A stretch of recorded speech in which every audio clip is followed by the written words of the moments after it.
Time Attack this year. And so what that means is obviously we've got this amazing live stream coverage, which is brought to you by our fantastic sponsors Lucas Oil, and we've also got a change in the scoring points as well. And my colleague Alexi is going to explain this in the commentary for you. So as I mentioned, we're here at Cadwell Park, so we're going to have a fantastic day of racing, so let's go.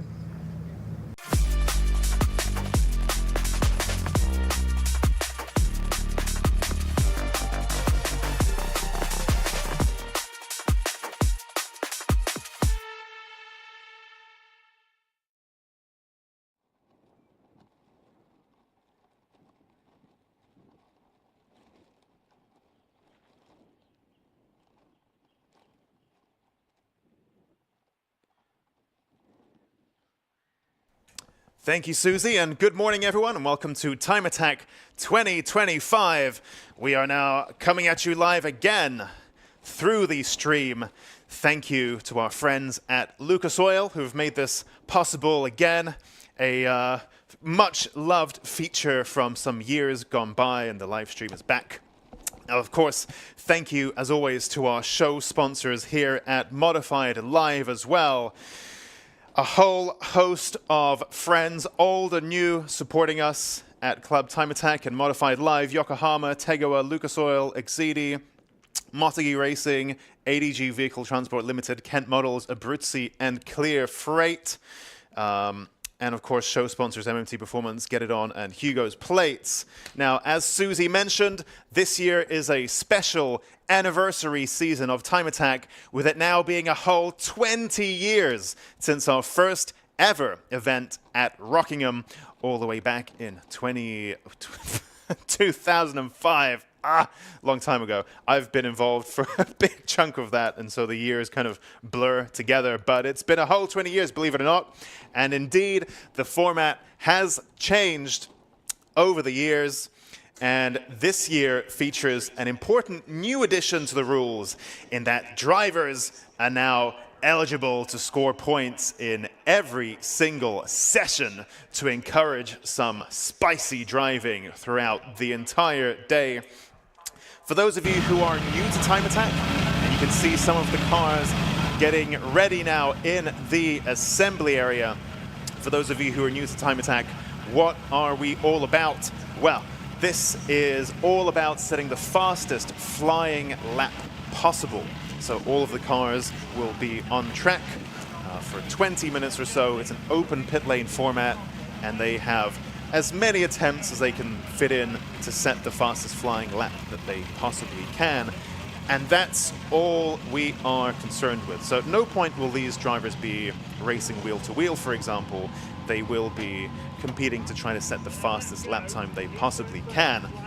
Now, Time Attack historically is all about modified cars, and of course, that is the very essence of what we do.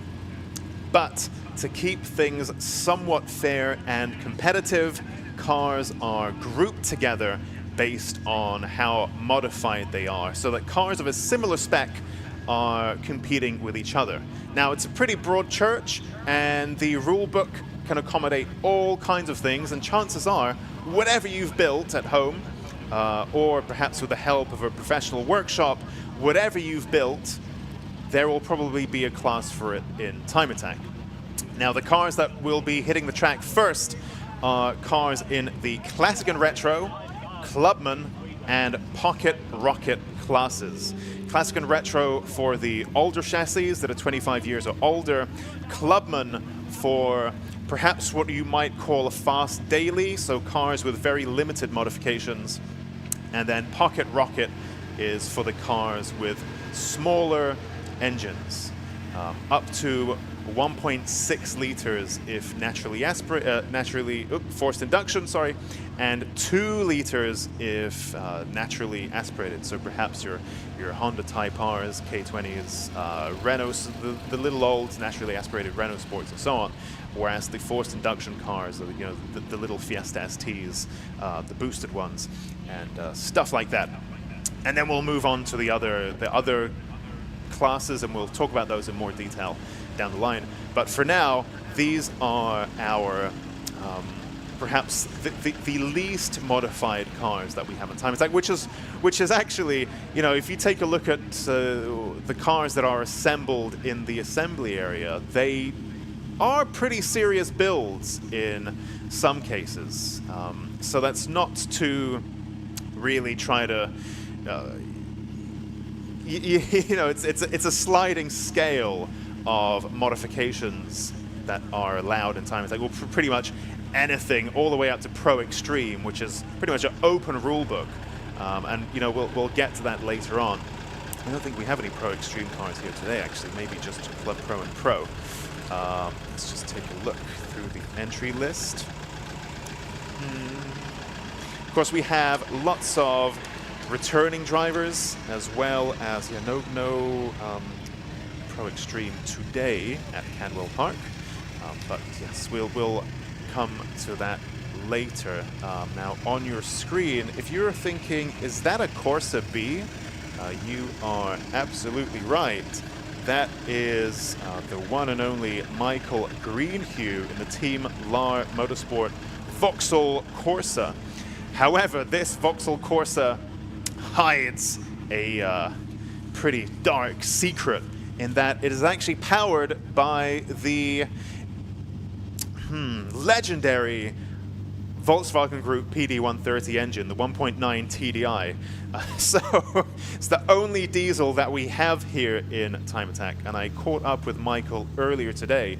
It's a car that we see now and then. I think he does the odd single round entry, but he's back for Cadwell Park.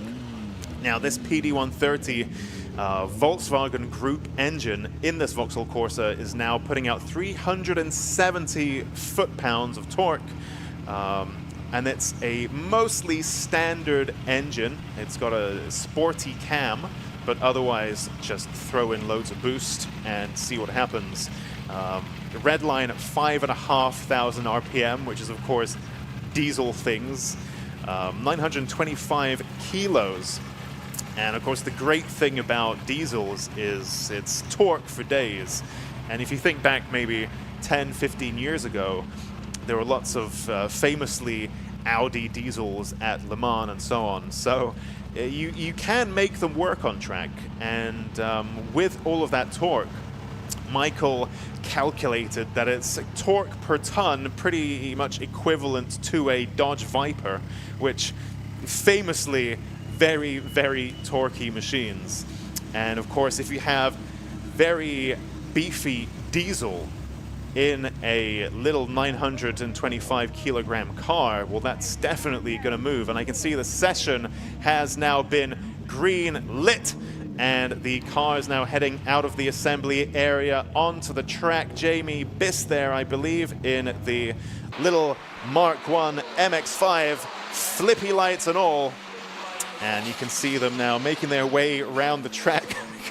It cracks me up every time. We got a Ford Transit van. We've got a Ford Transit van there. Lucas Hyam in the GM Automotive Ford Transit Courier in the Pocket Rocket class.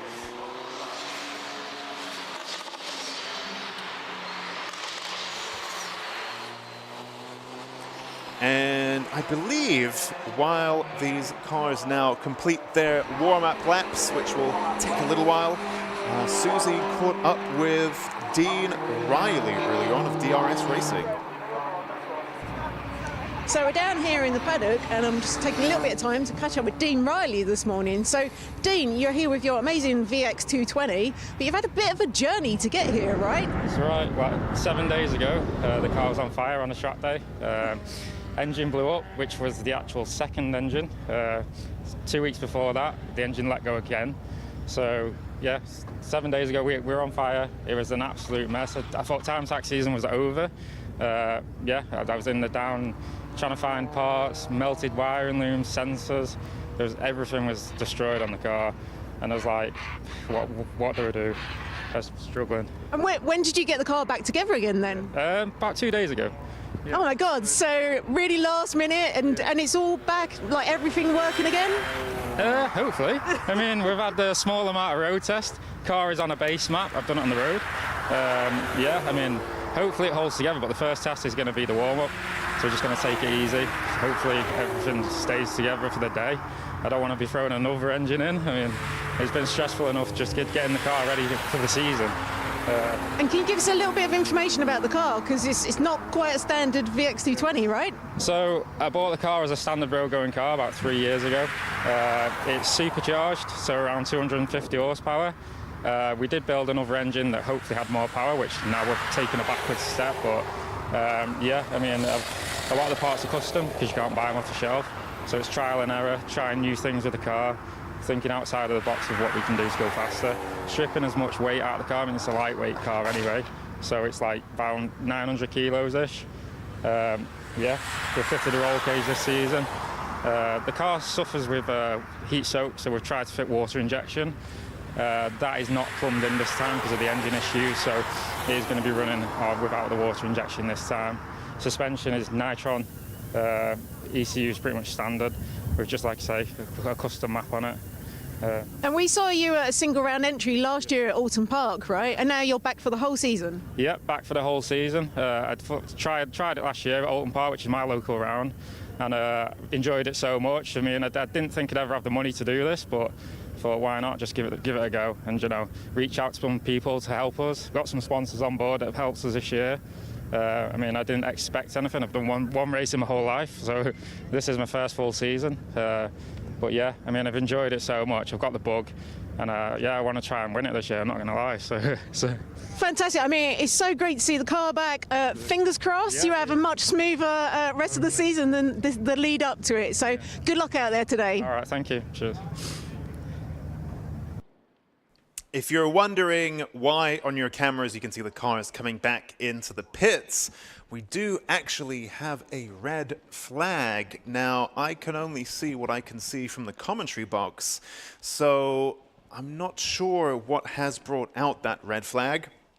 But what it means is, of course, that the track is no longer safe to run on. There's been some kind of incident, and so there you can see you can see there the fancy new LCD screens showing the red flag there to drivers, red light.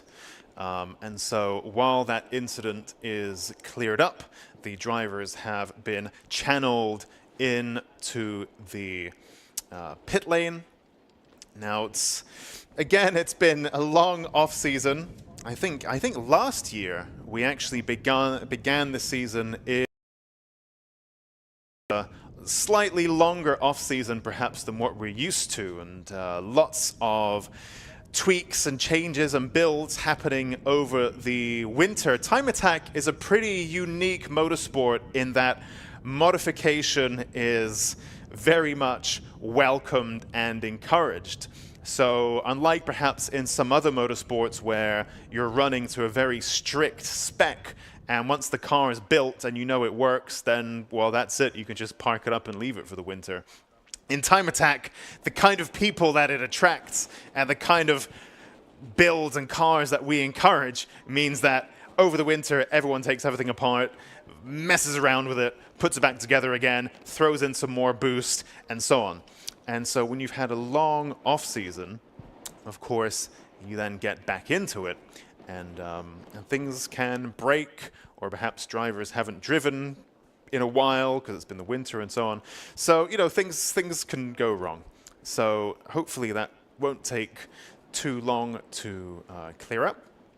But let's take a look at some of the cars that are here in the pit lane. So actually, as you may notice, when Susie was interviewing Dean Riley just a few minutes ago, they were stood somewhere completely different. And so Cadwell Park, we love Cadwell Park. It's the UK's Nürburgring, as people nickname it. Very hilly, very flowing, lots of ups and downs. And that's great, and that's why we love it. Personally, it's my own favorite track in the UK, even though I've written off a Time Attack car back in the day. because of its flowing up and down nature. You know, it takes a lot of skill to put together a good Cadwell Park lap time, skill that I didn't have. But what that does mean is, with the nature of the track and it's so hilly, there isn't a big flat area to have the pit lane and the paddock together.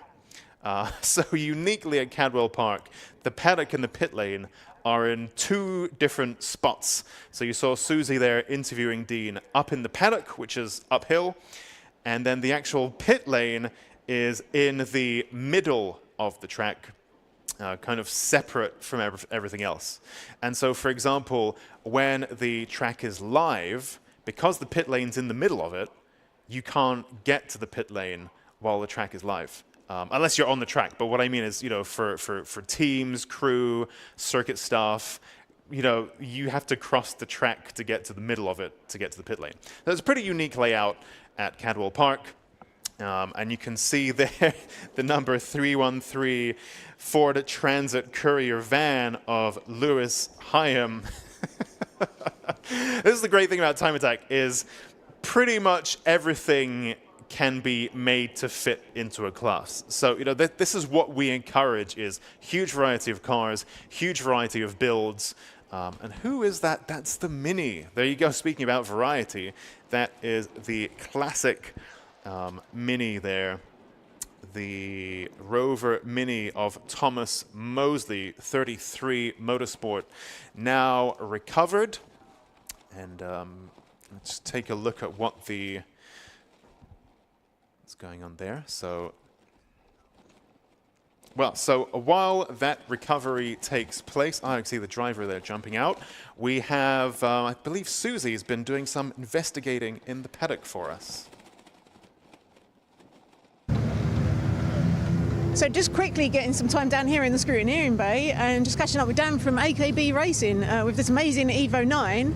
So while they're still getting scrutineered, so it's good to see the team back again. I know, it's been 2 years. 2 years since we were last out. The last outing that we had with this was in Germany, right, at the Nürburgring, which Andrew actually came third. So he did really, really well with no front end on the vehicle. So it's been out for the last 2 years. Nick at NR has been redoing all the engine and bits and pieces. So we should be good to see what we can physically do. But and a whole new front end, you were saying? yeah, all one-piece front end, which has all been redesigned. I think Andrew, as you can see, the attention to detail on this car, Andrew has been fully on board with the last 2 years, getting everything how he wants it. And it's as clean on top as it is underneath. It's literally that clean, this car. It's always one of the most immaculately prepared cars, and black as well, and making it look great when it's black is very hard as well. It always looks dirty very quickly. Yeah, he will be cleaning this every time he moves it. It literally is. You know, even when we got it out the trailer and it was clean, we still cleaned it. It was literally like that. But, you know, credit to Andrew. It's been a passion of his for, I know he was saying the first event was 2010. So he's yeah, a 15-year definitely a regular, veteran. right? Yeah. A 15-year veteran, but no, fair play to him. You know, it costs a lot of money to come down from Scotland and do this with this sort of car, so you've got to admire what he's doing. And tell us a bit of information about the car. Yeah, it's an NR build. Obviously, the numbers speak for themselves. It's over 800, but we'll keep it as it's conservative. But yeah, it's ready for this year. Fresh build engine, new head, new turbo setup. It's had the oil cooler, the cooling system's all been revamped. So we don't know how that's going to get on yet until we start modifying and seeing what we need to do. He's got new wheels on there as well from Two Forge. So shout out to those guys with the new tyres. He's got a new paddle shift system in there. There's so much in there. We just need to drive it now. Brilliant. Well, it's fantastic to see the team back, so good luck. Thank you guys. And meanwhile, the session is now green flagged, so that red flag causing incident has now been resolved. Thomas Mosley's 33 Motorsport Rover Mini having been recovered from the track. Interesting, Dan there mentioning, you know, the cost of coming down from Scotland and running a car like that And for those who are perhaps wondering, what is a car like that? Well, that is our Mitsubishi Evolution, of which we have quite a few. And this is Andrew Barber's machine in the Pro class, number 88. Now, I don't know the ins and outs of the Evo world, and that's very much more Susie's bag. She's a big Evo enthusiast herself, which is why she jumped straight in there with the Evo owner's interview. Well, Dan there, not an Evo owner himself, he's been part of the team from what I understand. But anyway, so I was talking in the, it just reminds me of a conversation from a few years ago with a chap who had a really high spec Mitsubishi Evo, I think in the Pro Extreme class, and it broke its gearbox. And so he ran a Abarth 500 in Time Attack instead, just a little regular in Clubman class, little Abarth. And he said that a new gearbox or gearbox rebuild or whatever it was on that Evo, that like top spec Evo, was more expensive than the whole Abarth, the whole car. So he just thought, well, I'm not going to do that. I'll just get this Abarth and use that instead. So these Evos, especially the top builds, the serious builds, whew, that takes some effort to keep those things going. But as you will see, the proof is in the pudding. Very impressive machines indeed. You can see some lap times now coming in. We did lose a little bit of time from this session. We have quite a tight schedule, and we try to give drivers most of their time as much as we can. But sadly, when the red flags start to drag on, we need to keep the clocks running a little bit, because otherwise, you know, we're up against it with curfews and so on. So I think we lost a little bit of time there under that red flag. Michael Greenhue there has stopped on track, and actually when the cars were leaving the pits, they had to drive around him. He had a bit of trouble getting the car going. The number 131 Vauxhall Corsa, Volkswagen-powered PD130, the old 1.9 TDI pulls like a train. Indeed, this one does, with something obscene like 370 foot-pounds of torque in a 900-kilogram car. But it's not really pulling like a train at the moment, as it is parked up on track. Hopefully nothing too serious. I couldn't quite place, I had a visual. For those of you watching from the trackside, you can watch the Lucas Oil Time Attack live stream online on your phone or your tablet, laptop, if you have a device with you on your trackside right now. And then, of course, that means that you have visibility of what I can see as well, and other things around the track that perhaps you can't physically see from your vantage point. So couldn't quite place where Michael Greenhue was stopped, but hopefully, oh, never mind, red flag. I was going to say, hopefully not too dangerous of a position, but clearly it's a bit precarious there. So the session now being red flagged again. And you know, this is, it's not the first time I've seen this, where after the off season, the first session back, lots of little niggly bits can happen, and cars start stopping on track. And sadly, that's what can happen with highly modified machines that perhaps are being used for the first time in anger this season. So red flag again now. And while our cars get back to the pits and that incident is cleared up, I believe Susie has been catching up with Jimmy Broadbent. So we're down here in actually a very sunny Paddock this morning. We're going to have a bit of a catch up with Jimmy Broadbent. So, morning Jimmy, how are you doing? Yeah, good, thank you. It's nice to be back in Time Attack, nice to be back at Cadwell as well. It's been a while since I've been here. Weather's the same, cold, a bit greasy out, but which seems to have caused some red flags already. But yeah, for us, all good, all happy. So it's been a few years since we've seen you out at Time Attack. So and you're back with Minty, is it? Yeah, Minty, our crazy MX-5. Last time I actually did Time Attack, I think, when was it? It must have been Alton Park in 20, or maybe Brands Hatch in 23 in the Prague, I forget. But for Minty, it's been quite a long time. So happy to have it back, and it's all good now. Everything is good. This is max spec, so last time we were here, it had no aero, running a lot lower power than it is now. Now it's full slicks, full aero, full power. It's everything it was meant to be. So very happy. So tell us a bit more about it. What engine is it running? Yes, this is got a SR20 out of a Sylvia. Bored out to 2.2 litre, big old turbo strapped to it. So about 700 horsepower on the top map, which we won't use this yet because of what's going on now, but yeah, enough power to have a bit of fun with. Full custom aero, of course, these massive 280 square Yokohama tyres on each corner, so it's a completely different beast to when it started, for sure. So yeah, and just and some pretty crazy aero going on as well. So definitely not your standard MX-5. No, I mean, luckily I've had some experience in the Praga with the aero, so that's going to help us out with that as well. You have to really trust the car, which is quite hard because I've owned this car since it was a road car in 2014. So it's quite hard to think, oh, I have to now take this corner at 120 mile an hour in this road car I bought in 2014 that had rust on it. So yeah, getting that out of your brain's important, but that's part of the amazing thing about Time Attack is all these cars turn up, all these crazy contraptions, and we're lucky enough to be here to do it. So I'm looking forward to being out there. Yeah, and as you say, that is the great thing about Time Attack. We've got like such a varied kind of like all the classes are so varied. But in Pro, you're up against a lot of Evos. And yeah. There's quite a lot of cars in Pro this year, right? Yeah, there's a lot there. I mean, we've got our eye on Luke. You know, we can't not think about Luke and Suki. They're definitely ones in my head to beat. But that doesn't mean that someone's not going to come and surprise us. Tons of Evos, as you say, in the wet. They're very hard to beat. There's a Caterham out there as well. I mean, sadly Alfie not here. Alfie in the area at Atom. I think he blew up yesterday or something. But yeah, there's a very, very stiff competition. I mean, our goal really is to get to the end of the day without any problems.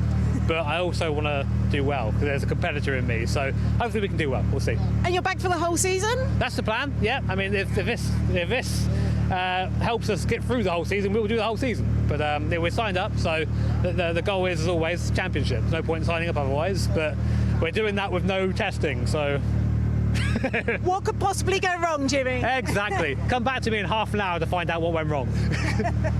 Brilliant. Well, thanks for talking to us this morning, and good luck out there today. Thank you very much. Have a good one. Cheers. Back to you, Alexi. Thanks, Susie. Thanks, Jimmy. I think quite a lot to unpack there. Very interesting interview. And what jumps out at me perhaps the most is how, well, firstly, 700 horsepower in an MX-5 is obscene. So I didn't quite realize that's what we were talking about. So I was aware that it was an SR20, or he called it an SR22 because of how it's been bored out and so on. Perhaps it's an SR22. So I was thinking, okay, maybe 300, 350, 400 horsepower, something like that. 700 horsepower in an MX-5 is obscene. So I'm very interested to see how that goes.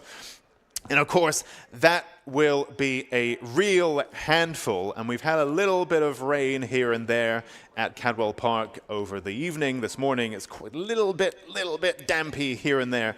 So you think 700 horsepower, little bit damp, lots of aero. You know, this is a very specific kind of car. That will probably require quite a specific skill set as well. Luckily, Jimmy, very experienced driver, very handy driver, with lots of track work, circuit racing under his belt. So hopefully he'll be able to make the most of that 700 horsepower. What also jumped out at me is how he has had that car since 2014, when it was, in his own words, a rusty, crusty car that he bought in 2014. And for me, that really embodies the spirit of Time Attack, where you see someone, and you'll see this year on year, they might bring their daily to Time Attack, and then they get bitten by the bug, and year on year and year on year on year, they build and develop and upgrade, and you know, the car becomes really something quite extreme over the years. And yeah, so we see this where the car is a little bit of a road car, and then it gets developed year on year. And in other kinds of championships, the car will be developed to a point where the rule book can no longer accommodate that, and it will move into a different championship. We don't have that in Time Attack. The more you build up your car, the more welcome it is. It just gets maybe bumped around the classes a little bit.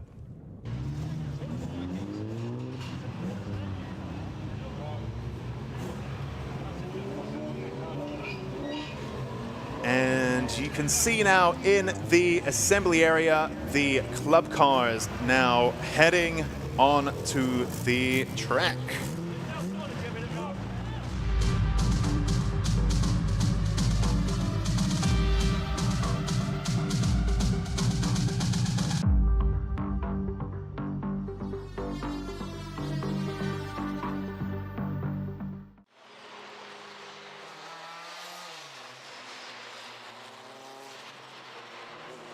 All right, so now our club two-wheel drive and club four-wheel drive cars hit the track for their warm-up.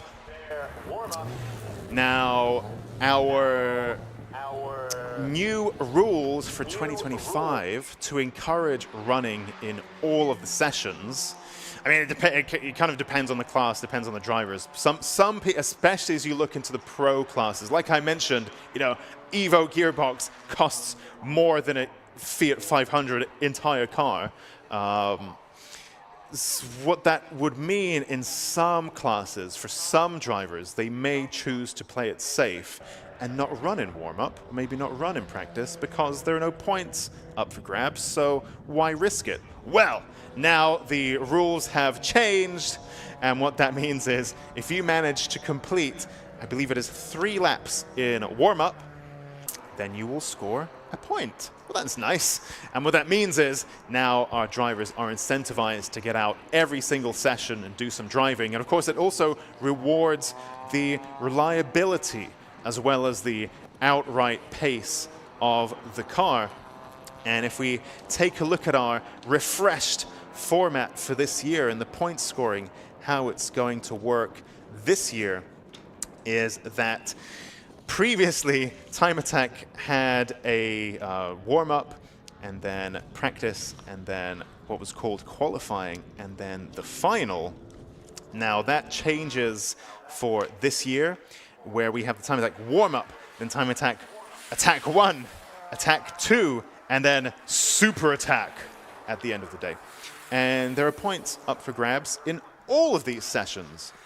And what that means is it's a more interesting show for those watching live on the Lucas Oil live stream and those watching live from the trackside, because there's stuff happening in every session now.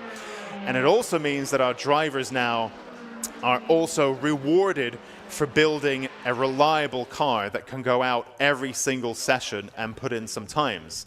Now, we do in all the briefings say to the drivers that warm-up is warm-up. There are no points for going fast, so there's no need to really push it. And as you can see, we had enough red flags as it is. And so really, we don't want drivers taking risks that they don't need to in warm-up, on top of, you know, everything else that can happen during a warm-up session, breakdowns and teething issues and so on. But we do want drivers to go out on track during warm-up, at least for a little bit, maybe not to set any flying, fast, super spicy laps, but at least to do some running and get the car out there. And have a car that works in the morning. So really incentivizing drivers there to make the most of their track time that they have paid for and entered to use. Now, of course, you can see on the top left of your screen, for those of you watching the stream, you can see the lap times of our various drivers separated out by class. And the pinky ready lap times are our Club 2-wheel drive cars. And the purpley fuchsia laps are the Club 4-wheel drive cars. Now let's take a look perhaps at the classing. So previously we had Clubman, Pocket Rocket, and what's the other one? Classic and Retro, which were the entry-level kind of classes to the Time Attack world. Now we move up that spectrum, and now we have our Club 2-wheel drive and Club 4-wheel drive machines on the track. So these classes are quite a lot more modified, and the rule book allows for quite a lot more to be done. Or in other words, if you have done these things to your car, then this is the class that you'll be put into. I don't want to make it sound prohibitive. It's not that this class allows this and that class allows that, but not this or that. It's just that whatever you have built, it will go into the class that it's most suitable for. And Club 2-wheel drive is for cars that may have had some kind of engine swaps, gearbox swaps, aero, additions, weight reduction. For example, the Clubman class that we had previously is for, like I mentioned, a fast road car. So this is for cars with standard bodies, standard dash, no engine swaps or anything like that. No, you can't even open up your engine in the Clubman class. So that's pretty much, you know, coilovers, maybe a half cage, maybe some spicy brake pads, that kind of thing. Now in Club 2-wheel drive and Club 4-wheel drive, you can go quite a fair bit beyond that and really start to build what you or I might call your typical track day car, track car. So you're looking at cages, you're looking at composite bodies, you're looking at engine swaps, and then of course with that comes the footwork, in terms of the coilovers, maybe various arms and so on, brakes and things like that. So you can push the boundaries a little bit more in this class. And who is that? Is that Stuart Summers? Stu Summers in the little Saxo, supercharged machine. Stu Summers in the race and retro cars Citroen Saxo. If memory serves me well, that is a workshop that he has now opened. That's his new undertaking, the number 179 Citroen Saxo of Stu Summers there. I haven't spoken with him this year. I mean, this season's only just got underway, and you know, we only just got to the track this morning, and there's a lot to do. But from what I can recall, last year, speaking with Stu, his car was still supercharged at that point. I think weighing around 870 kilos, something like that. There it goes. Now, he did aspire to turbocharging that car. Perhaps he's now done that over the winter, and that would give him much more power. And of course, it's a car that weighs around 900 kilos, give or take. I think a little bit less than that. I'm not sure if that's with or without driver. So, very, very fast machine indeed. Previously having competed in Pocket Rocket, now moving into Club 2-wheel drive is Stu Summers in the little 179 Saxo. And this goes back to what I was talking about, where you can see drivers developing their cars year on year on year, which is a pretty unique thing to Time Attack, because if you think about most other championships, if you have a naturally aspirated car and then now it's forced induction and also composite bodied and also you've put loads of aero on, it probably can't run in that championship anymore. Whereas in Time Attack, all we will do is say, okie dokie, and put it in a different class. And that's why I think Time Attack is one of my favorite it is my favorite motorsport. As a car enthusiast and car builder, this really caters, I think, to all tastes. I think most classic motorsport that's its own scene, its own lore, where, you know, people get very excited about single-seaters that are all the same. It's not really my thing. I like to see people building cars and modifying cars and all of that kind of thing. And Time Attack is great for that. Right, who do we have here? Number 998. For those of you watching from the trackside, it is the silver Mitsubishi Evolution of Andy Grady. 998 machine there. Trying to place it on the track, pretty tricky, because it's quite a close view on our camera screens. But it's a good view. I mean, it looks amazing. It's very exciting to see the stream back this year. Thanks again to Lucas Oil. Andy Grady there now third. Well, he was third overall, now fourth overall, with a lap time of 1:39.6. Again, what really counts is your lap time within your class. So the overall lap time is interesting in terms of comparison. You know, you might want to compare how you do in your club two-wheel drive machine against your buddy in their club four-wheel drive machine. What are the overall lap time differences? But what really matters to the championship is your lap time within your class. And now you can see Andy Grady goes faster than anyone with a 135.7. Now I will again mention this is only warm-up, and drivers don't win points based on their lap time in this session. That's not what this session's about. This is about getting a nice baseline, getting some laps in, getting a point for just showing up and doing some laps and getting some insights. And I think crucially, now in the past, drivers had warm-up and practice to get lots of seat time and really understand their approach to the day in terms of their setup of the car, in terms of their setup to the driving, their approach to the driving, what line they're going to take, where their braking points are, especially if they've made changes to the car over the winter.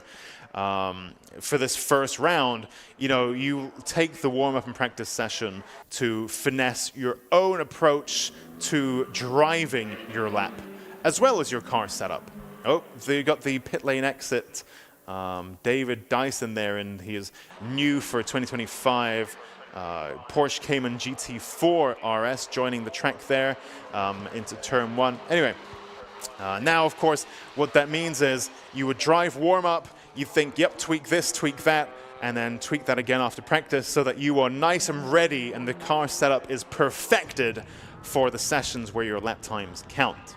Now, the new approach for this year means that drivers need to use warm-up. Well, it's doubly important because warm-up is the one and only session you're going to get to really finesse and fine-tune your setup. And if those of you watching on the stream or from the track side may see that cars are nipping in and out of the pits to make little changes to their car setup as the session progresses, most often it's tire pressure.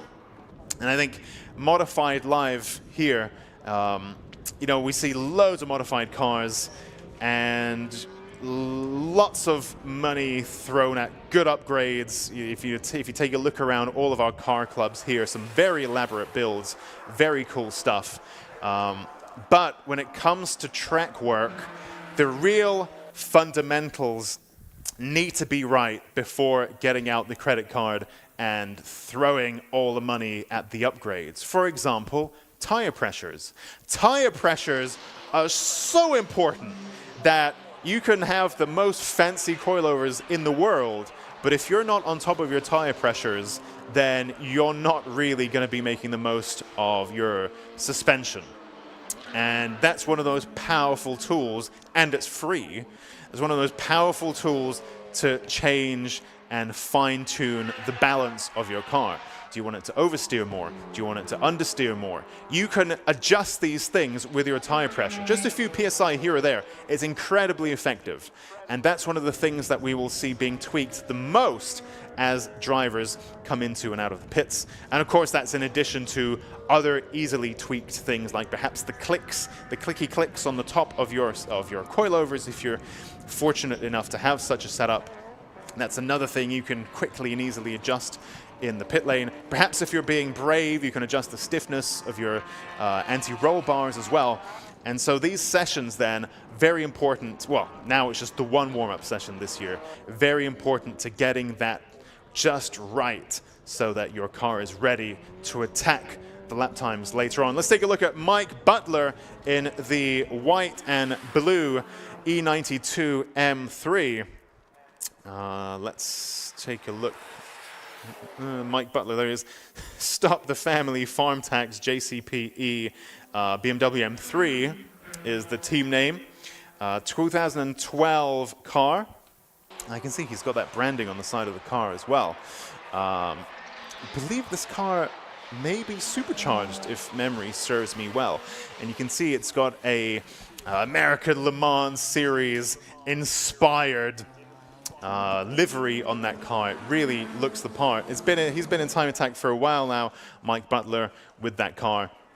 And it's great to see him back A few little tweaks over the winter, he explained, so it should now stop much better, shift much better as well. And a very, very serious machine indeed, that M3. And who's that behind him? That is the number 176 machine, Richard Smith, in the DRS Racing Honda Civic Type R. EP3. Oh, camera's panning around. Something's happening somewhere. Never mind. Johnny Fletcher there in the Mark IV Astra GSI. Another Time Attack veteran. Great to see him back for another year. Club two-wheel drive champion a couple of years back. And Johnny Fletcher is one of those drivers who has developed his car year on year on year. It was once pretty much a standard Astra GSI, and now it is a championship-worthy Club two-wheel drive machine. Very, very high-level build, and an incredible driver as well, and so hard-working and dedicated in terms of the last-minute fixes. It's been a long winter, and throat's drying up. Quite rusty. There we go. Stuart Summers now in the Citroen Saxo. Stu Summers in the 179 machine. His current best lap time, a 1:41.5. The little Saxo that could. Stu Summers, also a Time Attack veteran of sorts. He's been around for a long time, at least as long as I have. And that's about 10 years, give or take. You can just see it snaking its way around there. I think that might be coming into gooseneck now. Let's just take a look with my eyeballs, not the stream. Nope, okay, never mind, not sure where that is. But yep, that's Stu Summers in the Citroen Saxo. Let's take a look perhaps at our lap times. We have Andy Grady, fastest of all at the moment, with a 1:35.7 in the silver Mitsubishi Evo. Alexander Volkov in the Nissan GTR, 1:36.2 there from him. Now, if I recall correctly, around 900 horsepower, 900 horsepower, depending on the map. Of course, that's one of the beautiful things about where the tuning scene is at now, is these horsepower levels are kind of a moving feast, and you can just press a different button, bleep bloop, and you've changed your power output depending on the track and driving conditions and so on. So it's hard to put an exact number on how much horsepower Alexander Volkov's car has, but it's around, it can be up to 900-ish is my understanding. Perhaps over the winter it's even more, who knows. But it's quite a heavy machine though, 1,600, 1,700 kilos, something like that. So it certainly needs that power to shift it along. And I think what we've seen historically is that Alexander Volkov's GTR tends to work better at tracks like Snetterton 200, where it's got the nice long straights where it can really put that power down. And around a circuit like Cadwell Park, perhaps the weight there holds it back a little bit. Of course, the GTR, very famous for the very intelligent suspension and diff setup that it has, where it outperforms what you think it should be able to based on the numbers on paper. It's very, very intelligent, very fast, very good chassis. And so it really outperforms itself in a way. So anyway, Alexander Volkov driving exceptionally well there. 1:36.2, second fastest overall, second fastest in class. Again, it's only warm-up, so we're not going to read too much into what these lap times mean just now. But it's interesting to see what trends may start to rise in this session. Checkered flag is out. And you can see the lap times on your screens. For those of you watching from the trackside, you can see the Lucas Oil live stream. There's a QR code in your program. Just give that a bloop, and you can watch the live stream on your devices as well. which is great in addition to watching from the trackside. Now our drivers make their way back into the paddock, and we will shortly be jumping right into the pro class warm-up.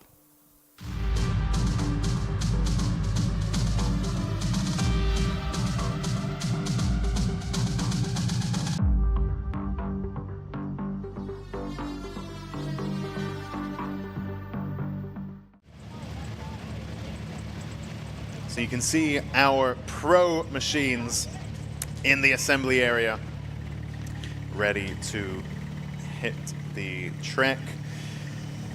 Luckily, that was a pretty tidy session, so the track doesn't really need any preparing as such for this session. Now, of course, one important change this year, by the way, is that we now have a control tire again. 2024 was very unique. Time Attack's had a control tire, I think, since around 2015, 2016, something like that. I think actually 2017 we had the control tire introduced. We've always had a control tire since then, with the exception of 2024, where the deal wasn't in place and so on. And so that was a rare year where the drivers were free to choose their own tire. And we had a bit of a tire war, if you want to call it as such. Anyway, that has now changed, and we are back to a control tire, which is the Yokohama AO52. It's a road legal track tire. So that's what all of the cars have to run, apart from our pro class cars, who are permitted to run a Yokohama slick, should they choose, or a Yokohama racing wet, depending on the weather.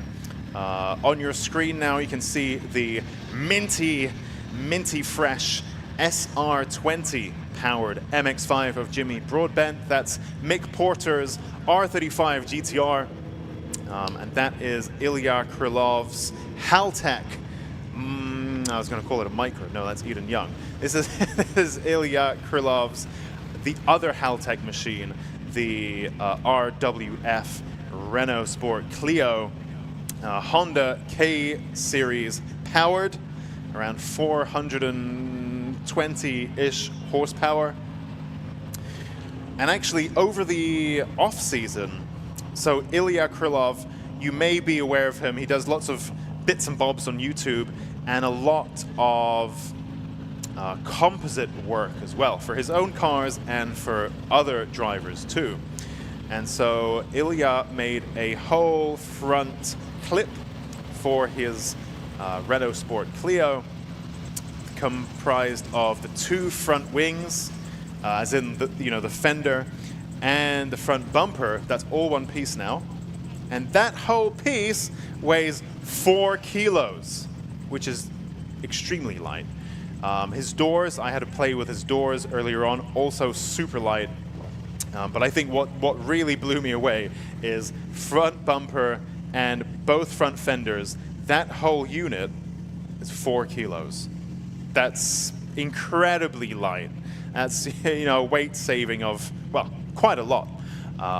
We had one competitor in the past who managed to make doors that I think were 800 grams. As it turns out, they were too flimsy, so he didn't end up using them. They were like flapping around. It was just like a little sheet of cloth, basically. So I think in the end, they were 4 kilos per door or something. But really, the DIY composites approach is, I think, the next frontier of track building. Because it's the only upgrade that I'm aware of that has pretty much no downside. You add power, and then suddenly you're going faster, and you need to upgrade your tires and brakes, and reliability is maybe going to suffer when you're throwing in loads of boost. You change the brakes, and then suddenly your fancy brake pads don't work when they're cold, and they make loads of noise and loads of dust. Or you change your suspension, and the ride's atrocious and not very nice. Whereas if you take out the weight, there's no downside to that. You're better at accelerating, you're better at braking, you're better at turning, and there's no real downside to that. So, of course, it's I mean, it's not cheap, but it's also not incredibly expensive either in terms of the benefit that you get from that. And so a lot of drivers now experimenting with DIY composites because it's a very effective way to improve your handling, your power to weight, your overall curb weight as well. That's the Minty, those of you watching the stream, that is the Minty MX-5 SR20 powered 700 horsepower MX-5. We'll see how that does once the session is green flagged. There was a car stranded in the pit lane which needed to get recovered, which is why there's a little bit of a delay getting this session moving. It was the blue 135i, I believe, of Neil Robson that was stranded in the pit lane just now, but that has been moved out of the way, so we should get the session going hopefully any minute now. You see Josh Barrett there behind Ilya. Josh Barrett in the Caterham Supersport. There you go, and our car's now leaving the assembly area, joining the track for their warm-up. This is Club Pro and Pro Plus. No Pro Extreme today. And while our drivers warm up and get up their temperatures and tire temperature, brake temperature up to speed and all of that good stuff, we have, I believe Susie has something for us from the paddock. So down here in the paddock this morning with Josh Lawton, and I'm speaking to him because I was looking through the entry list and we've got an EG Civic in Pro with all the Evos, so I just wanted to catch up with you and just figure out what's going on. Yeah. Tell us a bit about the car. It's kind of aero-wise, it's sort of Club Pro spec, but I run the car on slicks, sort of door-to-door racing, so the car's set up works on slicks. And it's my local track, and we just thought we'd have a go, see if we can mix it up with a sort of Evo four-wheel drive stuff and the big power stuff, because I'm probably half the power than some of the guys, but we'll give But you've got a little bit of a racing background, right? Yeah, I've been racing sort of 3 years. I've done one round of time attack maybe 3 years ago now, and then I've come back again, yeah, it's just a bit of fun. It's nice and relaxed sort of atmosphere with the multiple sessions. Yeah, it's a really friendly paddock here as well, isn't it? Everyone seems to get on, and it's nice and light-hearted. Yeah, definitely. Like I say, it seems it's a lot less intense than racing, because in qualifying in the racing, that's your chance and that's that. But this time you can sort of build up to it, it's just more relaxed. But it's good fun. And you're local to the circuits. You're very familiar with Cadwell. Yeah. How's it going to be out there today? Done a lot of laps here, so we should do well. I can. Don't need to familiarise myself or anything like that, so we'll see. And what sort of power did you say you're running? So right this second, with as you see, it's got a wastegate on the boost pipe there. It's not conventional for a supercharger setup, but it's about 17 psi and about 420 horsepower. And then later on, I'll probably cap that wastegate full boost, sort of 21 psi, sort of 460 horsepower. So. And you're saving that for the final round? Probably once we've got the warm-up out of the way, I'll maybe just send it with the cap on, yeah. Yeah, because we've got a little bit of a different point scoring system as well. So you can get points in after the first round is just point for lap, and then you get some points in the second and third rounds as well. Yeah. So I mean, I'm only a single round entry, but I mean, if I still do the full season, I might be able to keep my points. I'm not sure. Yeah. So it's great to have you here today. Thanks for talking to us a little bit about the car, and good luck out there on track. Thank you. Cheers. All right, now we are looking at the number 39 car, the Club Pro DJK Automotive, 39 Richard Goodall's Nationwide Traffic Solutions Mini Cooper on track. Now we can see the drivers beginning to slowly but surely warm themselves up. Some early lap times coming in the 151, currently the fastest lap on the leaderboard. That was set by Jimmy Broadbent in the MX-5, but of course we did just see lap times in the mid 130s. So quite a lot of time there still to be gained. And again, it's only warm up, so these drivers not necessarily pushing terribly hard. It looks like we have a few Caterham looking machines. we have, there we go, Dan Kelly's DJK Automotive Caterham 620R, in addition to Josh Barrett's Barrett Racing Caterham 620R as well. So one's red, one's green. So there we go. So what's that? Jimmy Broadbent's MX-5 then, 130. Let's just take a look as he finishes his flying lap. There he comes down out of barn, and he crosses the line to set a 141. Likewise, Dan Kelly in the Caterham sets a 144, but meanwhile, faster than anyone. In fact, the fastest time we've seen so far today is the number 224 machine of Josh Lawton in the HCR Honda Civic EG. So there we go, 134.8 there from him. Likewise, we have another Clio, not just Ilya Krylov's Haltech machine, but also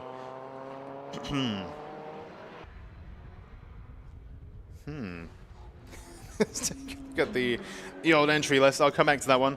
Quite intrigued as to what this yellow Clio is. There we go. I saw this chap signing on, but I guess that was a late entry. We'll come back to you on that one. Luke Sandziakowski, there we go. So in the interview with Jimmy Broadbent earlier on, Jimmy mentioned Luke and Suki. That's who he wants to, that's his target, is to beat them. Now, who was that, you may ask? Who is Luke and what is Suki? Well, that's Luke Sandziakowski of the Tegua entry. He is in a Honda NSX. I'm not sure whether I've seen it today, actually, or Luke, for that matter. But that is very, very high-level build, a Honda NSX, no less. Very cool, and it goes back to that point about the variety of cars here at Time Attack. And Suki is that car's nickname. And for those who are following the YouTube lore and Tegua blogs and so on, will know that car by its nickname. And so that's somebody who Jimmy wanted to have a showdown with on track, but seems like for now that won't be happening. Bit of a lockup there from the number 29 machine, Dan Kelly in that Caterham 620R. Just locking up there.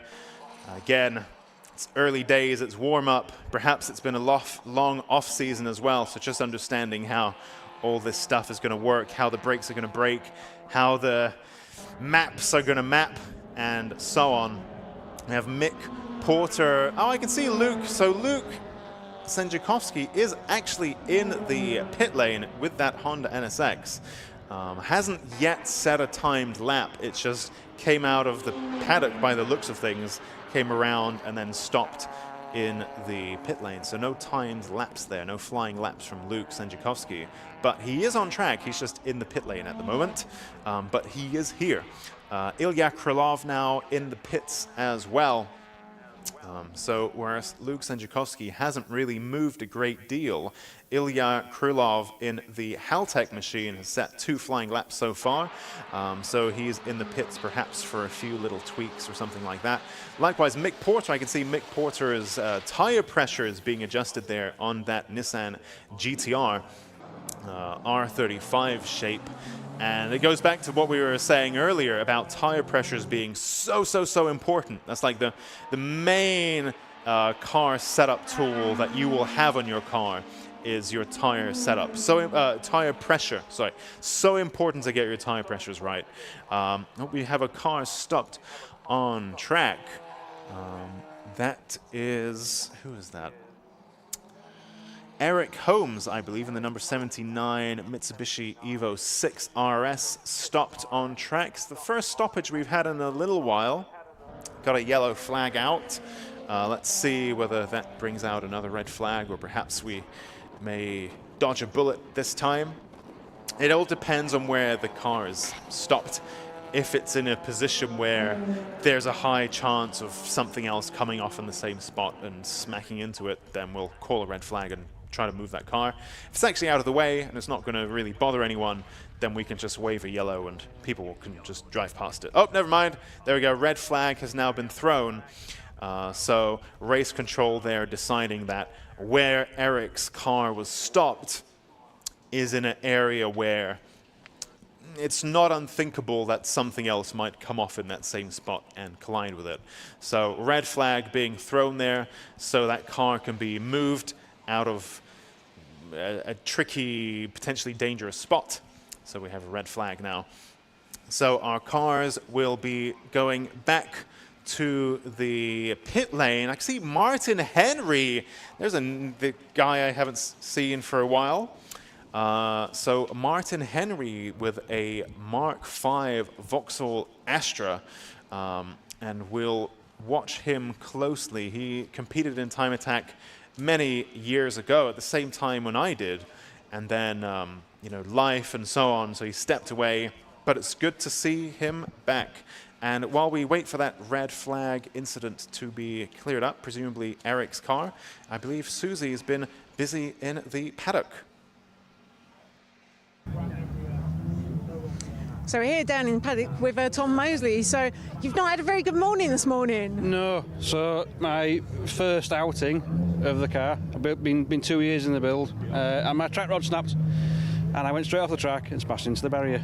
So where was that? Was that at Hall Bends? End of Hall Bends, just after the corner. The back end went a bit loose on me, which isn't unusual for the car. And when I tried to correct it, had nothing because I had no steering. And I went straight into the barrier, and I've wrecked my front end.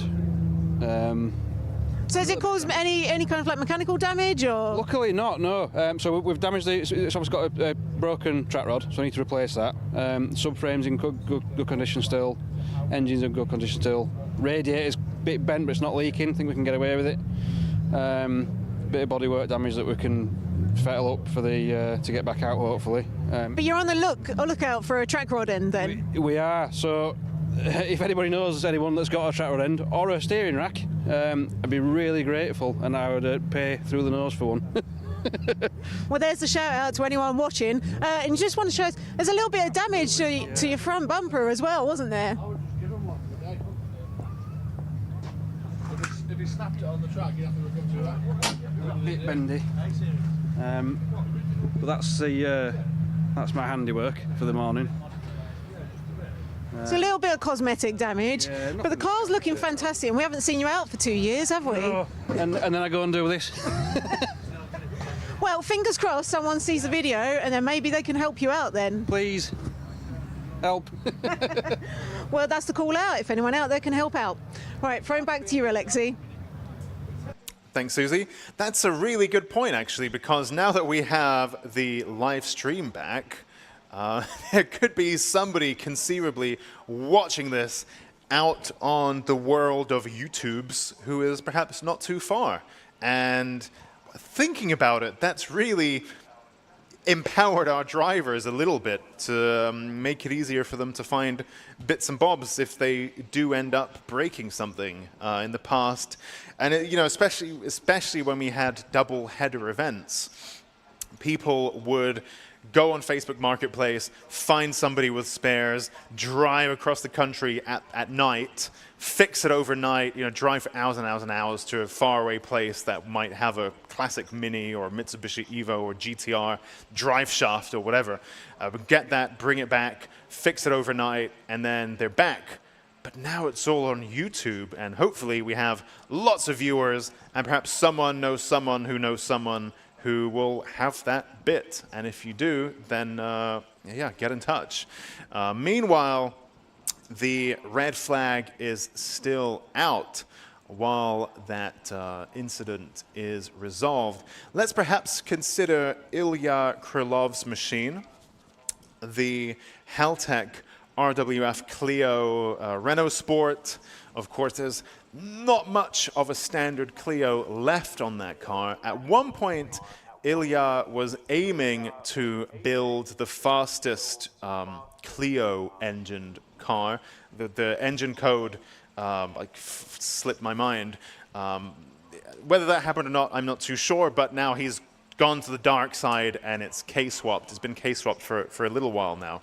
And actually, in the true spirit of Time Attack, they were building engines and mapping and so on right up until the deadline. And I think it was last week that they had to change course a little bit. And so the engine that Ilya is running today is around 400, 450 horsepower, something like that. They're aiming for a lot more, and a lot more will come, aiming for big numbers.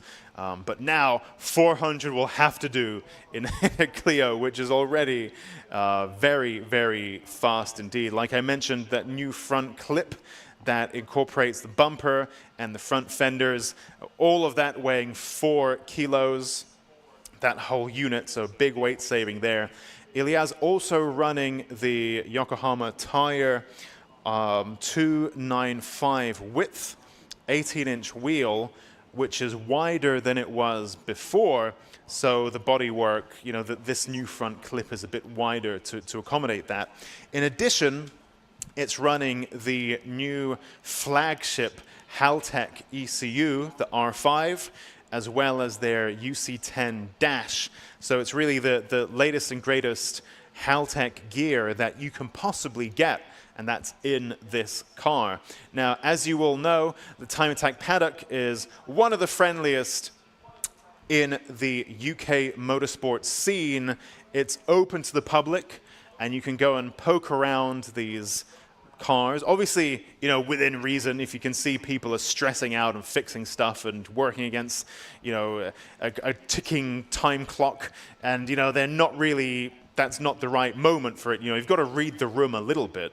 But you can wander into the paddock, and if you have a Renault Clio yourself, or a Astra VXR, or a Mini Cooper S, you know, you can go and take a look from a respectful distance at that car, at that build. If you're in the market for a Haltech ECU or a Haltech Dash, they have all of that stuff there. The Haltech stand with Eden Young's K11 Micra and Ilya's Clio, they got all the different Haltech ECUs there. You can look at them, and, you know, perhaps there's something there that might work on your build. And this is the great thing about Time Attack is, you know, these are real cars that are based on road cars that a lot of us have. This isn't, you know, a very abstract single-seater that none of us will probably ever drive. These are real cars, and these are cars that people have built themselves. So if you're going through the same thing, you can kind of wander into the paddock, get inspired, see what parts they're running. And again, I would stress, just, you know, read the room, have some common sense about it. Don't get in the way of, you know, people trying to fix things. But you can go and get inspired. So that's a great thing about the Time Attack Paddock.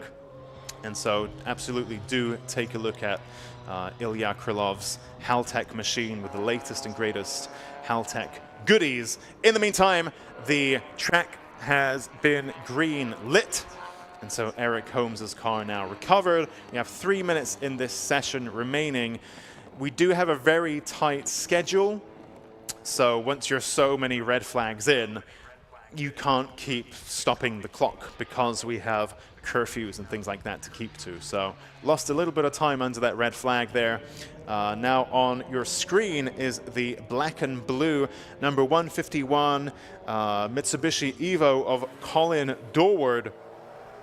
And you can just see him there getting back up to speed. And of course, your tracky brakes, your tracky tires, they will have a specific operating window of temperature, and it will take a few laps to get everything up to temps so that you can then start to set some hot laps. Of course, another thing that's very important here is the interplay between tire pressure and tire temperature. Again, I can't overstate the importance of tire pressure. But of course, you set them when the tire is cold, as the car is stationary. That's when you can get to it to set the what's known as the cold pressure. And you set that assuming what it will be once it's hot and up to temperature. And of course, at that point, when the tires are up to temperature, you'll come into the pits and check the pressures to make sure that they're still what you expected them to be when you set them when they were cold. There's a bit of a thought process to it, and perhaps we can look at that later on in the day, because we'll see drivers really making the most of their tire pressures once they start running and setting some hot laps. Colin Dorward there now coming over the crest. And just behind him then, Richard Goodall in the Nationwide Traffic Solutions Mini Cooper. Let's take a look at some lap times. It's only warm-up, but nonetheless, so we have a new fastest lap of the day so far. That's the number 224 machine, Josh Lawton in the HCR Honda Civic EG, that older chassis. And now, of course, that's the beauty of Time Attack, is that variety of cars that we have. So we can see there that we have the older EG Civics all the way back from 1994 in the same class as Caterhams, Ariel Atoms, Honda NSX, and so on. So great stuff to see here in Time Attack. Now, up and over the hill come the Mitsubishi Evo and Mini Cooper there of Colin Dorward and Richard Goodall.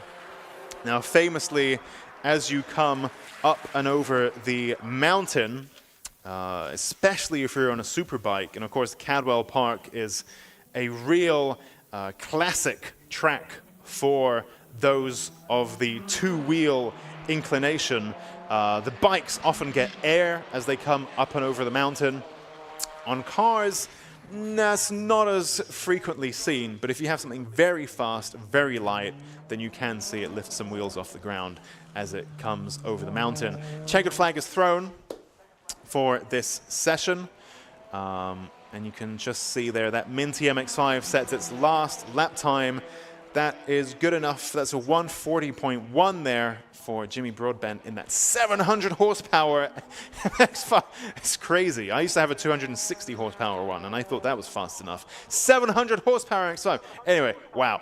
We will get back to it, I'm sure, as the day progresses and discuss lots more things. Meanwhile, that concludes the Time Attack warm-up sessions for our Clubman Pro and Club classes.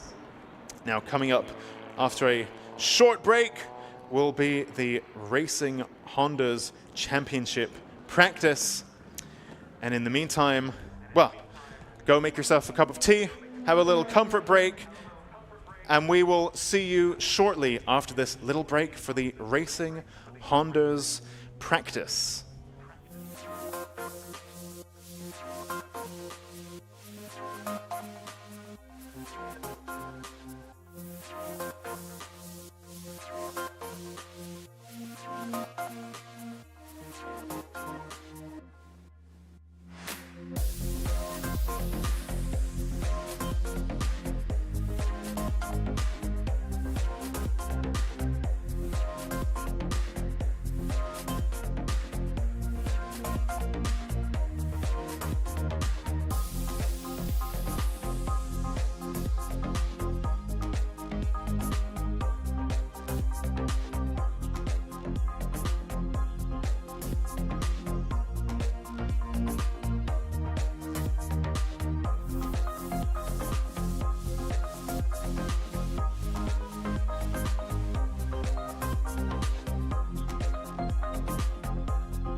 Hello everyone, I'm Charlie and welcome back to Cadwell Park, where we're gearing up for a full day of action for the Racing Hondas Championship and also the action from Modified Live.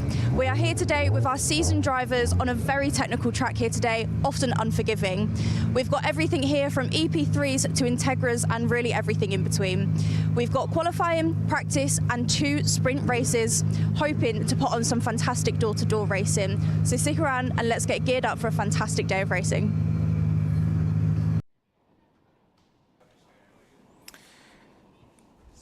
Thank you very much indeed.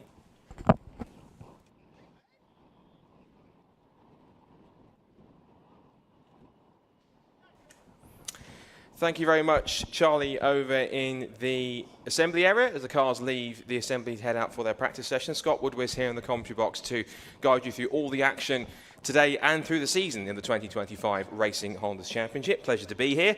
And the first outing of the season for the Hondas is here at the wonderful, tight and twisty technical turns of Cadwell Park in Lincolnshire, the mini Nürburgring of the north, or the it's one of those circuits that is been relatively untouched since it was first put into its current configuration around about 1961. But ever since then, it has been a fantastic natural circuit. Lots of dips and sweeps and dives. And certainly our Racing Hondas for this season are going to enjoy a season opener. This is where the championship actually made its first ever start back in 2023, 2 seasons ago. And since then, they've had 2 exciting seasons. Last year was a real cracker, and already I'm seeing they've possibly got a red flag, which is only moments into the session. So they're just getting around to set themselves up. A couple of cars already come into the pit lane straight off. We've got Tommy Knight's Civic EK9, and also Will Self's EG2. So for those of you who are new to Racing Hondas, it's a championship which is in its 3rd season in 2025, started back in 2023. And last year saw it hit some fantastic grid numbers, thankfully supported by Tegua, as it is once again this year. Had to also a big thank you to Lucas Oil for all their support for the live stream coverage which you're watching. If you're watching around the circuit, great to have you here for the season opener, not just at Modified Live here for Time Attack, but also for the Racing Hondas Championship 2. So the cars lining up in the pit lanes, you can see if you're watching on the stream. 3 classes in this championship. It's Class A, Class B and Class C, all separated by power to weight ratio. The Class A cars are effectively what some have described as more of a bit like a prototype class in some cases, in that these are effectively for silhouette machinery. What you see are these very heavily modified Civics, not just Civics, but we have some Integras in the grid as well. And then Class B and C are different horsepower levels of a power to weight ratio. It's a maximum of 235 brake horsepower per tonne in Class A if the car is supercharged, 240 brake horsepower if it's not. Then it's 195 brake horsepower per tonne maximum for Class B, and then Class C is 176 brake horsepower per tonne. So fairly sort of even spread between the 3 categories, which means we should get some real close competition between all 3 at the front. So going into the weekend, one of the top drivers to watch out for certainly is going to be Liam Collins. Liam Collins was in a fantastic battle last year with Dan Brown for the class all the way through. In fact, looking at the order, I think Dan Brown was meant to be here this weekend, but sadly has not been able to make the trip. And looking at the running order from last season, of course we also have Ryan Cunningham, who is the defending champion. How that works in championship, we have 3 individual class championship point standings for A, B and C. What we also have is we do crown an overall champion. It's a bit reminiscent of what we had before previously with the kind of the old school BTCC style point system, where you might be one of the lower classes, but if you can score consistently enough in your class, then you'll be able to get as possibly as many points and outscore some of the bigger cars. Even though you might see the Class A and B cars towards the front, it could even be, as it was last year, a Class C car that ends up taking the overall championship title in the end. So the Cadwell Park circuit, 2.176 miles in length or 3.502 kilometres, first built in 1938. But it started running grass track events a few years before that, and it came to its current layout around about 1961.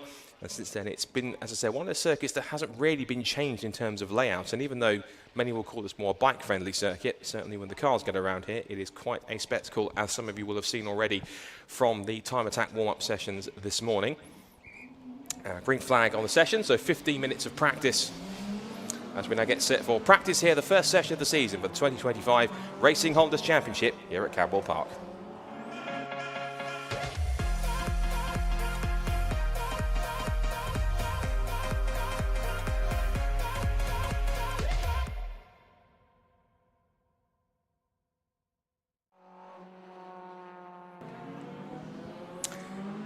cars heading out on circuit for the first track action of 2025 for the Racing Hondas Championship here.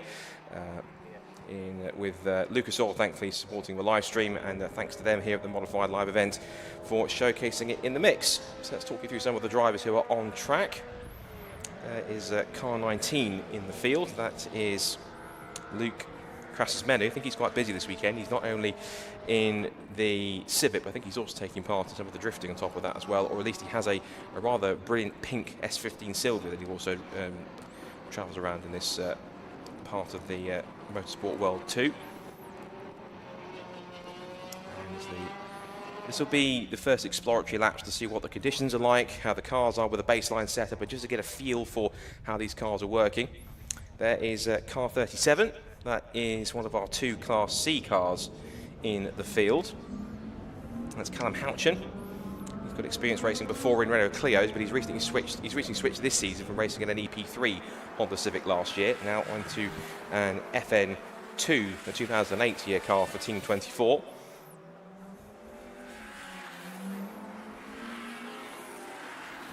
So as the cars head around onto the circuit, our roving reporter, Charlie, has been having a look around the paddock this morning with a few cars to give you insights. Let's see what she found earlier on before practice this morning.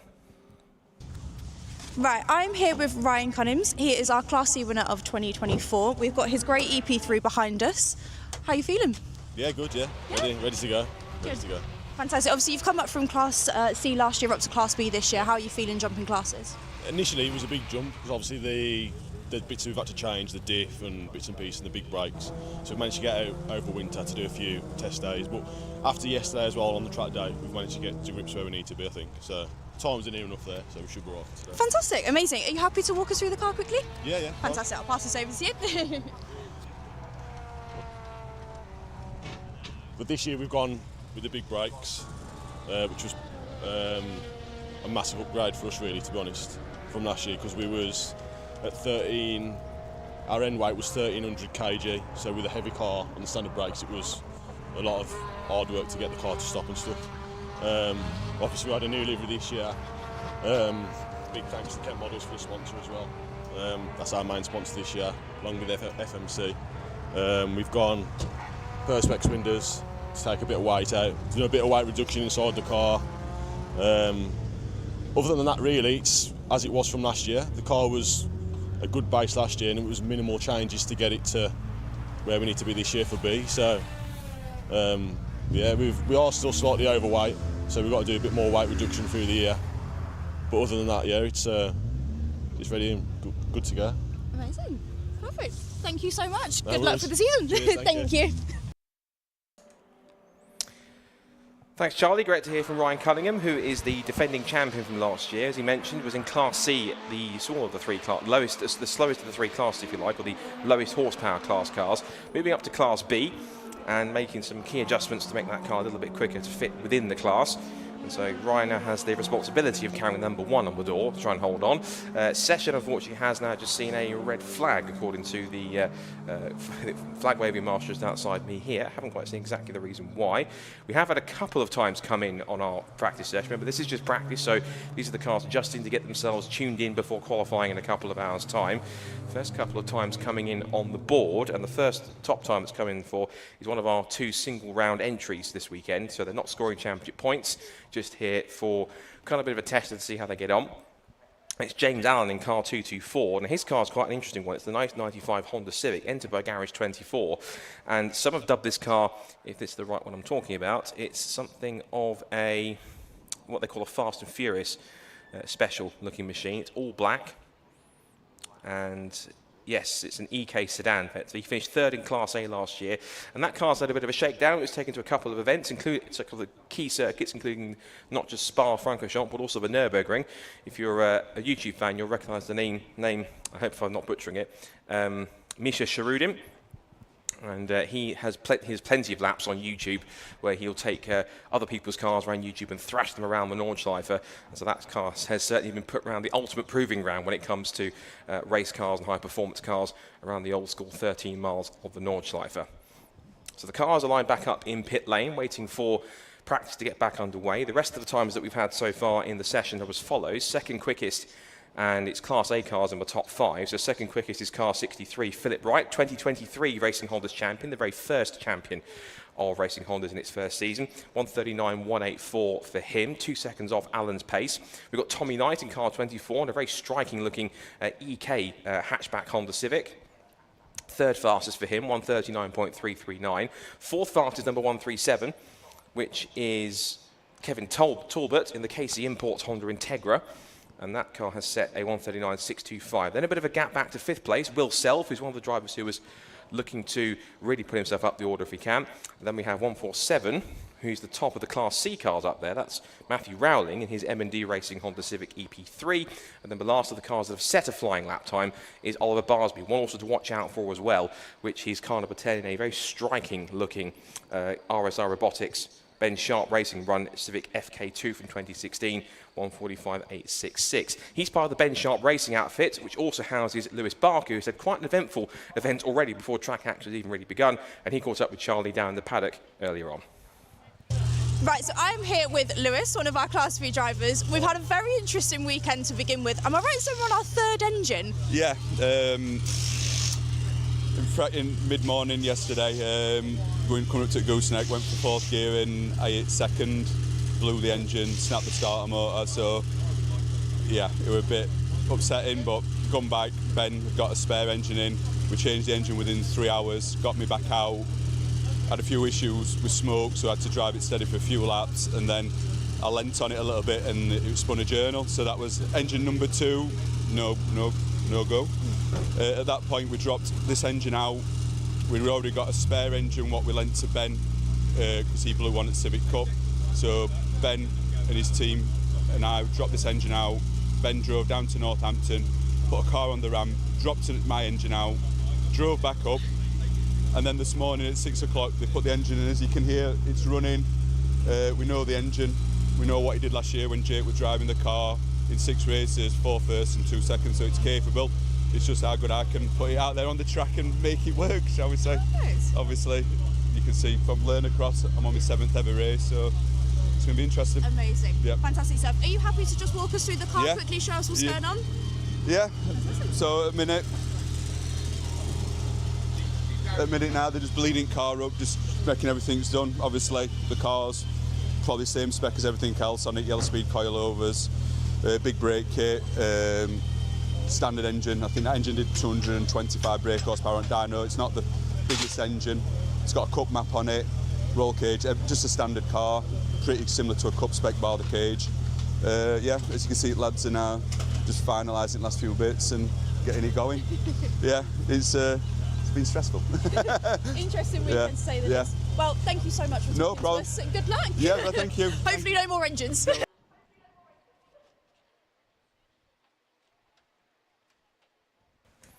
Thank you very much, Charlie. Good to hear from Lewis Barker. Just beginning of information from Championship Coordinator Carl McKellar. The car that's caused the red flag Saturday is our defending champion Ryan Cunningham. He's gone off around between Mansfield and the Gooseneck. So hopefully he's okay, and of course some work will have to be done to the car to get it worthy for qualifying later on, fingers crossed. So Ryan Cunningham not having quite the best baptism of fire when it comes to moving up to Class B, but the defending champion, fingers crossed, will be able to get out for qualifying in a couple of hours' time. There you can see the recovery truck is there, I think, to pick up the car. That's exactly where it is. It's on the approach towards Mansfield, down the hill. Looks like the car's got a little bit sideways out of control and off into the tyres, so hopefully he is okay and the car is fixable for qualifying later on. Good to hear from Lewis Barker, part of the Ben Sharp Racing outfit, very experienced in Honda racing a lot, including in other different championships that represent Hondas.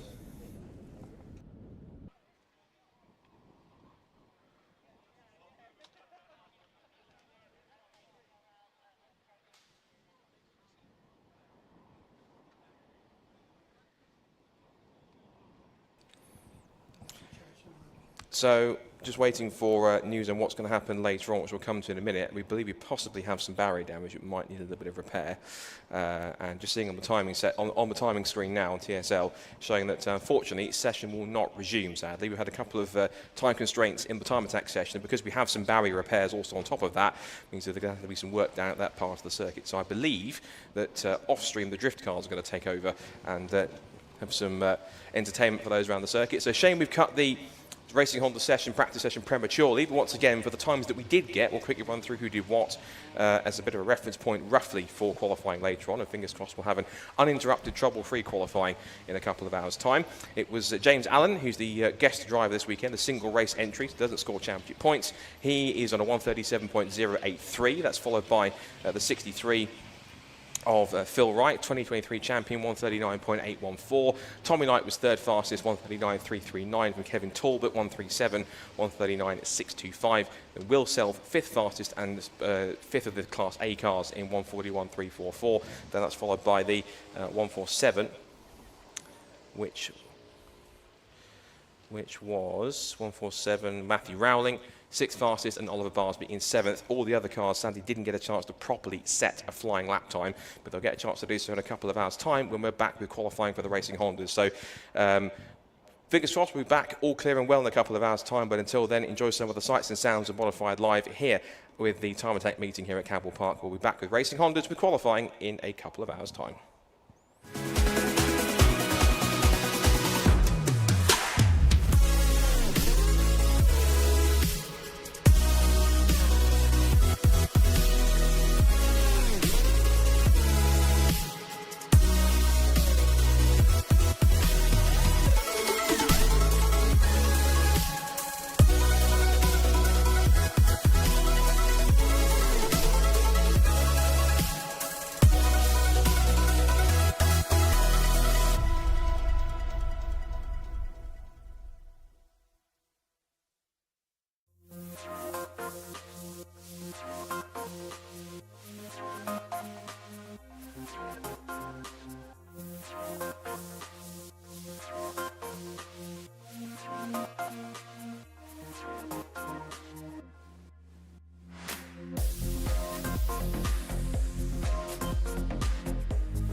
All right, welcome back to Time Attack.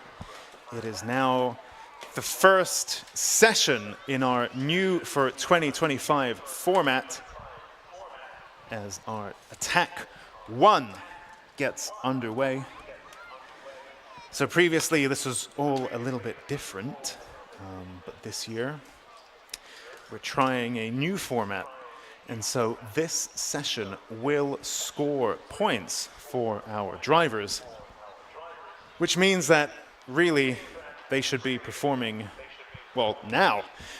So previously, before lunch, the morning sessions were kind of free to come in and out of the pits, tweak stuff, maybe run, maybe not run, it's kind of up to you. But this time, every session counts. So drivers got some points in warm-up, just for turning up and doing a few laps. And while we wait for this session to go live, you can see people wandering around the track, the crews getting into position and so on. While that happens, I believe we have Susie in the paddock.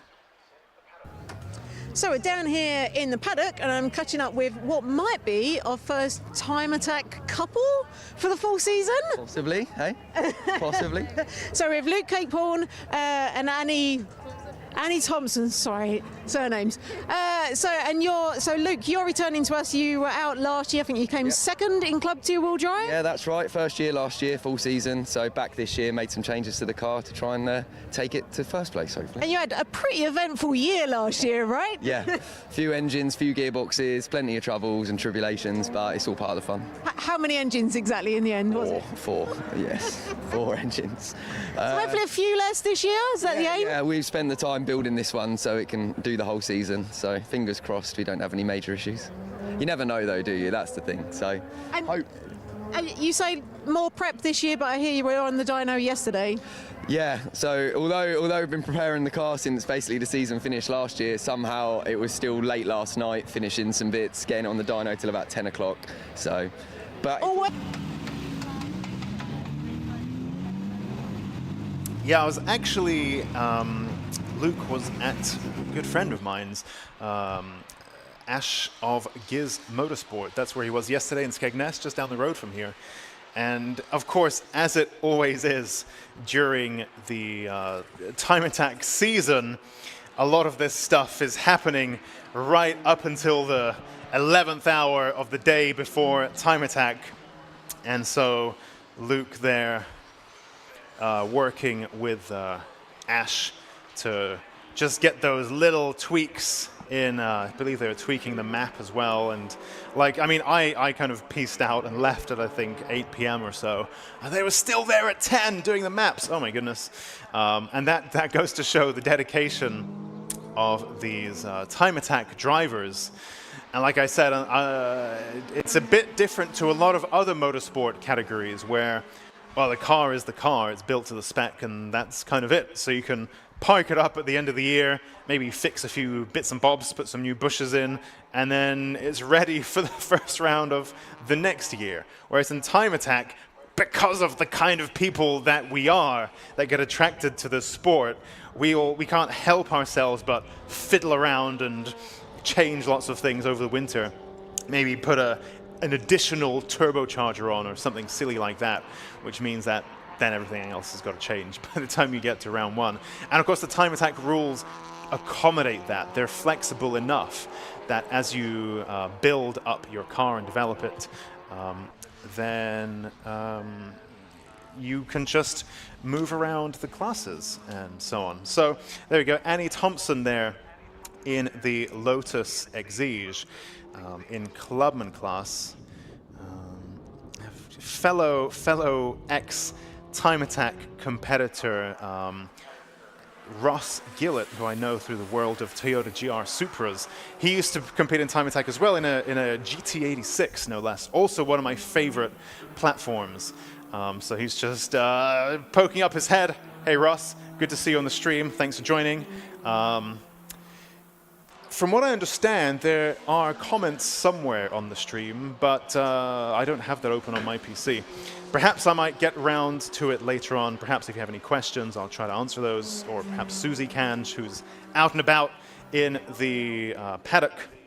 But you can see there coming into the hairpin on your screens, Annie Thompson there, just behind the late model Honda Civic Type R,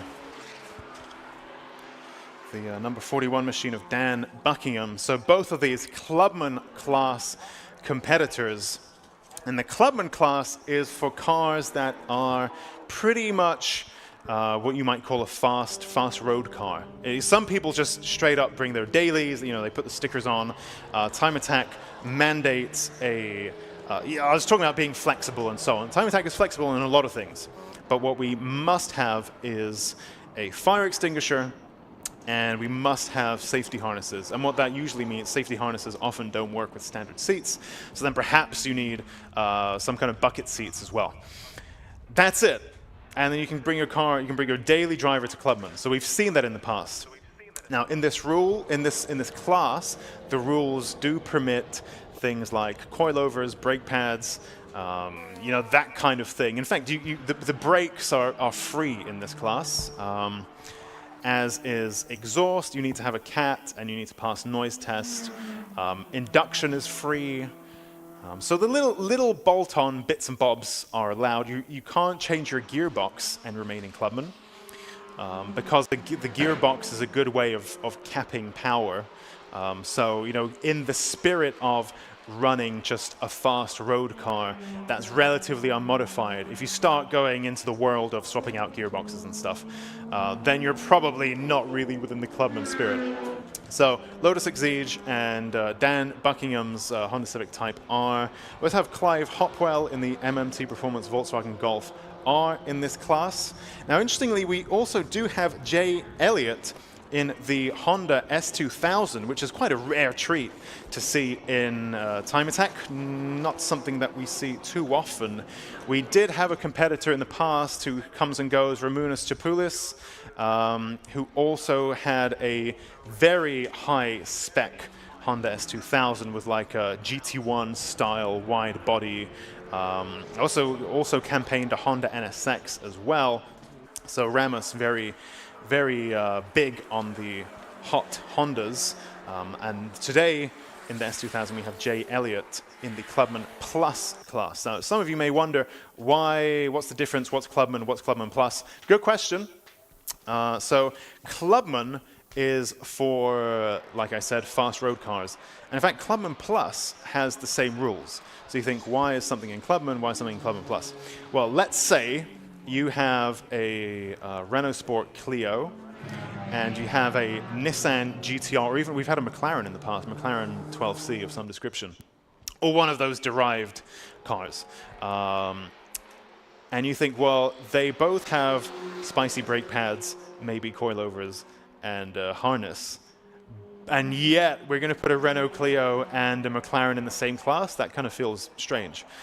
Which is why, even though the rules are the same surrounding modifications, if a car is just, it's a way faster car, it's just how it is, that goes in Clubman Plus, and the more regular cars go in Clubman. Now, you might think, well, why is the Exige in Clubman and the S2000 in Clubman Plus? It's a good question. It's one that I pondered myself. But I asked some questions and got some clarification. This Honda S2000 is actually supercharged, which is something that a lot of people do with road-going S2000s. So there's quite a few of those on YouTube and the internet and so on. Back in the day when I looked at an S2000, I considered doing the same. And then you might wonder, well, if it's supercharged and clearly modified, why isn't it in Club 2-wheel drive? Well, that's because Club 2-wheel drive needs a Motorsport UK approved cage, which this is still a road car. So this is Jay Elliott's road car. that happens to be supercharged. So it was a bit of a gray area. It wasn't here nor there. Yes, it's modified. No, it doesn't have a Motorsport UK approved cage. So where do we put it? Okay, we'll put it in Clubman Plus. This goes to that flexibility that I was talking about. So if whatever you've built, provided, oh, there we go. Who's that? That's Jay Elliott now, coming off the track, getting stuck in the grass. Oh, my camera feed. There we go. Oh, look, he's nearly recovering it. There we go. Dan Buckingham in the Civic Type R now whizzes past. I think they're coming up and around onto the mountain, perhaps.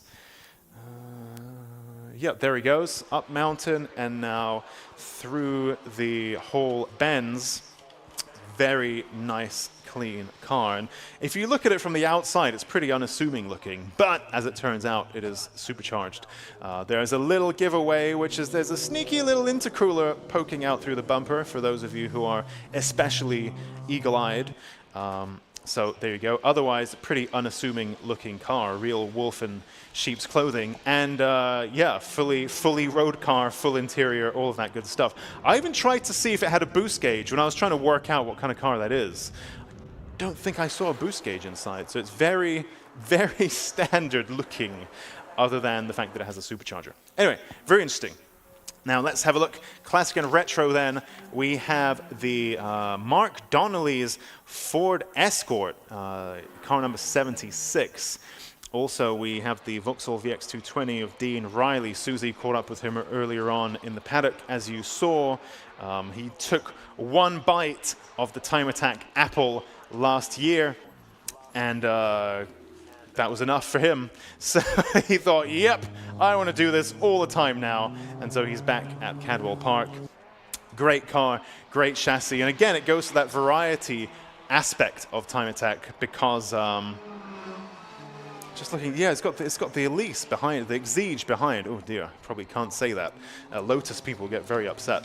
But if I recall correctly, the VX220 and the older Elise are they not the same car or something? There's some overlay with the GM owned Lotus or something. Perhaps those of you in the comments can fill in, or if I've upset any Lotus people, then you can also be a hater in the comments. I've got thick skin.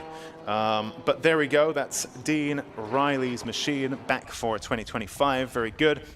Let's, of course, take a look at the lap times because now they do count, unlike during warm-up. This is now Attack 1, and drivers get points for Attack 1, and then later on in the day, Attack 2, and then Super Attack. So if we look at our breakdown by class, and of course, thanks to the wonderful Lucas Oil live stream, on the left-hand side of your screen, you can see everything broken down by class, as in fact, Mark Donnelly spins his Ford Escort.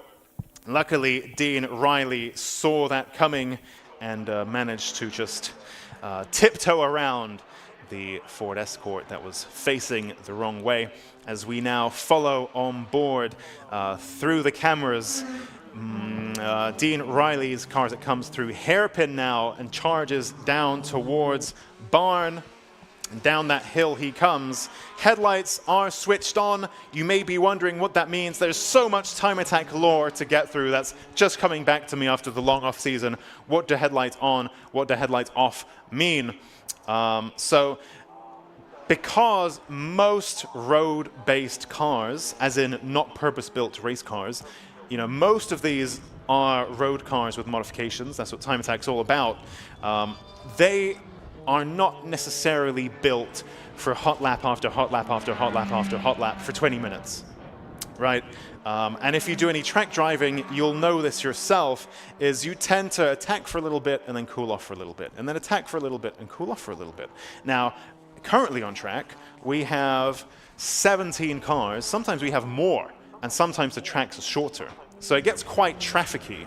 And some cars are on hot laps, going very quickly, and some cars are on cool down laps, cooling down their brakes, cooling down their tires, perhaps having a breather themselves as a driver to think, where am I going wrong? Let me consider my sector time. You know, a lot of people have these Garmins now, that tell them their sector times and give them data and so on. So, you know, the driver might want to take a little step back and ponder their next move. So they'll have a cool down lap, cool down the car, cool down their mind. So you have drivers who are attacking and drivers who are cooling off.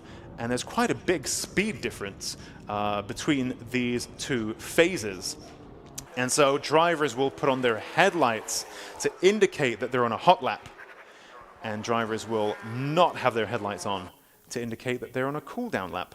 And a car with their headlights on will have priority over cars on a cool down lap. And cars on a cool down lap will do the sporting thing and move offline, perhaps, or just generally get out of the way of cars on a hot lap. So, you know, there's a little bit of etiquette involved in time attack. That's a big part of the skill, is not only are you doing a hot lap, you're doing it while everyone else is doing it as well. And so for me, as a competitor, that's why I prefer time attack compared to other lap time-based competitions like rally, like sprint, like hill climb, where you're kind of on your own. That's it. You know, cars go out with a big gap between them, and that's kind of it. Time attack feels much more action-y. And you have the feeling of being in a big pack of cars, but you're not racing wheel to wheel. So you get the best of both worlds. No one's going to clobber into you like they would do when you're racing wheel to wheel, but you still get that pack experience. Dean Riley now seems to have departed from the track somewhere in that Vauxhall VX 220. Easily done. I mean, Cadwell Park is a especially technical circuit.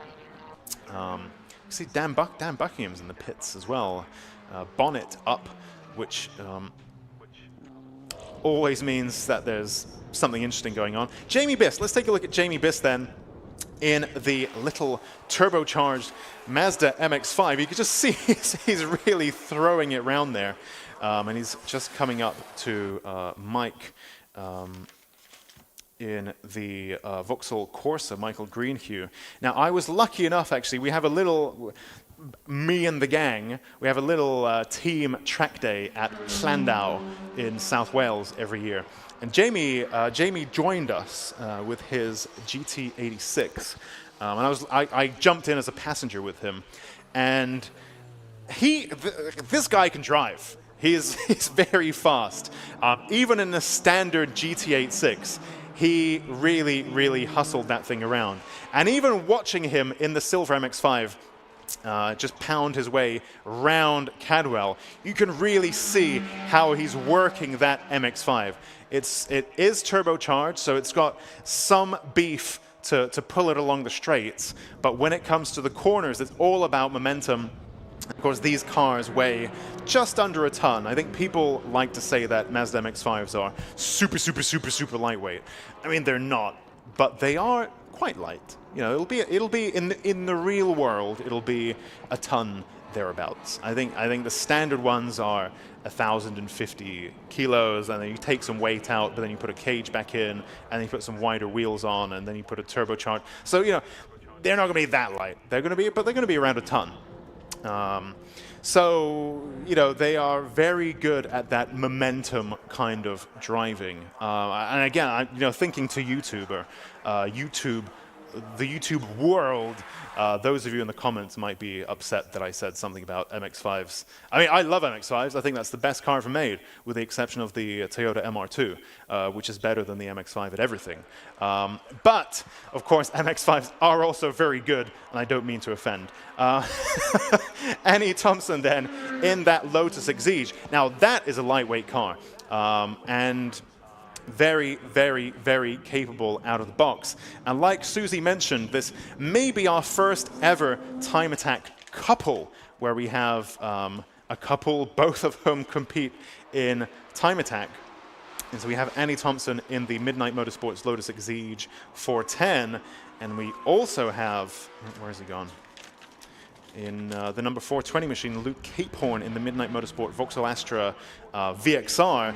Now, the VXR, as you will see, it's got wide body, composite panels, loads of power. This is very much a built car, a time attack build. Whereas the Exige, well, it's it's just a car, isn't it? You know, from the dealership. And yet, it is so capable on track, so pedigreed. Really, really amazing machine. And Luke drove both back-to-back, the Astra and the Exige. And again, the Astra has had everything on the planet possible done to it to make it into a speed machine.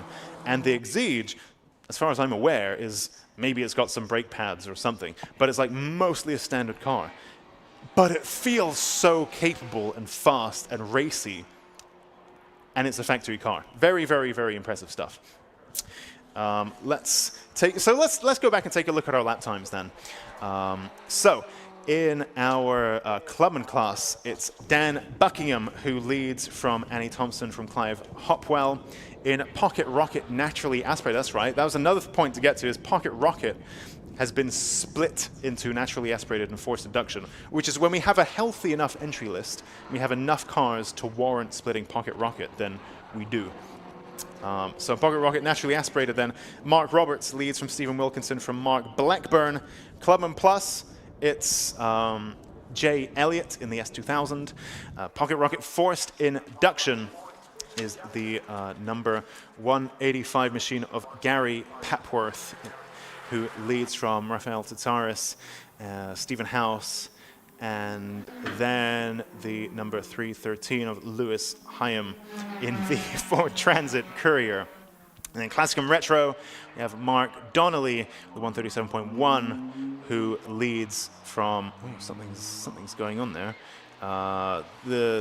Some of those numbers are grayed out, so I'll squint. Mark Donnelly leads from Dean Riley, from Jamie Biss, Eden Young, and then Michael Greenhue. And that is, how many is it? 1, 2, 3, 4, 5, 6, 7, 8, 9, 10, 11, 12, 13, 14, 15. That's all of our cars. Okay, nice.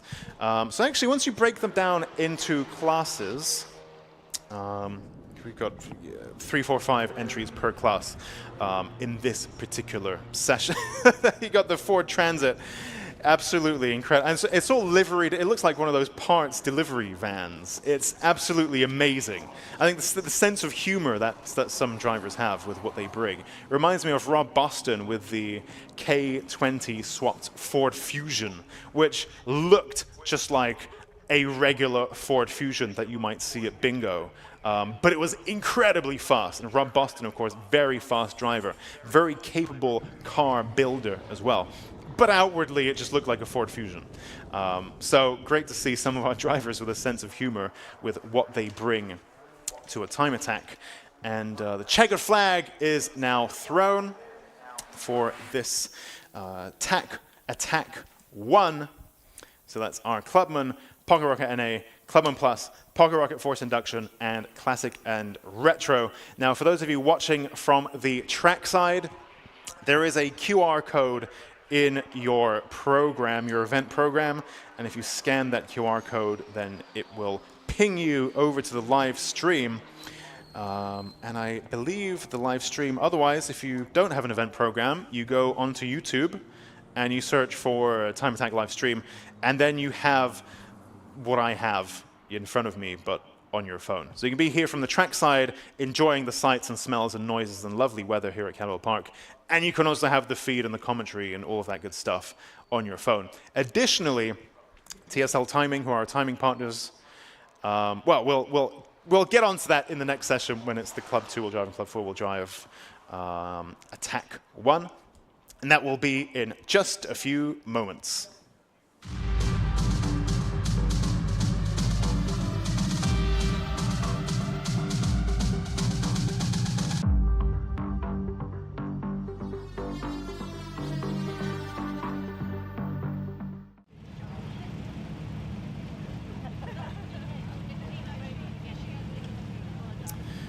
Right, so we can now see our Club 2-wheel drive and Club 4-wheel drive machines gathered in the assembly area, ready to hit the track for their Attack 1.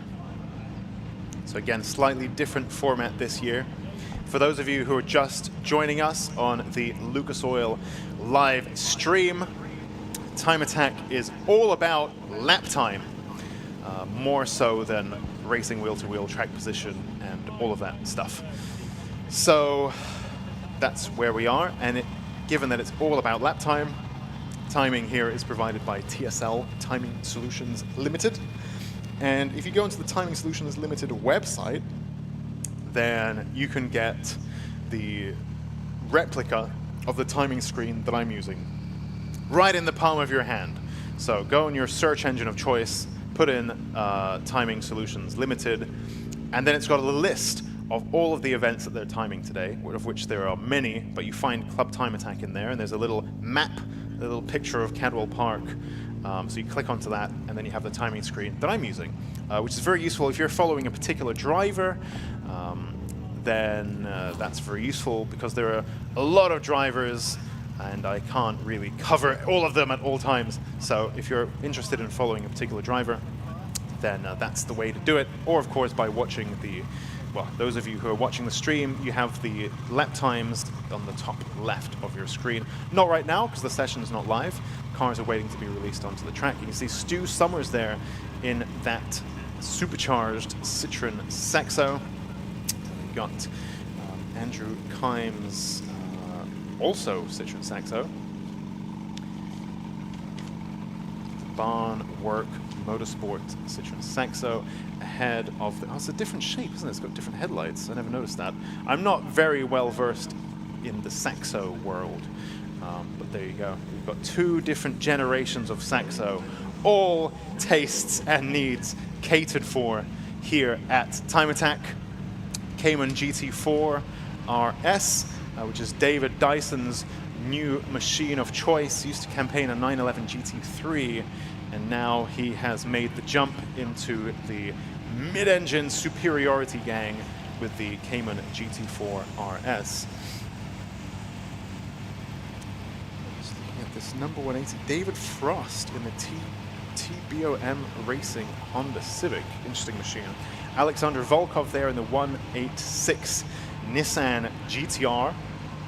Very beefy machine, about 900 horsepower or thereabouts, depending on the map, depending on the bloop bloop bloop that he presses onto his. I mean, the tuning scene these days, especially with turbocharged cars, is amazing. It's like Star Trek, and you can just choose your level of map, and off you go, depending on the track and so on. You can change it on the fly. Incredible. Then we have Luke Capehorn in the Midnight Motorsport Astra VXR, being mapped by my good friend Ash Gedney at Gizmotorsport until late last night in Skegness, just down the road from here, about half an hour's drive. Quite a reworked machine for this year with the Opel World Touring Car from the noughties kind of livery. Very cool. If I recall correctly, those look like the Opel factory colors from that era, so that's very cool. Then we have this interesting BMW 1 Series, the 218, the 218 machine of Neil Robson, the BIB Performance BMW 135i, which we saw stopped in the pit lane towards the end of his warm-up session. But whatever it was, he's clearly back and ready for attack one. And again, this time lap times do count, and our drivers now, instead of having all morning to faff about and warm up and play with their setup and so on, which is all very important, but now they have less time to do all of that because attack one has now begun. And so their lap times will count towards their championship points. Again, for those of you who are freshly joining us, maybe this is your first Time Attack event, at no point will the Time Attack machines be racing wheel to wheel. We actually did that once in the past as a special little one-off. Club Time Attack often, not often, but periodically throws in a little plot twist. And I remember at Snetterton a few years ago where the dusk, this is the October-November round, and dusk comes quite early. And so we could do a night Time Attack because it was night, it was dark at like 5, 6 p.m. So we did a nighttime Time Attack where drivers had to swap seats halfway through, and it's all very exciting. And there was another, this was before my time, but apparently the Time Attack drivers also did a bumper-to-bumper, door-to-door kind of race, lights to flag situation. But generally, we don't do that. And so Time Attack is all about your flying lap. You have 20 minutes, and in that time, you need to set the fastest flying lap you possibly can against cars of a similar build that you are classed with. Now, why are we doing flying laps as opposed to driving door-to-door, racing wheel-to-wheel? Why is that? Well, luckily, last year, we had Maz Yumada, who was the Motorsport UK Drift Pro Championship commentator last year, and he dropped in during one of the Time Attack sessions. And so this question came up. I think I had Jamie Biss, one of the Time Attack drivers, helping me with the commentary that day. Maz happened to be in the room, and we started talking about, Time Attack historically back in the day of, Japan, and different workshops were building these cars and they were being raced illegally on the mountain roads and all of this stuff. And that was all a bit dangerous, and it got moved to purpose-built circuits. This lore is very storied and quite well known. But the question was, if we're testing the fastest driver and the fastest machine, we'll surely just put them all on track together and let them race, and whoever wins has built the best machine and is the best driver. Maybe. But then Maz, who again kind of lived through the tail end of this period, he's not,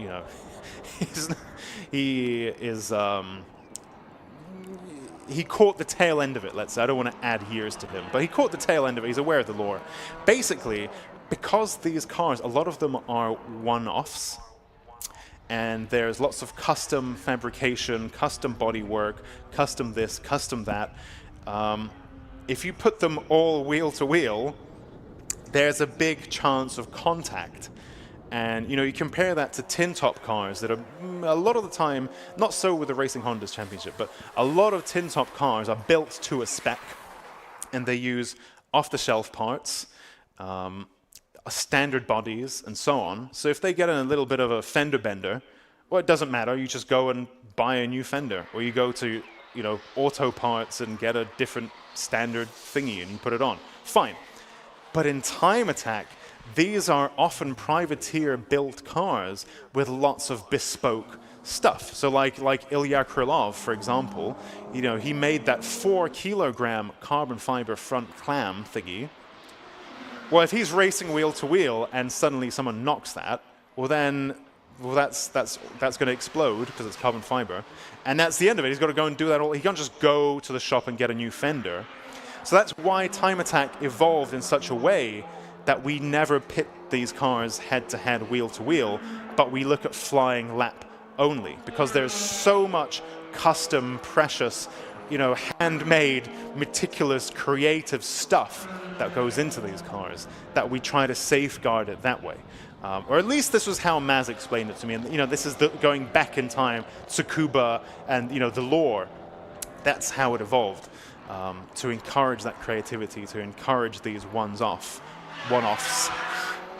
Anyway, enough about that. Let's take a look at car number 94, Nicholas Good in the Dream Automotive Honda Civic Type R FK8. Whereabouts is he?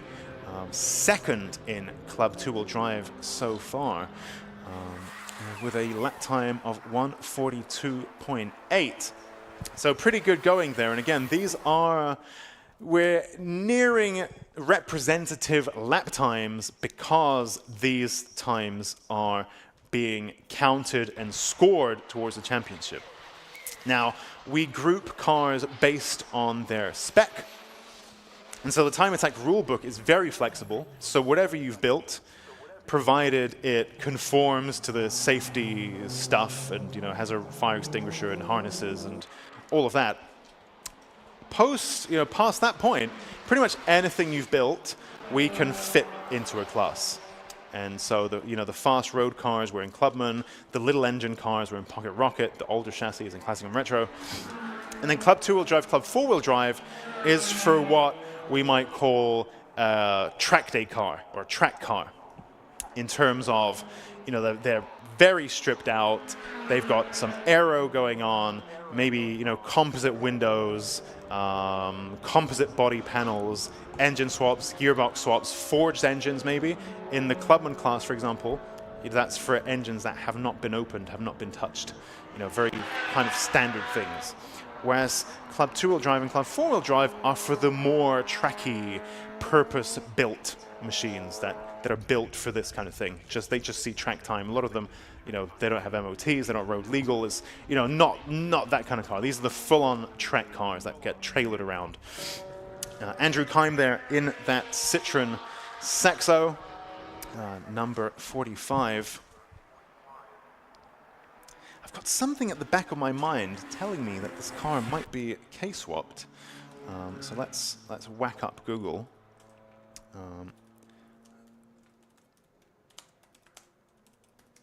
I think so. Yes, there we go. That one is K-swap. There we go. So Stu Summers' Saxo is still a Saxo engine, from what I understand, but now supercharged. And Andrew Keim's machine is K-swapped. And we see a lot of K-swap cars now in the world of time attack. Generally, even in drifting, Terry mentioned that I think maybe it was one of the S15s was now K-swapped, K24. And a lot of our time attack cars, not just in the UK, but around the world, the K-swap is a very popular route now. I think when it comes to these norms and these trends, there are questions about all kinds of things, but for various reasons, the K-swap is very trendy at the moment. But of course, the popularity means that the aftermarket and even the engines themselves are kind of getting a bit more expensive. So I wonder whether we'll get to a point where the lore is going to move on a little bit. But at the moment, K-swap super popular. Andrew Keim is K-swapped. Eden Young's K11 Micra, if you missed it, that's K-swapped. Ilya Krylov's Clio, that's K-swapped. There are probably a few others that I'm forgetting. Last year we had, it felt like, we had some Renault Clios that were K-swapped as well. I don't think they're here this year. But yeah, very interesting. Let's take a look. That's Alexander Volkov's machine. Of course, that wing is obscene, but it is a quite a heavy, big car. And what's really interesting is when it comes past you on track, and it's the people who are trackside who will really benefit from that. Alexander Krylov sets a faster Sector 1 than anybody so far. When you see this car pass you nearby, you can really hear how much air it's displacing itself. It's punching a very big hole in the air. It's a big machine, and so it needs that aero to really help wrestle it around the track. It's very at home at circuits like Snetterton 200, with a nice long Bentley straight, and at a twisty, turny circuit like Cadwell Park, it's really very much of a handful. Interestingly, so last year, Alexander Volkov had a little knock, I think, at Brands Hatch, and as a result needed a new bumper and bonnet. And they air sprayed a tiger onto the bonnet, like graffiti paint, but like, the proper, I don't remember what it's called, airbrushed a tiger onto the bonnet. Now, it seems that for this year, it's now tigerless on the bonnet, but the tiger has moved on to the side. And there was some symbolism there because it's like fiercely, it was wounded and yet it's still fierce and it jumps back up. The team explained the symbolism of it, and clearly it was so symbolic that they kept it on the car even though they changed the bonnet. So there we go. 900-ish horsepower from this car, around 1,700 kg. When we last spoke, I saw him briefly this morning. We didn't really go into detail. But last year, Alexander Volkov's machine still had a full interior. And so we've had GTRs come and go over the years. This one, I think I just spied a fluorescent yellow cage in that GTR, which of course is what they need in Club 4-wheel drive, I think, from this year. So that's why there's been a cage added in. But as of last year, it was fully standard interior, from what I understand. So it was a very hefty machine. It was 1,700 kilos, give or take. Meanwhile, in the pits, we have the number 998 machine, Andy Grady, in that silver Evo, which I think ended Club 4-wheel drive warm-up fastest, and in fact is fastest now with 8 minutes left in this session. Perhaps let's take a look at some of our lap times. So currently leading Club 2-wheel drive is Andrew Kime.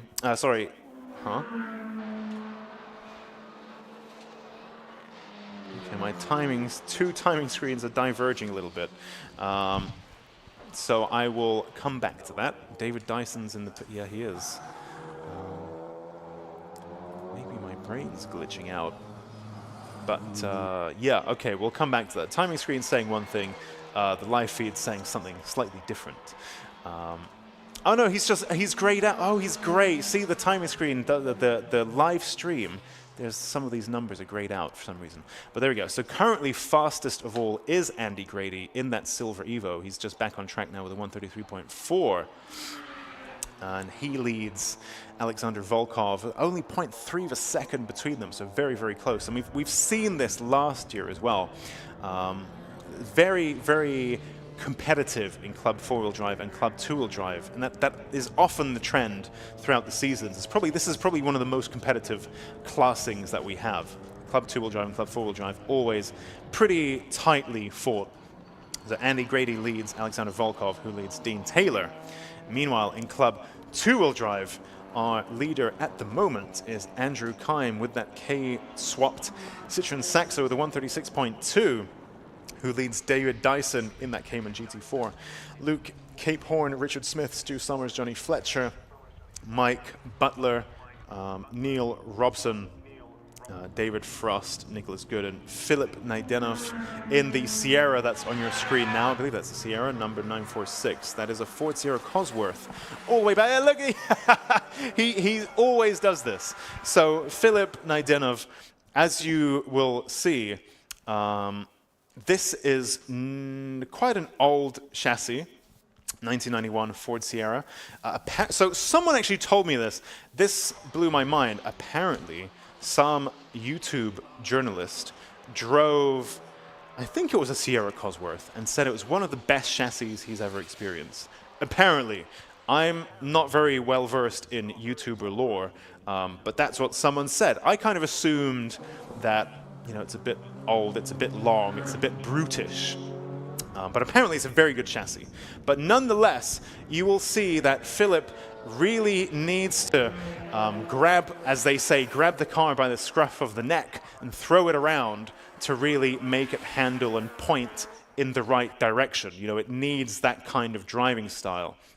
And so Philip often is more comfortable with oversteer than what we're used to seeing at Time Attack.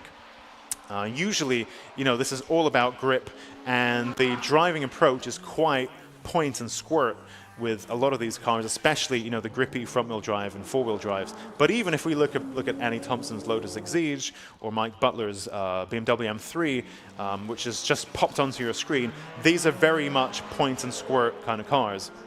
Whereas Philip Naidenov's Sierra Cosworth moves around a lot more, and that's his driving style as well.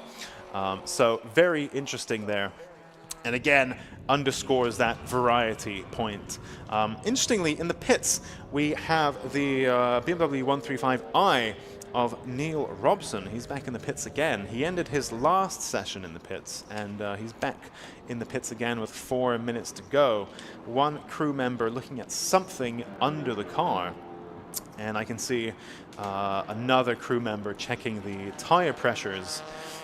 Again, a very, very important setup tool, which perhaps I haven't discussed enough So you might come back to that later on in the day, but let's take a look at these lap times instead. So Andrew Keim then still leads, but we do have a personal best Sector 1 from David Dyson in the GT4 RS. Likewise, Stu Summers in the Saxo improves in Sector 1, as does Nicholas Good, who sets a personal best Sector 1. So let's see if we have any improvements from these drivers with 3.5 minutes remaining. And of course, for the first time ever, the second session in the day, now called Attack 1, does score points for our drivers. So historically, at this point in the day, our drivers might still be a little bit, not really pushing that hard, thinking about their setup and so on. But now, for the first time ever, at this point in the morning, our drivers are already scoring points based on their lap time. So that's very interesting, and I think it's a cool change. I think it makes things much more exciting because every session counts now. In the past, you could theoretically not... Oh, we've got someone off the track. That is number 70. That's Dean Taylor in the next level detailing Mitsubishi Evo. He's run out of track there. So you can see him, hazards on. You can see that red light blinking on the back of the car. If you're new to timing, I can see that also Neil Robson's BMW 135i is now running again. And it's got the BMW 1M kind of look to it, especially the front bumpers. That's really cool. So, where was I? That threw me off there. Nice car. Oh yeah, what's the blinky red light on the back of the car mean?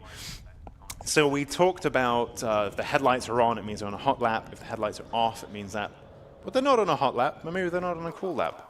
It's neither here nor there. It's just an average lap. But if the red light is blinking on the back of the car, that means you are definitely on a cool down lap, basically. So you're letting everyone know around you that you're moving slowly, that you're looking in your mirrors, that you're cooling things off. You're going to get out the way if someone quick comes up to you. That's what the flashing light on the back of the car means, is that you're on a cool down lap. Headlights on mean you're on a hot lap. And again, because these aren't purpose-built, endurance cars, they need to alternate between hot and cool laps, really. Otherwise, things start to overheat and break and so on. Depending on the car and the build, of course. But it's good practice in time attack to alternate between hot lap and cool down lap. Johnny Fletcher joins the track in the Mark IV Astra GSI.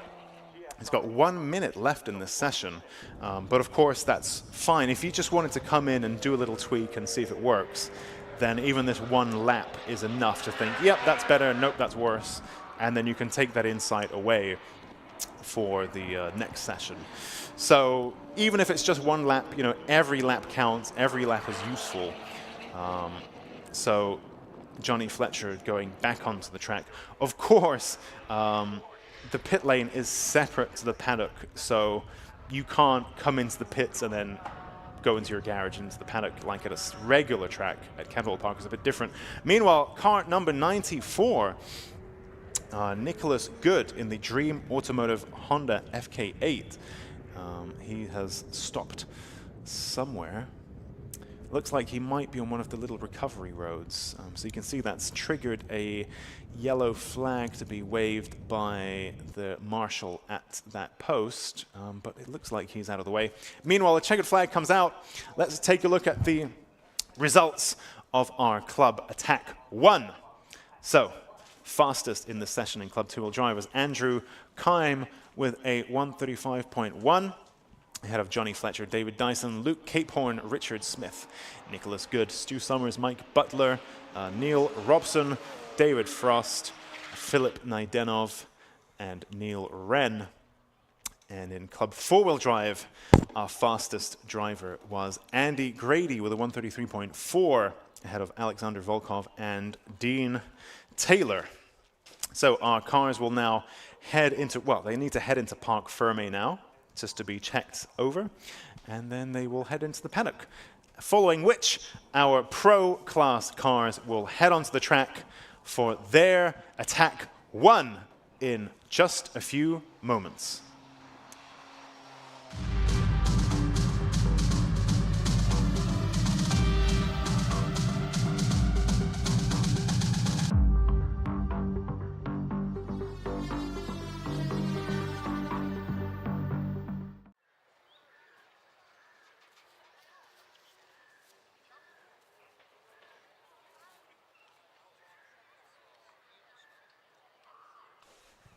All right, so the track has now been cleared. And you can see the crews now. If you look into the far side of your live stream, just over the mountain, you can see the crews now moving up and down as they, again, Cadwell Park has that very strange layout. And so what that means is the paddock is separate from the pit lane, and you can only gain access to the pit lane by walking over the track. So it's quite an unusual layout. So in between sessions, we have this switch around where we close the track, people can walk over it and then walk back. And in the meantime, I believe we have Susie in the paddock with another update for us. So I'm down here catching up with a familiar face to Time Attack. So Ilya, we've not seen you for the last year, right? Yes, we took a year off away from Time Attack. It was getting a little bit too much, too competitive. But yeah, we took some time off to build the car even better. For those of you who are not familiar with the car, it's a Renault Clio 172. There's nothing left of original Clio, literally just some door catches on the stuff. So it's running K24 Honda engine, full sequential gearbox. This year has a paddle shift, motorsport ABS, bespoke suspension, bespoke everything, full Kevlar body, all wireless, running all Haltech, latest and best equipment, just you name it, everything you can sort of buy, purchase, think of, it's just been thrown at this car. You know, I'm masking my lack of talent with just like more power, more of everything. But yeah, it's been hell of a ride in last month. I was still doing some body work last night, 11 o'clock, just sort of frantically putting things together, stickers and all. Unfortunately, a week ago, the new engine that was built for this car, we were aiming for really high power, you know, like give pro boys, you know, run for their money. It exploded on the dyno, unfortunately. So this is the 2023 spare engine. So we're kind of running essentially the same power as 2023, but with paddle shift and all ABS and different suspension. And obviously, thanks to Yokohama, thanks, no thanks, I'm running different tires, because it used to be Air 1 275 all round, and now it's 295 but 18 size. So, you know, I've not seen it on the Clio, 18-inch 295. So everything is new to me. It drives like a totally different car. So I have to get used to it. So lack of power is not a problem. When you say lack of power, how much power are we talking? I mean, we're talking a Clio. Most people are not expecting this kind of power, right? 480 horsepower. So that's not bad for a Clio. No. I mean, by all means, no. I mean, it's good. I've achieved some good lap times 2023 with this car. I mean, obviously, the whole idea of building this car to this level is because I set myself a goal of building the fastest. And so far, I can kind of claim that nobody has been able to kind of beat my times officially at the tracks.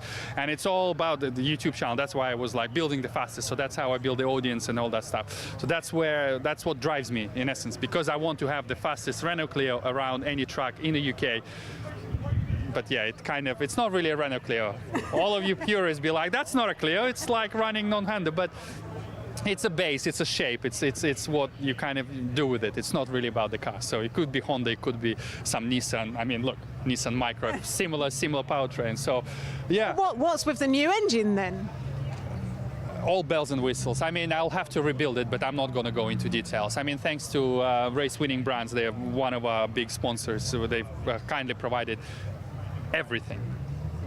So it was supposed to be, yeah, but it failed on a dyno, so, you know, big block, big hole in the block, so that's unusable. So now I have to sort of rethink the strategy. So maybe a few rounds before we see that engine back in? 100%. Just because everything is so stacked up. With 20 days until Donington Park, I mean, I'd be lucky to sort of iron out the small issues that inevitably will rise up from today, 100%, because it's impossible. You know, it's a self-build. I'm proud to say that 99% of this car except for the tuning. Tuning is done by the man himself, Paul West, the King Tuna, yeah, TPW Engineering, yeah. And then obviously the boys from Haltech help with all the sort of software adjustments and all that. But in essence, all the mechanical work, welding, fabrication, the carbon, it's self-built by me. So that's what I'm saying. It's inevitable it will break. I'm not a professional. I'm a photographer, videographer, and a little YouTuber who likes to go fast. So it will break, and I have a team of lovely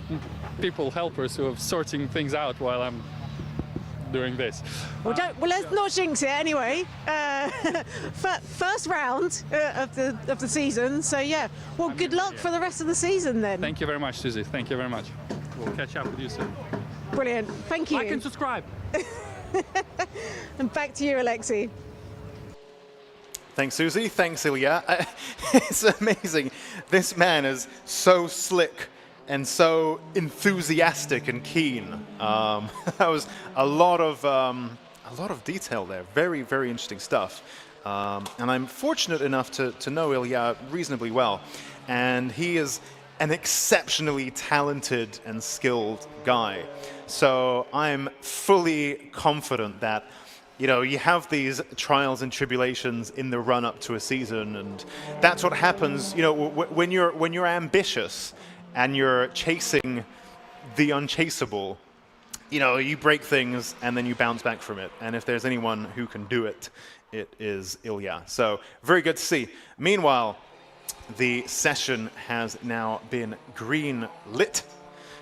So our Pro 2-wheel drive and Pro 4-wheel drive cars hit the track. I have actually opened up the YouTube stream. I was quite curious about the comments that are coming in, maybe some good questions.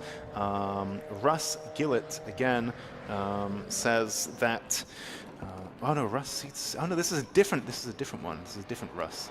That was Ross, this is Russ.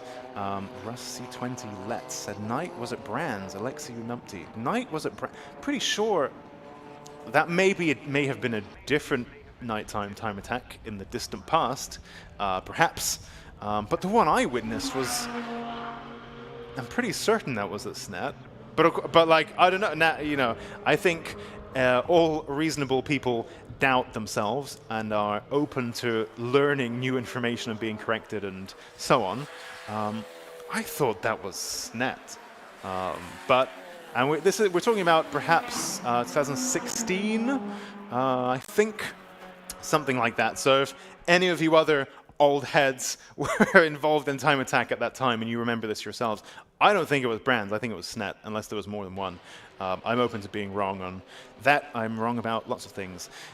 So let's see, we've got Holistic Henchness says, of course, the difference to doing this on the Facebook stream in the past is that we had people's real names and they were like actual names, whereas here, Holistic Henchness shouts out Annie and Luke and Dan. Get it done, guys.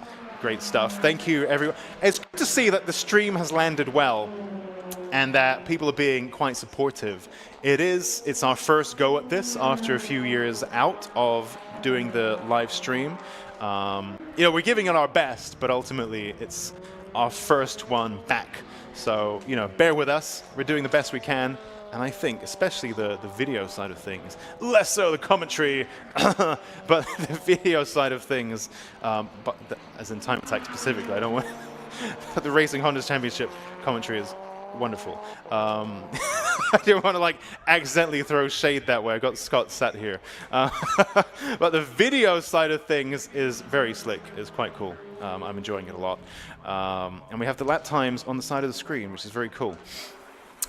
Luke Senjakovsky sets a flying lap, which is an interesting development after the morning session where Luke, I don't think, set a flying lap.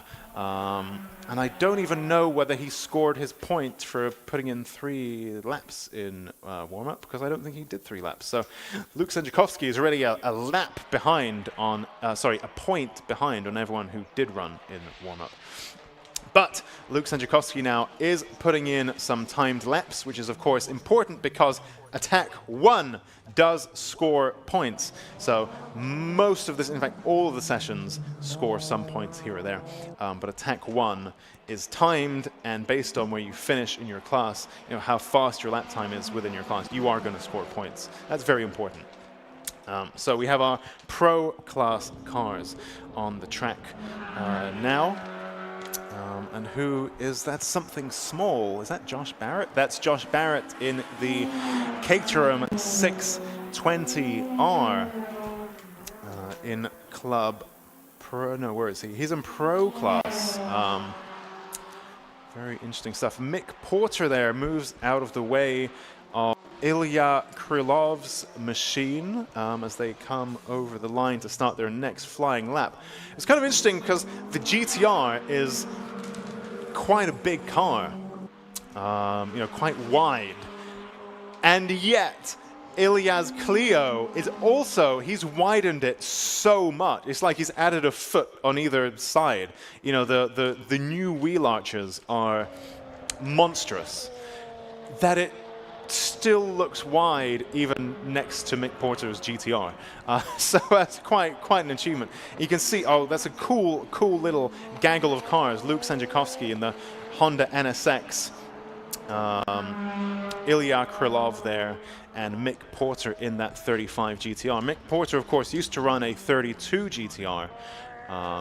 He's been back for, I think, since last year in that newer shape car. Just been phased out. They had a good run, the old 35 GTR. They were launched when I was still in high school, and you can still buy one today. It's quite a long time ago. So they've definitely, I think there or thereabout. Maybe I was in uni at that point. Anyway, that GTR platform has been around for a while, refined and refined and refined, and there's such a big knowledge base about this car and such a healthy aftermarket. Really, really cool. And so Mick Porter there jumping onto that new platform with that GTR now, I think since last year. Luke Sandziakowski, you're talking about K-swaps, by the way. Luke's car, that Honda NSX, also K-swapped, which is, some might say, quite controversial. Some might say even blasphemous. But there you go. Out goes the V6. In comes the boosted Honda K-Series. And as a result, it's a very fast, very racy machine indeed. Darren Spooner is back in the blue Spooks Peugeot 205. Of course, those of you who are into fast Peugeots will know of Spooks and Darren Spooner, absolute legends in the Peugeot tuning scene. We used to have, it was Andy York, also had a Peugeot 205 last year, for many years, which is, of course, K-swapped. Darren Spooner's, though, keeps the Peugeot engine. And we have Josh Barrett stopped somewhere in the little, oh my goodness, if you saw that on the cameras, we had the cameras switched on at that exact moment, car number 27, Bradley John, I think he dipped 2 wheels onto the grass as he was just making an overtake there. These cars are so wide that they really need to find space to get past each other. These pro-class cars, you know, even Ilya's DIY composite, like he said, 99% of that car is built by him, including all the fabrication and composites and so on. You know, he's added what looks like a foot either side of the car. You know, these cars are getting so wide in the pro classes that they really need to find room for themselves on track. Let's just take a look there, an interesting one. Whoop. Lots of moving around under braking into turn 1 between Ilya Krylov's Haltech Clio and the little green Caterham of Dan Kelly. So it looked a bit hairy there, but luckily pretty skilled drivers, so all without incident coming into turn 1, but they were definitely trying to scramble. Again, you know, the speeds are now quite high in the pro class. The cars are so massive and wide that they really need to try to find space for themselves. It's quite amusing. It's like they're a victim of their own success in terms of the car is so big and wide and grippy and fast that they've made their life a little bit more difficult as a result when it comes to finding track space. But it's a good problem to have. In the pits, we have quite a few cars. We have Jimmy Broadbent's MX-5, Mick Porter's GTR, and also Eric Holmes's Mitsubishi Evo 6 RS. Martin Henry comes into the pits as well. And so this is, I mean, you can't refuel in the pits in Time Attack. And there's only so much you can do. And also here, uniquely at Cadwell Park, where the pit lane is divorced from the paddock and the garages, you don't even have all of your spares and your tools with you in the pit lane. And of course, you can't cross into the paddock because you have to walk over the track because of how Cadwell Park is arranged. You know, it's our favorite track because it's so hilly and wild and weaving, but it also means that you have this funny divorced layout. But what it means is you're quite limited in terms of what you can do in the pits, because if you haven't brought all of the possible stuff you might need, if you've left that in the paddock, well then you can't do anything in the pits. But I can see lots of cars there having their tire pressures tweaked, which is again very important. And quite a few cars there. I'm just looking out. We don't have a red flag or anything, no. Just lots of tweaking going on. And of course, a big part of that is, well, actually, let's take a look at Dan Kelly's lap in the little green Caterham. I think he's new for this year. I don't recall seeing this car before. Moving around a little bit, looks like great fun. I don't envy the Caterham drivers when it's a wet day, because it looks like they're driving in a cold bathtub. You know, they're quite soggy and miserable and open to the elements. But when it's a sunny day, you know, I bet it's great. The car is moving around, and it looks great fun. Up and over the mountain, Dan Kelly goes. He's had a personal best Sector 2 as he now makes his way through Hall Bend's deceptively tricky sequence of corners. And you don't want to smack into the wibbly-wobblies at the apex of each little S as he comes around Barn Corner and down the hill. Let's take a look at what lap time Dan Kelly can do. Sector 3, 1:36.7, which is a personal best there for Dan Kelly. So nice little improvement there for him. Great stuff. That is good enough for third in Club Pro. In Club Pro currently it's Darren Spooner from Eric's Homes, from Dan Kelly, Richard Goodall, Donnie McLeod, Ilya Krylov, and Mick Porter. And then in Pro's currently led by Colin Dord with a 1:27.7, which I think might be the fastest time we've seen today. I don't think we've dipped below the 1:30s yet. But now we have. Colin Dorward leads from Luke Sejakowski, Bradley John, Josh Barrett, Andrew Barber, Martin Henry, and Jimmy Broadbent. And if we just return to the subject of, we can see Josh Barrett's in the pits. We saw him stop on track earlier on, but he seems to have got himself going, and there you go. You can see him in the pits now. Great camel work there, so thank you for that. Nice big shot there of Josh Barrett's machine. Quite an elaborate cage there as well. Very interesting. Great that you can see all this stuff in so much detail. So something there is being tightened. This is really incredible. Wow, very, very interesting indeed. Yeah, usually it's like, you know, when you're in the commentary box and you don't have the video, they're just like little specks. They're like little Matchbox toys in the pit lane, and you can't see the detail of what's happening. But we just did. Wow, that's very cool. So they're tightening something around that, what looks like front right suspension area, but who knows? Now let's take a look at number 79. That's Eric Holmes in the ENS Motorsport Mitsubishi Evo 6 RS. I think we had stopped on track in the Pro Class warm-up, but whatever it was evidently not serious. He's back out on track. Luke Sędziakowski, meanwhile, in the Honda NSX, you can see it throwing up sparks as that incredible amount of downforce pushing it into the road. Of course, Cadwell Park, quite bumpy, lots of ups and downs here, and the suspension moving around quite a lot with that aero load as well. And I know Ilya Krylov, who supplies a lot of the teams here. I don't know whether these are his or not, but I've seen him make these, the little titanium skid plates to protect the underside of your aero. But of course, when they hit the ground, they throw a spark up. I don't know if that's what it was, but it looked very dramatic there. As Luke Sędziakowski now comes around into Barn and downhill, he set a fastest sector 1 of anyone, personal best sector. Oh, and he goes into the pits. Well, never mind. That maybe could have been a fastest lap from Luke Sędziakowski, but he is in the pit lane. So, interesting one to watch there. What's coming out? Someone pulled a... Yeah, don't know what happened there. Interesting. Josh Barrett now, whatever needed tightening has been tightened, one would hope. We saw something being done there, some spanner being spannered. So he's back out on track. We've got Martin Henry and Donnie McLeod in shot as well as this gaggle of cars comes up and over the mountain. And that Caterham 620R not looking super racy, I must admit. Josh Barrett, historically, very, very, very fast indeed. Usually a championship contender.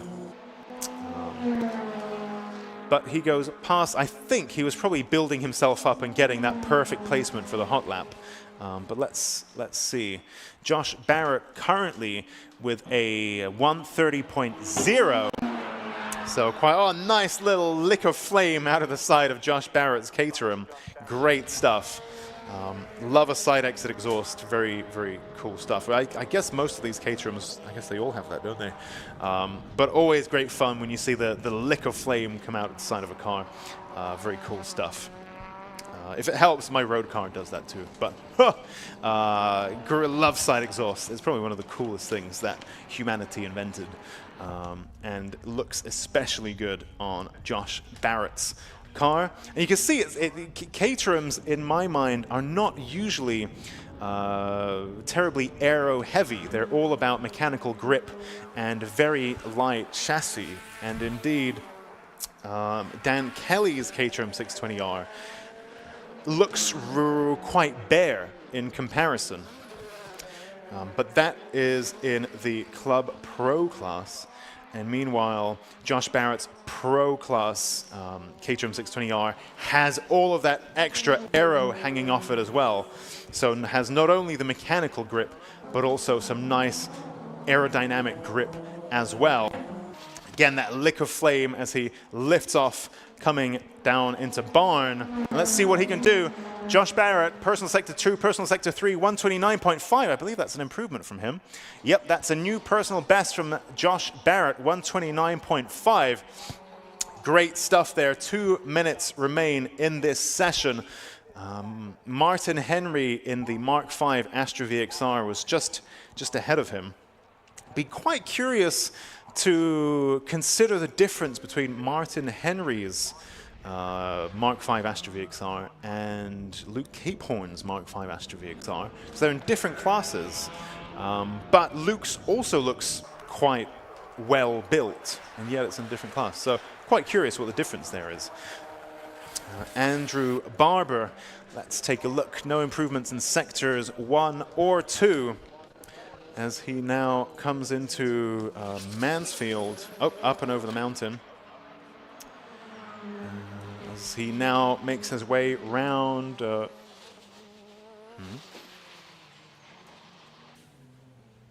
Lost my way with the old live stream there for a sec. Right, that's where he is. Right, round hairpin. And Barn, there he comes down the hill now. Let's see how Sector 3 goes. Okay, no improvement there from Andrew Barber, but perhaps he's set himself up nicely for his next flying lap. Meanwhile, Colin Dorward in the 151 Trek Formula Evo joins the track for a, well, there's not much time left for a flying lap, but he might be able to get a feel or shake down something. So let's see. Luke Senjakovsky's car back in the pits, not really having moved much for the past few minutes. And likewise, I think that's Dean Taylor's car, kind of skewiff. But, you know, there's a slow lane and a fast lane in the pit lane. There's 2 lanes to it, actually. One where you can work on the car and one where you drive around. So he's kind of in the lane where you can work on the car, but it's parked diagonally, so it looked a bit odd at first. Ilya Krylov there in the very elaborate custom Clio. He did have the flashing light on the back of his car, so I think that's his session over. Luke Senjakovsky's car, meanwhile, is moving, which is good news, even if the session is now over. So, attack 1 for our Pro Class cars is now complete. So let's take a look at our lap times. Then, given that we do now score points. Club Pro, in Club Pro, the fastest driver was Darren Spooner, back after a little time attack hiatus with a 134.7, so return to form immediately for Darren Spooner, ahead of Eric Holmes, Dan Kelly, Richard Goodall, Donnie McLeod, Ilya Krylov, and Mick Porter. Meanwhile, fastest in Pro Class was Colin Dorward, ahead of Luke Senjakovsky, Bradley John, Josh Barrett, Andrew Barber, Martin Henry, and Jimmy Broadbent. And what that means is that brings us towards the end of time attack 1. And very shortly, in just a few minutes, we will be heading into the Racing Honda's Championship qualifying. See you on the other side.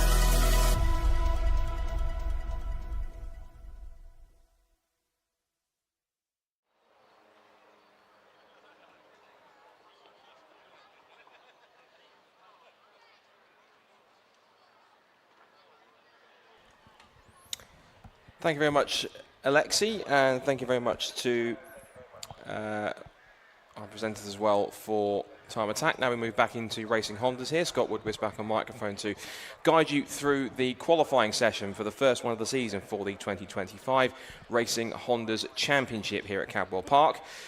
And hopefully the drivers will get a little more track time than they did earlier on, because we had a disrupted and shortened practice session. Only a handful of drivers, about 7 or 8, actually got clean flying laps in, because there was an off for the defending Racing Hondas champion Ryan Cunningham just between Gooseneck and down the hill towards Mansfield. The car was in the barriers. Fingers crossed that car is good to go and it wasn't so much of a hit that he's out of the session, which would mean he'd have to possibly do some laps in a break somewhere, possibly in the lunch break, if he's able to, or if that car sadly might be out for the day. Fingers crossed it's not, but we'll hope to see what is about to happen. About to see if that's the case. 26 Racing Hondas out for this season. It's the 3rd season for this racing segment of the Time Attack organisation.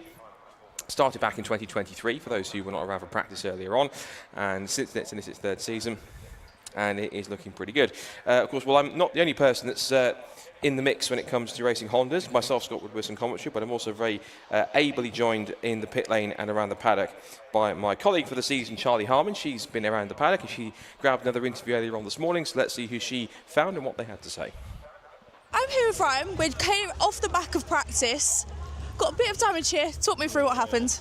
We just had a slight failure on the left side, gone into top of Gooseneck and it's just failed, so obviously being wet this morning, caught the grass, and I've just been a passenger. So it is, can't do nothing about it. But the motion has, I'll get it back out. So full send for qualifying. Perfect. So, damage-wise, bad, good, what are we sort of saying? Yeah, well, it don't look great, does it? But it is what it is. I can't really... Well, the lads will get it out, so we'll just see how we go from there. But fantastic. There's nothing too drastic, but it is what it is. Perfect. So get it turned around, get it back out for qualifying and go for it. Amazing. Thank you so much. Thank you. Thank you, Charlie. Good to hear from our defending champion, Ryan Cunningham. So hopefully the car should be out for qualifying. Thankfully, the damage doesn't appear to be as serious as some might have thought. So in terms of lap times we can expect here, well, the qualifying lap records for each class, classes A, B and C, are as follows to give you an idea of what to expect lap time-wise.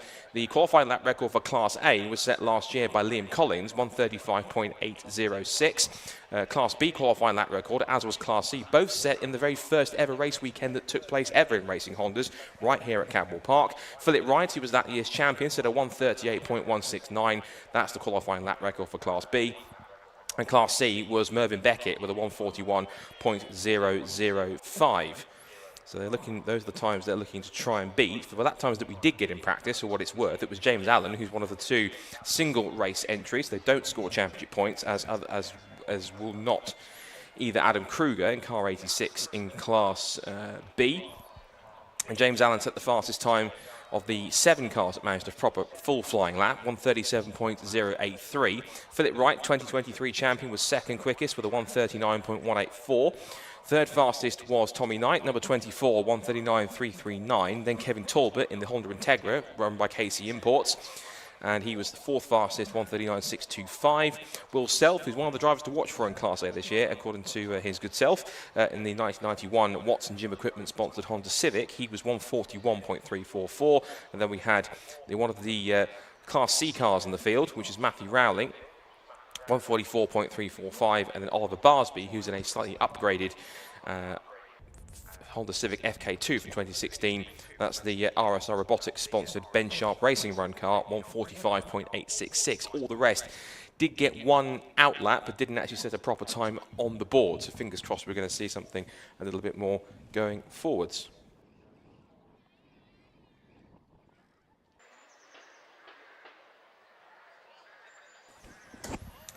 So a suspension failure for Ryan Cunningham was the reason why he went off the road. So thankfully that car has been repaired and hopefully good to go for the session in a moment. And whilst we wait for the Racing Hondas to take to the track, Charlie again has been busy in the paddock, so let's cue her up and see who else she was speaking to out in the paddock in between sessions. Amazing. So I'm here with Dan and his EP3 behind. Now Dan's a bit of a last-minute entry this season, however, still a seasoned professional we've got here. How are you feeling about the season?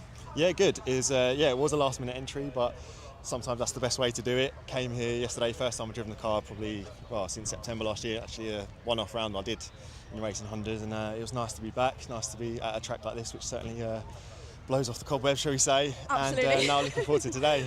Perfect. Right. I'm going to hand this over to you. Happy to walk us through the car? Yeah, sure. Fantastic.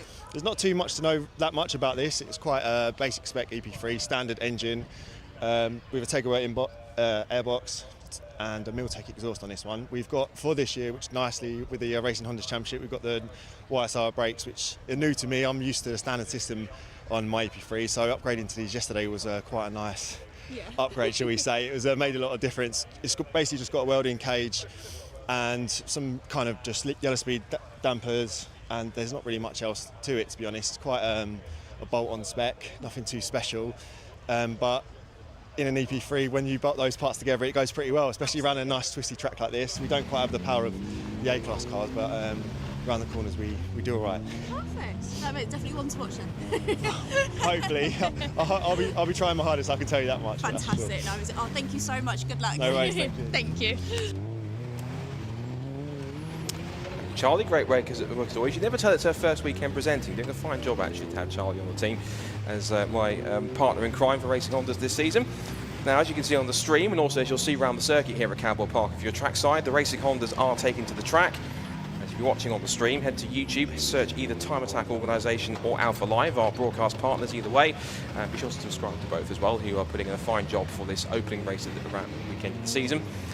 The Racing Hondas are making their way out of the assembly area. As Alexi was referring to the time attack, it's a bit of a unique setup when it comes to the assembly area in the pit lane. There are no pit garages down here at Cadwell Park. There are a few kind of cars parked down here, but it's kind of an impromptu kind of is literally a pit lane, so cars will come in here and use whatever space is available. The assembly area in the paddock is right towards the other side, the top of the circuit, so they have to come out from the top of the circuit. They enter the circuit via the entrance towards the Hall Bends, and they come through the Hall Bends and then up through the final couple of corners at, I should know this being a seasoned commentator, at the hairpin and also barn corner before they charge down the hill. They've all lined up in pit lane first of all, and then they'll be given the green flag to head out for 15 minutes of qualifying to see who will set the first overall and class pole positions of the season for Racing Hondas. Good to hear from Dan Thackeray there for a moment. Experienced Honda racer for a few seasons. He was in contention for the 2023 Miltech Sports Civic Cup Championship, and he was in contention right to the final race of the year when his engine unfortunately expired, and that put him out of the contention to do so, and that really cost him the title, but still a fine performance. Good to see him comparing in Racing Hondas. And the great thing is about, if you're watching on the stream, you can see all the cars lined up, and also if you're watching along the spectator banks here, if you can crane your necks over into the pit lane. This is not a grid purely just of the more popular Civic chassis, particularly the EP3s. There's a really good mix of different Civics in here in the mix. You've got the EP3s, but you also have the EG Civics from the early 90s, the mid to late 90s of the EKs. You've also got a couple of FN2s and FK. There's a good mix. There's even the black Fast and Furious inspired, looks like that's an EG sedan in there too. So there's a nice variety, and you also have a handful of Honda Integras, both DC2s and a couple of DC5s in there as well. So plenty of variety, even though Hondas you think of just simply just the Honda Civic, and admittedly the EP3 is one of the most popular cars you'll find in club motorsport and any form of motor racing. It's good to see we have got a nice bit of variety up and down the grid. So green flag around the circuit then, 15 minutes is underway. And we'll start to see the first few times coming in. Already we can see the first few cars making their way up towards the top of the circuit. Just to kind of talk you around a little bit of the Cadwell Park circuit, you sprint up towards the uphill left-hander of Coppist and keep on climbing uphill through the double apex right-hander of Charlie's. Then you make your way onto the undulating sort of Park Straight up towards Park Corner at the top of the circuit. If you're watching on the live stream, you can see the weather coming up now through this never-ending right-hander of Chris Curve. Then the most awesome part of the circuit, which they swing right and left downhill, a sharp, steep drop down through the gooseneck, down towards the bottom of the hill, the lowest point of the circuit, or one of, at Mansfield, and you charge along towards the bottom of what they call the mountain. If you're familiar with either lighter race cars or even bikes around here, you know that you can catch some air here. Not so much in cars, but certainly in bikes. They'll be leaping over the mountain. And some cars, if they're rear-wheel drive, also do get a little bit squirrely over the brake, over the hill as well, because you're getting so light and the grip's not getting down the back end of the car. Then you come towards another fantastic section. You swing left and right all the way through these curving Hall Bends. If you're watching down there, I can see on the stream there's plenty of people down where the Cadwell Park clubhouse is, where the cafe is, and also right down that section of the circuit. It's a fantastic place to watch these cars wind their way through. As they sweep across the line to begin their first few flying laps, we'll see who the pace setters early on are likely to be.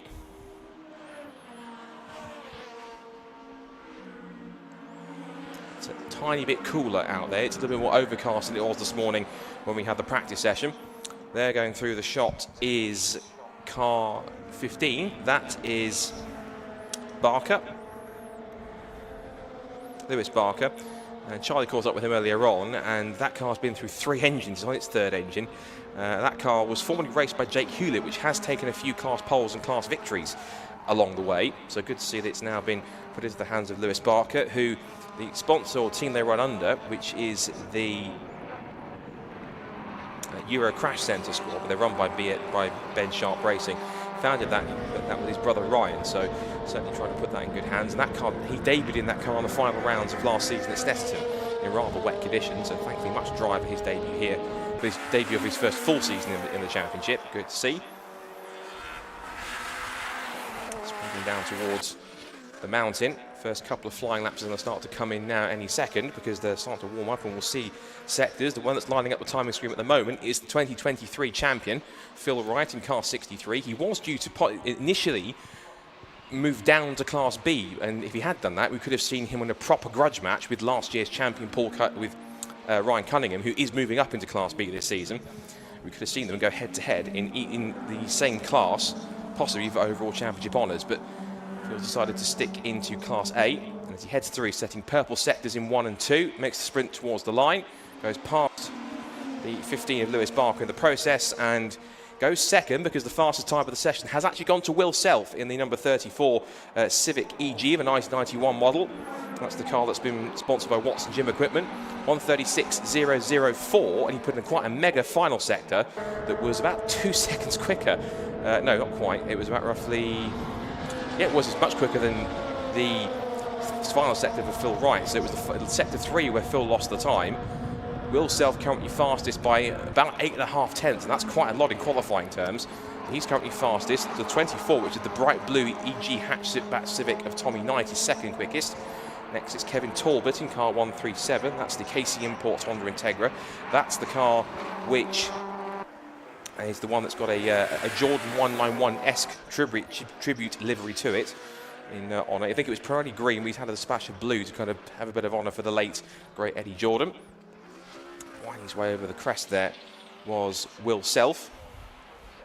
So Will now making his way set another purples in sectors 1 and 2, going even quicker this time as he winds his way through the car, bouncing around over the bumps under braking for the right-hander at the hairpin.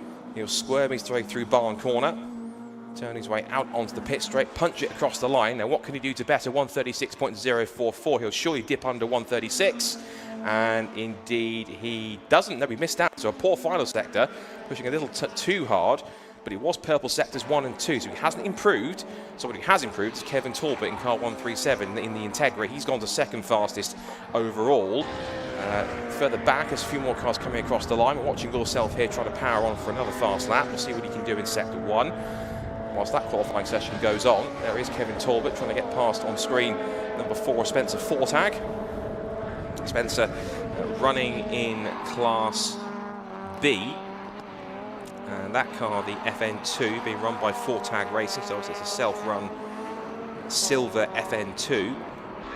And Spencer, third in Class C last season, moving up to Class B.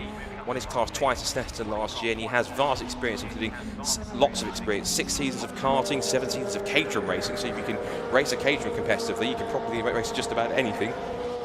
And he's also competed in the Focus Cup and done other long-distance endurance racing in smaller front-wheel drive cars such as Citroen C1 Endurance and the Enduro Car series on top of that. Now, 63 Phil Wright's motoring, fastest first sector of anyone so far. So they're starting to light up the timing screens with mainly green sectors, so it's all personal bests mostly across the board, but the ones you want to watch for are the purple sectors. That's the men that are going the fastest out there on track. Coming up towards half distance in the session already. Talbot, personal best sector 1, missed out on some time in sector 2 as Will Self goes across the line, and he was personal best in 1 and 2. Despite not setting a fastest sector at any time in that lap, he has gone fastest into the 134s, 134.947 for Will Self.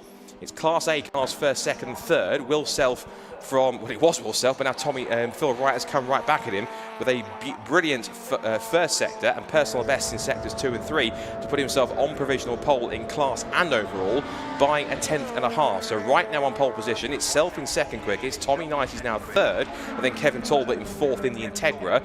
Other class pole sitters at the moment, Dan Thackeray is currently quickest in his EP3, car 29 in Class B, and he's going faster in sector 1, personal best for him. Second quickest at the moment is the number 66, and that is of James Kembry.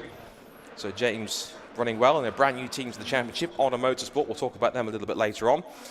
And in third quickest in class now is Ryan Cunningham, so the defending champion, moving up to Class B, currently third fastest at the moment.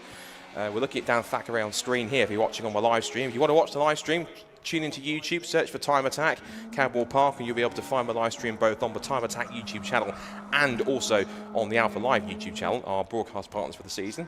Big thank you to them, and of course to Lucas Oil for making the live stream coverage possible here in this opening race weekend of the season at Modified Live in Cadwell Park.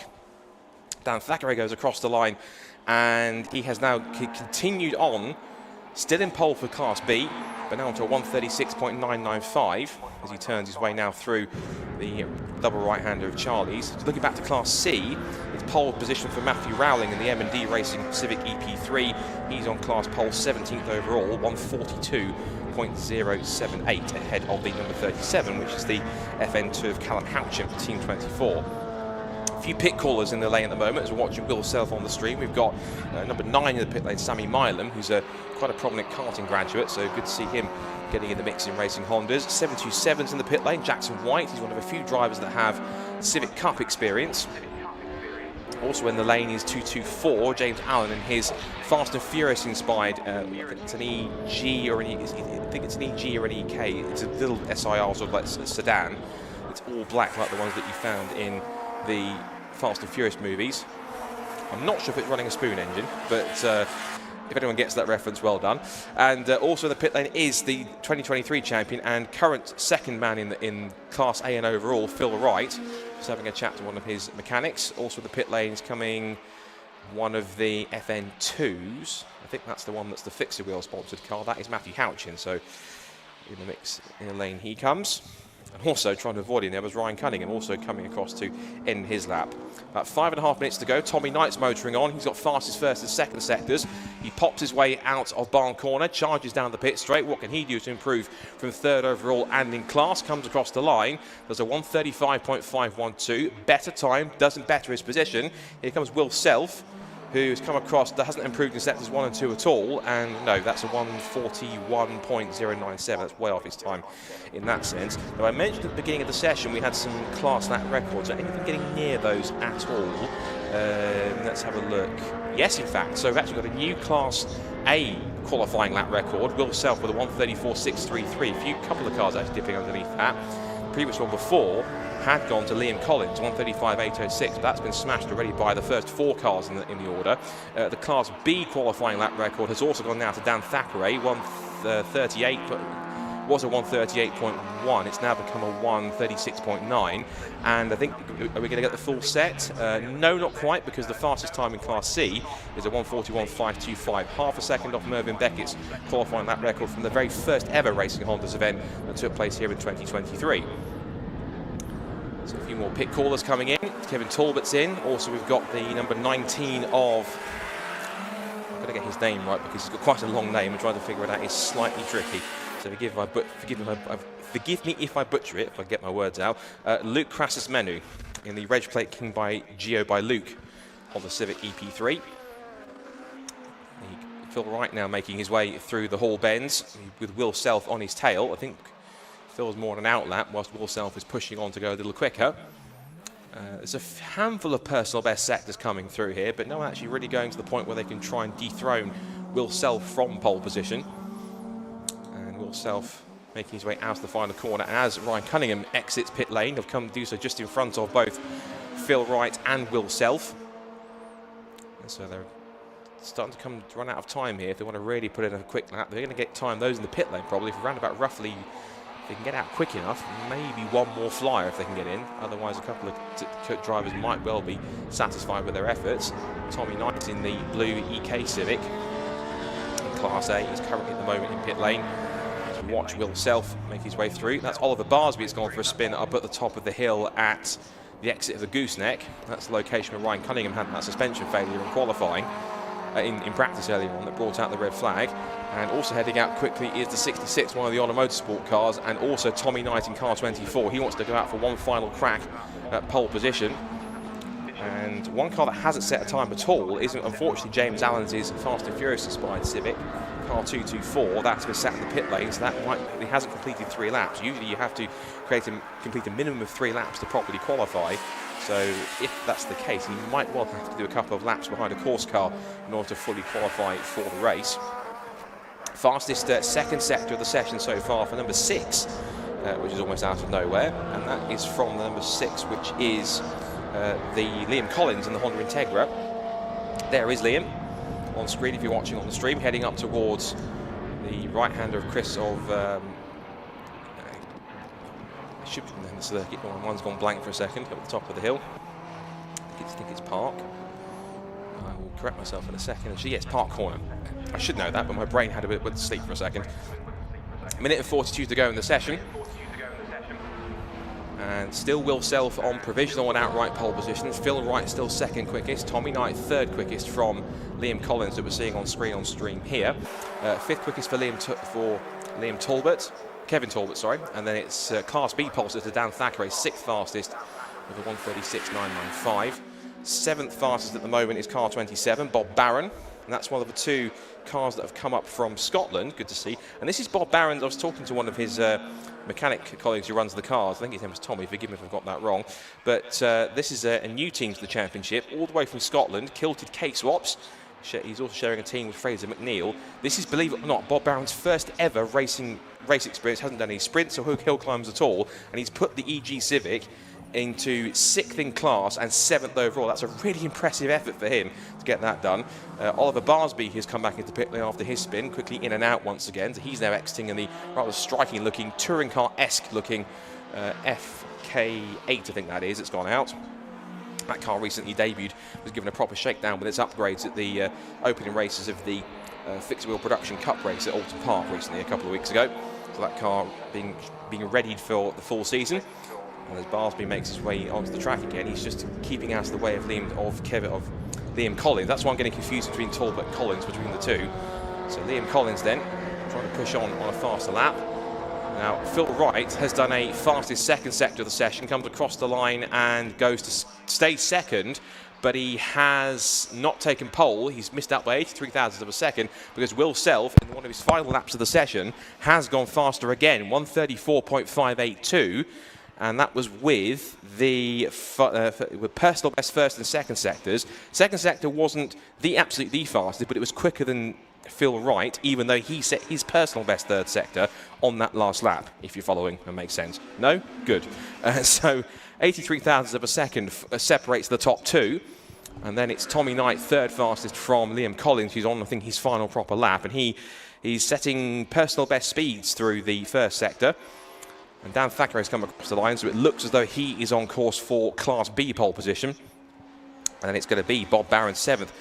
Again, first event ever in terms of racing competition, 7th fastest in his EG. Very impressive stuff. His teammate, which is Fraser McNeil, has done literally a handful of not-kill races in the mod sports category, but I was talking to his mechanic and said that they're not as busy sometimes in terms of as cars on track, whereas this is proper door-to-door close wheel competition, particularly on a winding circuit like this. Very narrow, overtaking spots are at a premium here at Cadwell Park, so trying to make a move is all too tough. Last couple of cars that have been in pit lane just making their way out to essentially get around and get themselves out of the pit so they can filter back through. Last few cars coming across to take the checkered flag, and there's been no change, I think, in any class pole sitters. Only change, I think, has been possibly Sammy Milam in car number 13. No, it's Sam Lintzner, I think, has gone a bit quicker on his last lap. Few personal best on the last lap. Sam Lintzner in car number 30 in Class B. 4th in Class B now, after he put in a 1:40.203. And a few more personal bests also towards the bottom of the times, also in Class B. I think we've also had, I was about to say that the timing screen suggests that number 15, which is the Lewis Barker Ben Sharp racing car, which is also sponsored by Europa Crash Centre, has stopped. I'll tell you exactly where it is. It's in the top of the pit lane, so not quite stopped on track. It's stopped in somewhere a lot safer. But as the qualifying session comes to an end for the first race of the season for the Racing Hondas Championship 2025, it is going to be a very quick rundown of where we are before I hand into the mix. So it is Will Self who takes the pole position for the first race of the season. He is 83 thousandths of a second ahead of Phil Wright in second place, from Tommy Knight in third, Liam Collins fourth, and Kevin Talbot ensures it's an all Class A top 5. Dan Thackeray takes Class B pole and 6th overall from Bob Barron in his Class A Kilted K-Swaps EG Civic. Rick O'Connell 8th fastest, defending champion on his first outing in Class B. Ryan Cunningham will start 9th ahead of James Alford in his Civic in P10. And it's James Kembury, Sam Linzner and Sammy Milam all in Class B 11th to 13th. Then Fraser McNeil in the second Kilted K-Swap Civic. He will start from 14th in race number 1. 15th fastest was Spencer Fortag in car number 4 in his FN2 Civic, followed by the Trevor McConnell in car number 21. Oliver Barsby, someone who we expected to be a little quicker in that session, way back down in 17th, so possible issues or not getting a clean lap for Oliver, unfortunately. Then Matthew Rowling comes next, Adam Kruger, who's one of our 2 single race entries, as is also James Allen, so they're not scoring points. Then Luke Crassus-Menu, Lewis Barker, Harry Greenhill, Jackson White, Duncan Holloway, and Callum Houchin were the 25 cars at set times. The only one that didn't, as we mentioned, is James Allen, car 224, who was in the lane for quite a while. So fingers crossed if they are able to get that car moved and sorting again. Usually the procedure is if you don't complete all your full 3 laps, then you're able to go back out. I think usually with a course car to complete the laps that you didn't do, because usually in circuit racing you have to complete at least 3 laps in qualifying to be able to start the races. So excellent start for Will Self, and of course we mentioned that's 2 class lap records broken in qualifying as well.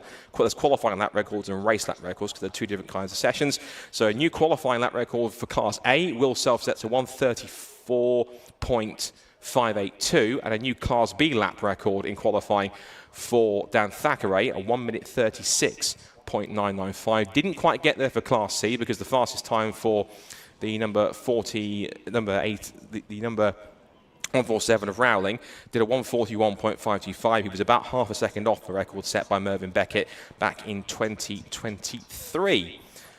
So that's qualifying concluded. We are now going into off-stream some more MSUK Drift Pro action. Then we'll have a bit of a lunch break, and then after the lunch break, we're going to get into the first race of the season, roughly at a roundabout schedule for 2:05, before there's no delays for anything else that's going out on track. I can see the drift cars going outside of the onto the track. Sadly, that's not streamed, unfortunately, but if you're around the circuit and watching, do enjoy that. They're going to be going through the drift section all the way towards the top of the mountain.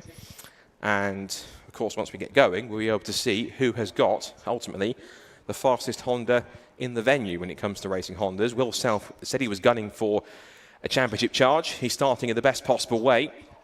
When he was talking to Carl McKellar for the website, Carl McKellar, championship coordinator, he said he was determined to put himself into a really good position in order to try and gun for the Class A and overall title. But I'm pretty certain that the likes of Phil Wright, 2023 champ, will have something to say about that. Tommy Knight, of course, is in that brilliant blue Civic EK. You've also got in there too Liam Collins and also Kevin Talbot, who will certainly be ones to watch if they can get themselves on their toes and pushing pretty quickly. Class B could be interesting. Dan Thackeray in his first full season in the championship, former front runner in Civic Cup, again proving his chops with a new qualifying lap record in Class B, and certainly hoping to make an impact there. He's a couple of positions up in terms of a bit of time. He's about 2 seconds quicker than the next Class B car, which is Ryan Cunningham in his debut in the Class B after moving up from Class C and winning the class and the overall title as a result of that.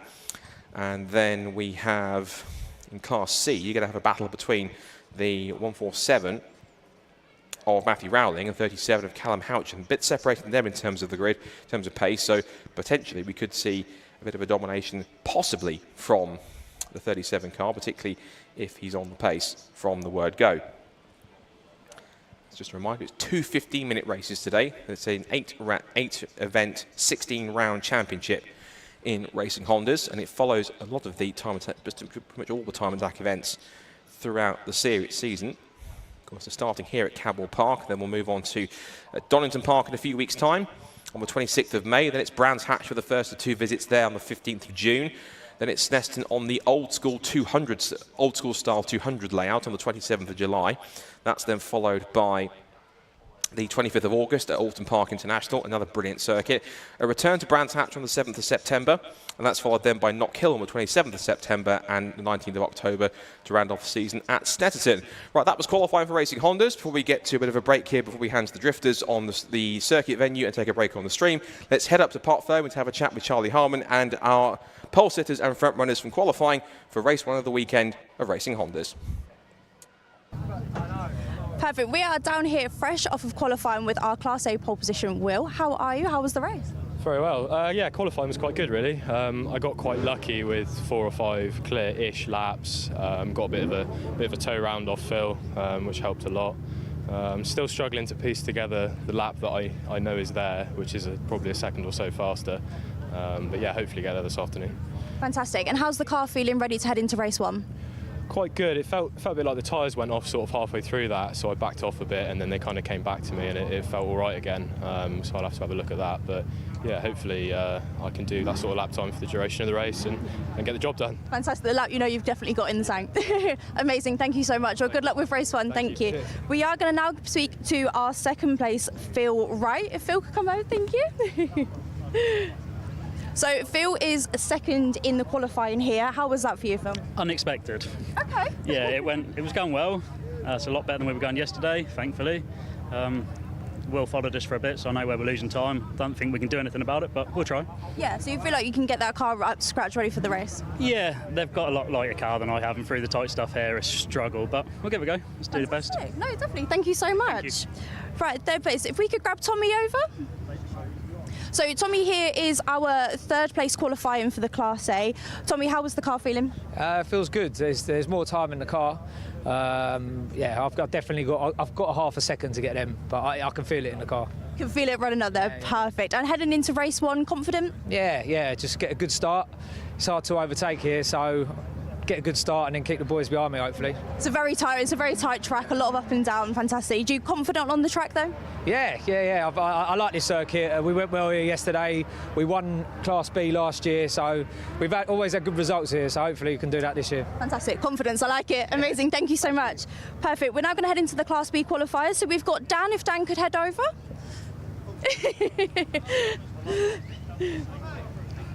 Perfect, Dan. So, pole position in Class B. Fantastic. How was that? Yeah, very happy with that. I got caught out with a short session, actually. I thought it was a bit longer, so I missed the one lap at the end. But yeah, car felt good. I love it around here. We're still trying to get to grips with these tyres. It's my first time using them. So hopefully there's some more to come when we get it dialed in, just how I like it.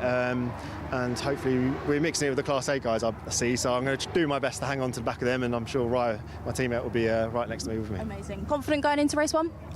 As much as you can be, I guess. Hopefully I make no mistakes and get my head down, and hopefully there's no carnage, lap 1, that kind of thing. If we get through lap 1 unscathed, then we can have a good race. Fantastic. Amazing. Well, thank you so much. Good luck for the race. And as we've got our second pole position, Ryan Cunningham. If Ryan can pop over. Right, from a smash up in practice to qualifying second, how does that feel? Yeah, the car's near enough there. Obviously nowhere near as was yesterday because we have to put different parts and stuff on, but dead happy with where we are. Fantastic. So coming off of the back of practice with the little accident, still confident with the car, happy with how you prepared? Yeah, we made some changes now, obviously, to try and improve it. Suffering with a bit of understeer, but yeah, I think I'm happy where we are, so fantastic. Confident going into the race as well, yeah. Amazing. Definitely. Perfect. Thank you so much. Good luck.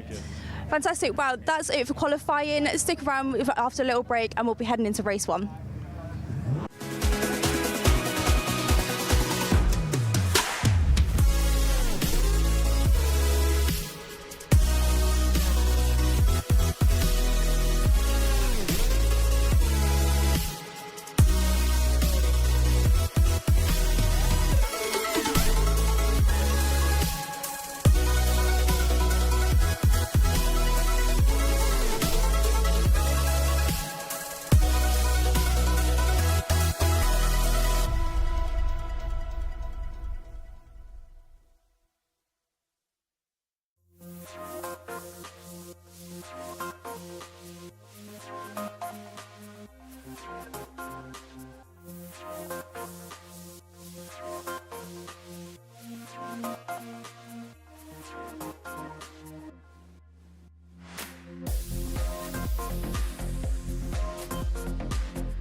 Fantastic. Welcome back. We are down here in Park Fermé with the Racing Hondas team. I'm here with Jay. How are you feeling?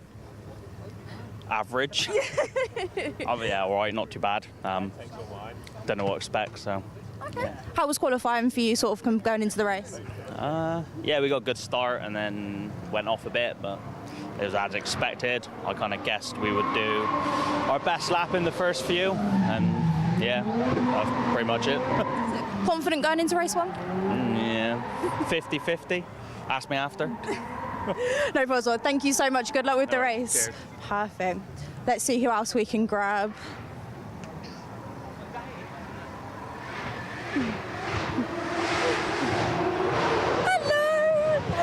Come over and grab you for a few questions, that's okay.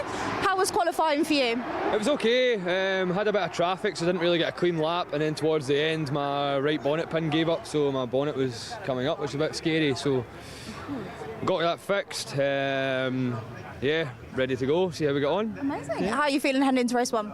Nervous, just like everyone probably, do you know what I mean? It's first race of the season, first race in probably about a year for me, so I mean, just usual nerves, just want to try and get round turn 1, hopefully still in one piece, and then see where we get to it towards the end of the race. Amazing, fantastic. Well, good luck. Thank you. Perfect. Who else can we find?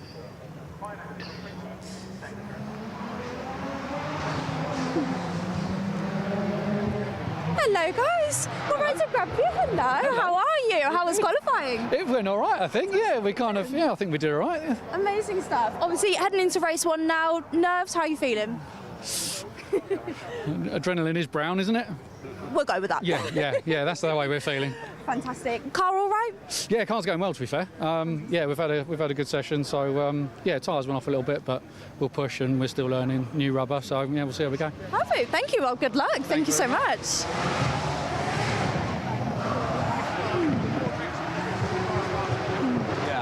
Hello, can I grab you for a few questions? How are you?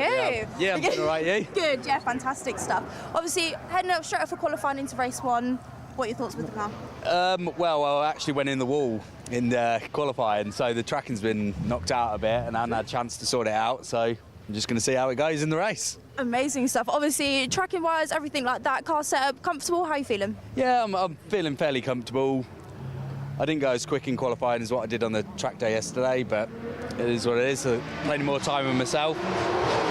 And yeah, let's see how the first corner plays out. Absolutely. It's always at the first corner, isn't it? Well, fantastic. Yeah. Good luck. Thank you so cheers. much. Thank you.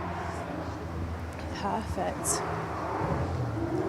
Hello, can I grab you for a few questions? Fantastic. Right, car here. How are we feeling setup-wise? Confident going into the first race? Yeah, I'm ready to go, I reckon. Yeah, ready to go, yeah. Fantastic. How was qualifying for you? Yeah, it went quite well, to be fair. You know, it's the first time doing this, so yeah, literally it's my first. Yeah. Oh first my goodness, ever race. amazing! What made you sort of join? What made you sign up? Just a passion for 4 wheels. Anything with 4 wheels. That's it. I'm active. And what is it you do in your spare time? Mechanic, geos, alignments, all of that. So yeah. So you a fair bit of knowledge then. Yeah, hopefully it shows. I don't know. Fantastic. Oh well, good luck heading into the first race. Hopefully it'll face off. Thank you. Perfect. Got a few drivers in cars. Let's head over here. So this 224 here they built this car in just under 3 weeks. So it was a rolling shell to a track car. Let's see if we can grab him. Hello. Good. How are you? Always. How was qualifying for you? Disaster. Oh, Did no. 1 lap and snapped a drive shaft coming over the mountain. Oh no! How is it? How's the car now heading into race 1? Just fingers crossed. Hopefully it works. Fingers crossed. Yeah. No, that's fantastic stuff. Obviously, car setup, comfortable, confident. Yeah, if it stops braking, it's so annoying. Been so unlucky this weekend, but hopefully it all pans out now. So. Perfect. Well, good luck. Hopefully it all pans out.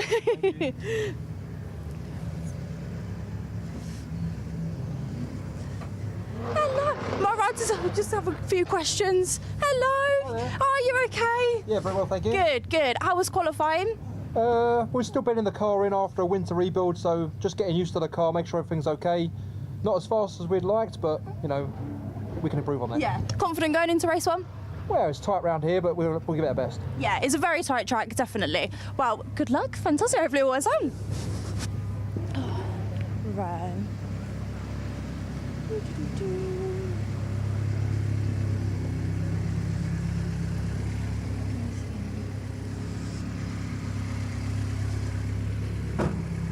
So we have also got Ryan Cunningham just here as well. Now, he obviously did come off the track in practice, however, favoured very well in qualifying. So it'll be very interesting to see how he turns out in race 1.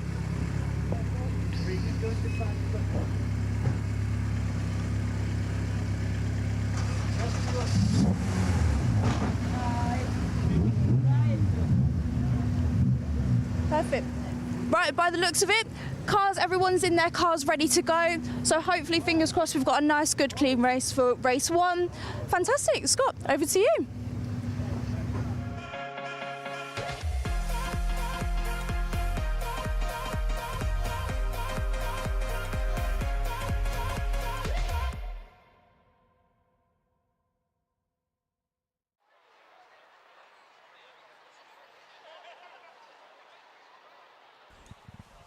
Thank you very much, Charlie, and once again, welcome everybody to Racing Hondas for 2025.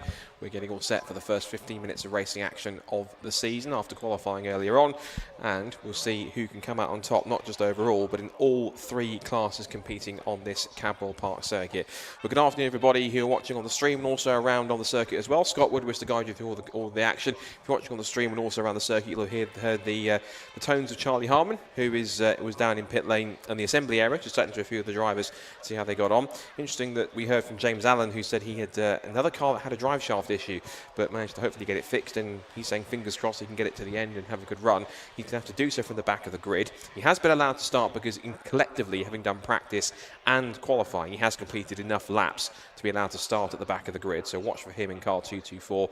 And as Charlie said, that car being a rolling chassis just 3 weeks ago up to a fully built race car, and has even been shaken down at places like Spa and the Nürburgring in the hands of Misha Shahrudin.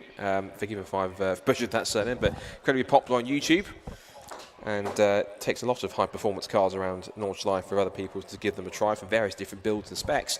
So I'm sure he gave that the thumbs up and the seal of approval. He hopefully gave James a few setup tips to get it tweaked and into the optimal range.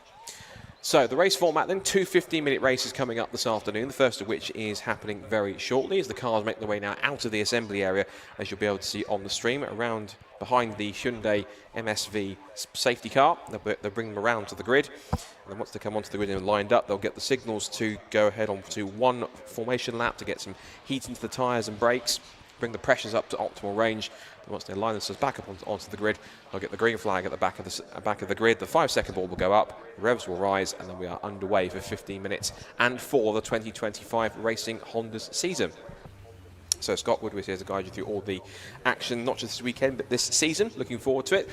And it's a fascinating and really excellent grid of wonderfully turned out Hondas in the mix here for this weekend.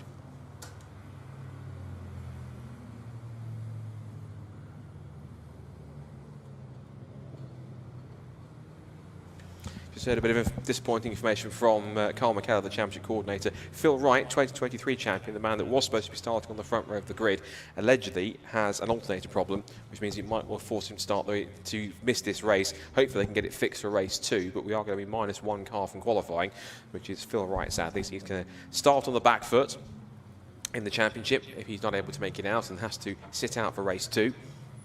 The cars now making their way onto the grid. Just a reminder for those who weren't around for qualifying, there are 3 classes in this championship: Class A, Class B and Class C. So easy to identify. All cars are separated in those classes based on power to weight ratio. Class A has a maximum power to weight ratio cap of 240 brake horsepower if it is naturally aspirated, or 235 brake horsepower if it is supercharged. And then Class B is a maximum of 195 brake horsepower per tonne, and Class C is 176 brake horsepower per tonne. In terms of points, in terms of scoring in the championship, there's already point scorers on the board anyway, because you get points for the top 5 qualifiers in qualifying. So that means that already, technically leading the points already after the first event, after qualifying going into this race 1, is going to be Will Self, who starts on pole position both in Class A and overall in the number 34 bright red Civic EG. And then it will be Philip Wright, who still has 4 points from qualifying. Second place, Tommy Knight will have 3. Liam Collins will have 2, and Kevin Talbot will have 1. It also means that Dan Thackeray will have the Class B points lead with 5, ahead of Ryan Cunningham with 4 points. James Kembry with 3, Sam Lindner with 2, and Sammy Mylan with 1. Then we'll also have Matthew Rowling leading Class C from Callum Houchin. The point structure for top 10 finish, you get 15 points for a win, 12 for second, then 10, 8, 6, 5, 4, 3, 2, and 1. You also get a point for setting the fastest race lap as well on top of that. And in terms of the championship totals at the end, it is your best 14 scores. So each driver will drop their 2 worst results.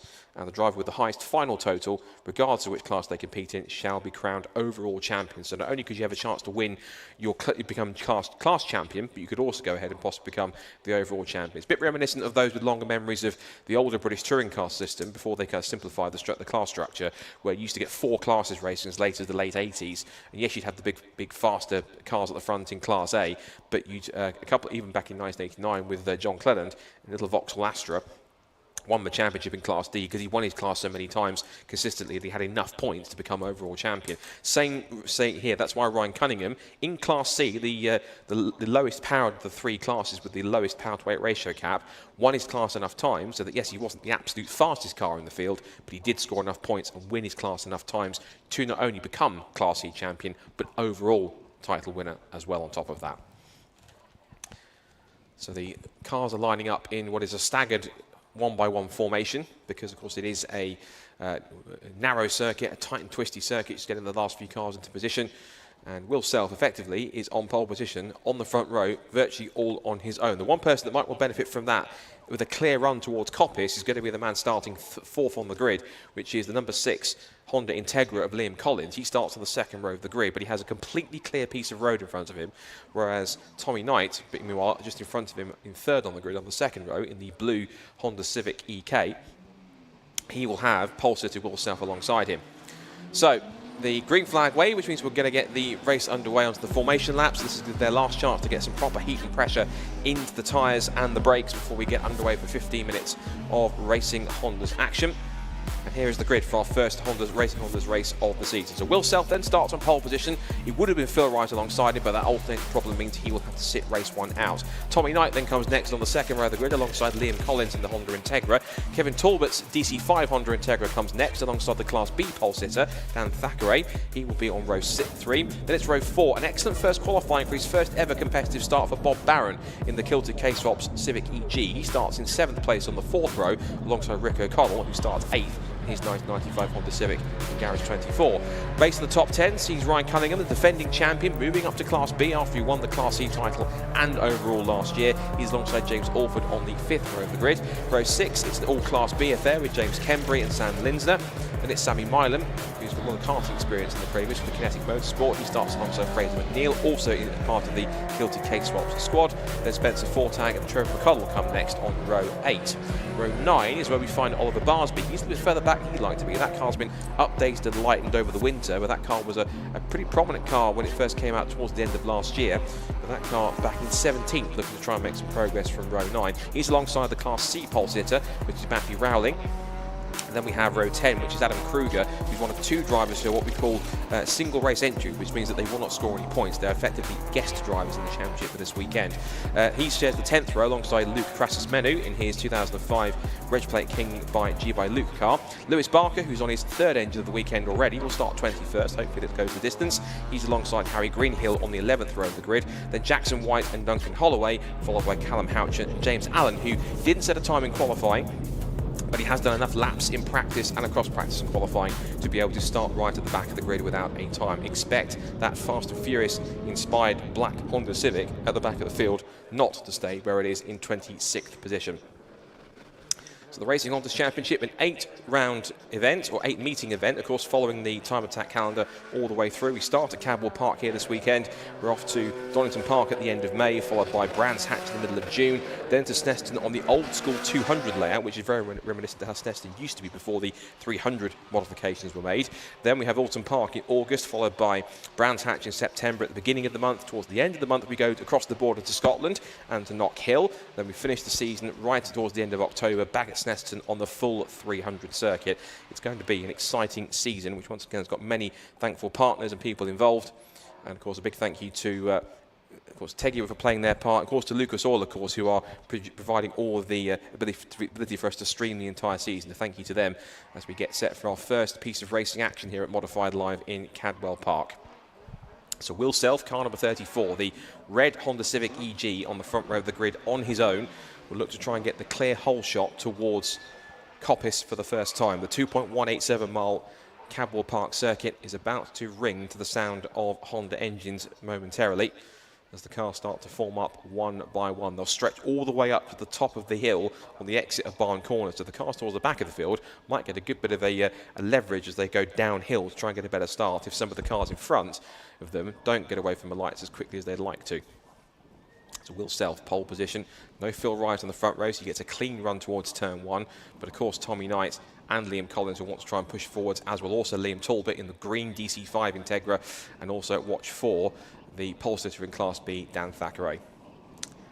So waiting for the green flag at the back of the field.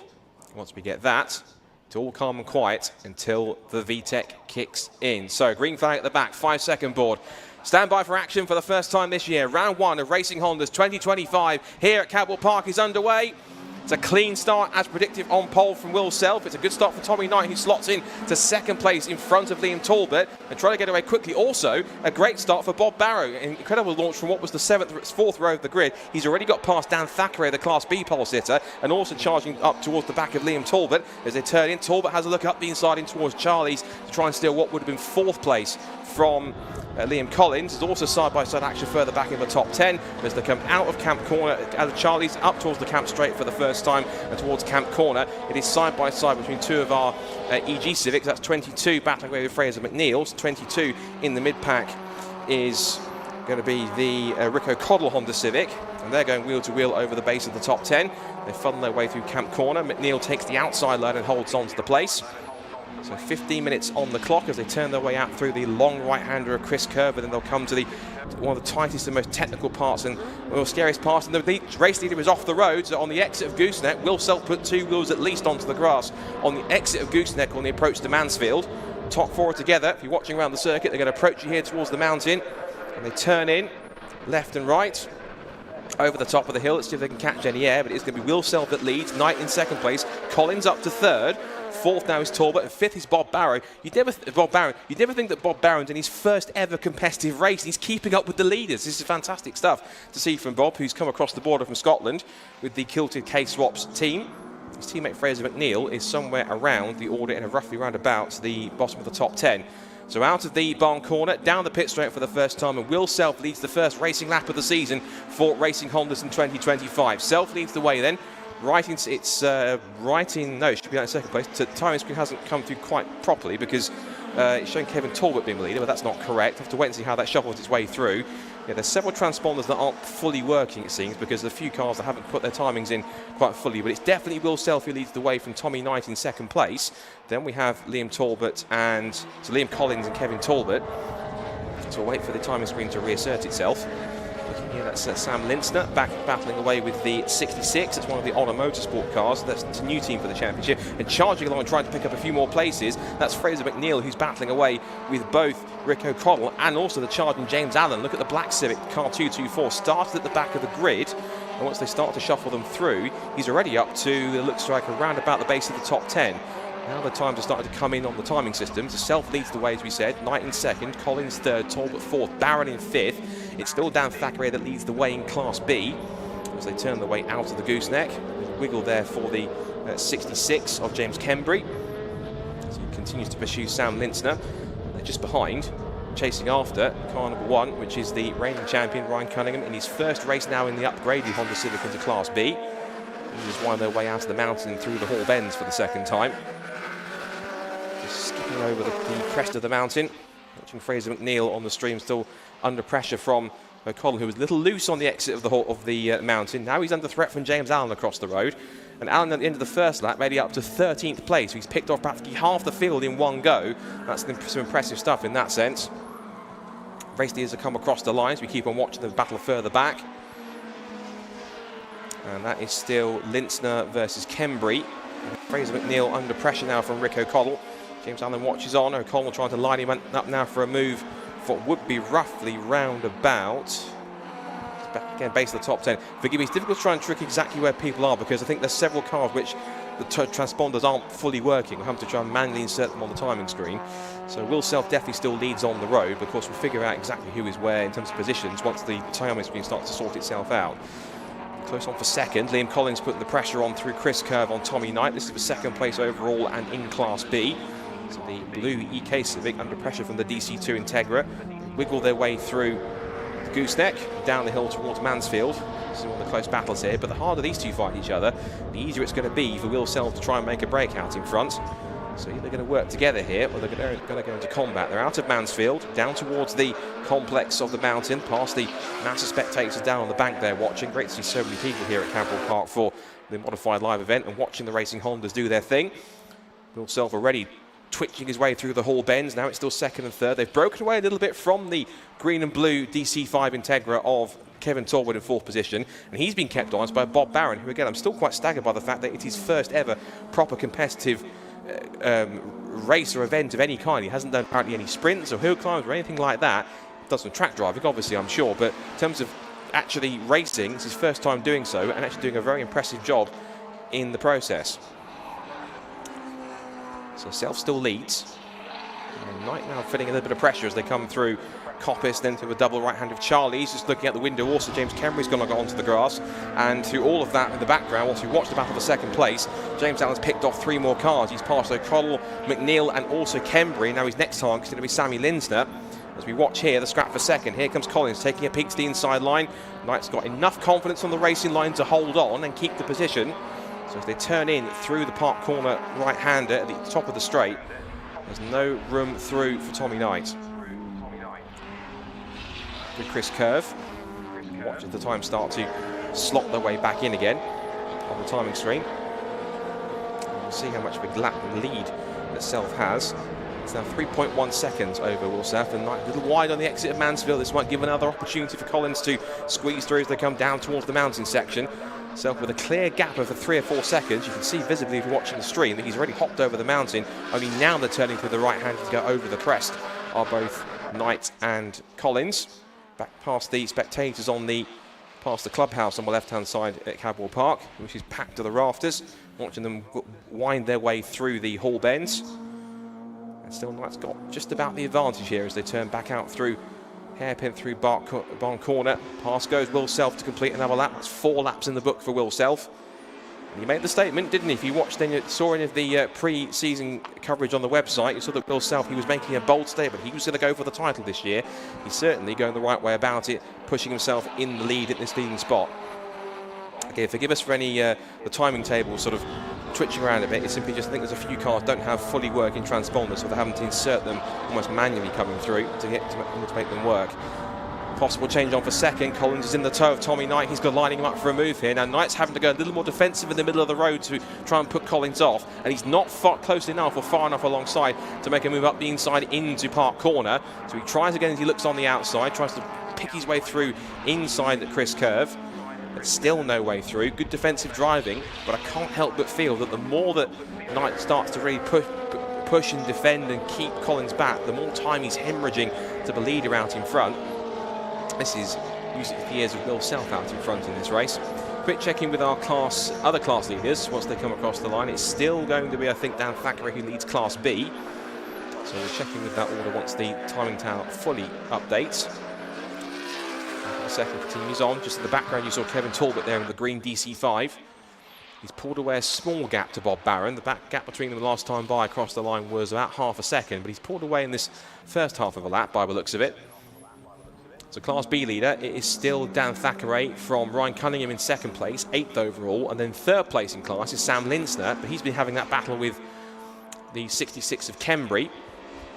And then rounding out the top 5 is Spencer Fortag, a number 4 FN2 Honda Civic, and then Class C, it's still Matt Rowling ahead of Callum Houchin. Up the hill, through Coppice, through Charlie's for the 6th time in this race, still 6.5 minutes to go on the clock. Tommy Knight just absorbing all of this pressure from Liam Collins. Surely he has to try and line him up for a move. He's hammering on the door saying, come on, either let me through or let me get on with it, because Will Self is escaping up the road. They were long up stuck behind you with a lot less time I've got to try and chase after him. You just feel as though that Liam Collins has got a little more pace to unlock, but he's just stuck in the wheel tracks of Tommy Knight trying to find a way through. But the blue EK Civic is one of the best looking cars in the field in my personal opinion. Really finely turned out, is refusing to budge. here side by side further back on the cameras, as that battle came off the camera, it's James Allen who is coming past the number 11 of James Alford in his EK Civic, and through he goes to make a move for what is now 7th position. So keeping up, runs wide on the exit, Alford slips back through. This might also give a chance for the B-class car of Ryan Cunningham to get through, and that's a problem for Allen. I think he's pulling off the road, so I think he hesitated on the corner. Something's gone, possibly a legacy of what happened in qualifying with the drive shaft, but something is not quite right with the 224 car. It's slowing as it goes through the gooseneck, and he's pulling off to the side. It's still got some kind of drive, but it's not as fast as it was, and now he's going to be under pressure from McNeil, from O'Connell, from Linsner, from Kembury, and from Fortag, and the rest.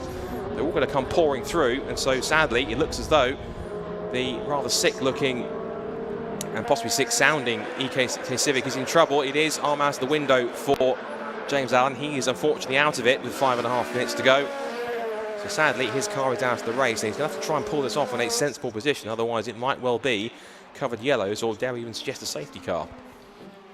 So hopefully he can keep that car out of the way, but that's a shame for James Allen. He made some great progress in the back of the grid, but just the problems he had from qualifying rearing their ugly head once more.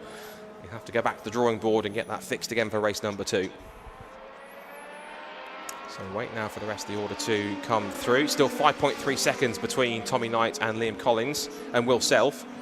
And Collins is still holding off Collins in 3rd position. Just keeping on this battle here between the 2 EG Civics of Rick O'Connell in the kind of almost purple, the magenta coloured car, if you like, of Rick O'Connell. And you've got the, oh, that's a sideways moment for O'Connell. He was lost the back end as he went only through the exit of Park Corner, off into the barriers it looks like.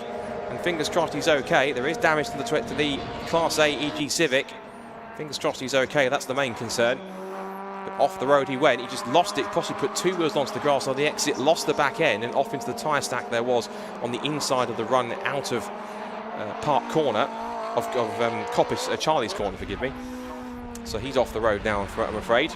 Looking further back, we've got Spencer Fortag battling away with the number 9 of the former karting race, Sammy Milam, with Kinetic Motorsport. That's Dave Bucky's outfit.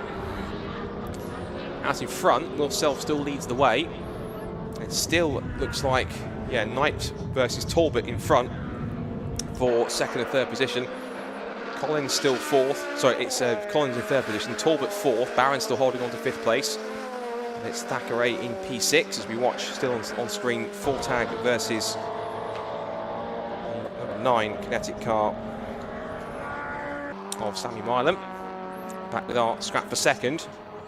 And Knight still holding firm, not allowing any millimetre of an opportunity for Collins to get through. He's absorbing this pressure pretty handily. Little clip of the inside white line for Collins, showing how much he's pushing. Again, quick checking with the classes still. Dan Thackeray leading the way in Class B from Ryan Cunningham in 2nd place, doing well in his first outing in Class B. The defending champion who won Class C last year and the overall title.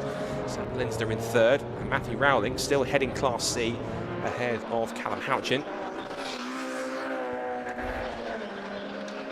Through the mountain section, pulling away a tiny bit in these twistier sections there for Tommy Knight. He's got created a small gap to Collins. He's lost a fraction of time to the blue EK Civic in front of him. They wind their way through the Hall Bends now. Just under 2.5 minutes to go on the clock, so they're going to get, I think, a couple more laps in, because they're lapping at around about the 135s, 136s. Will Self goes across the line. 2 more laps to play here at Cadwell Park in race 1 as the sun starts to beat through.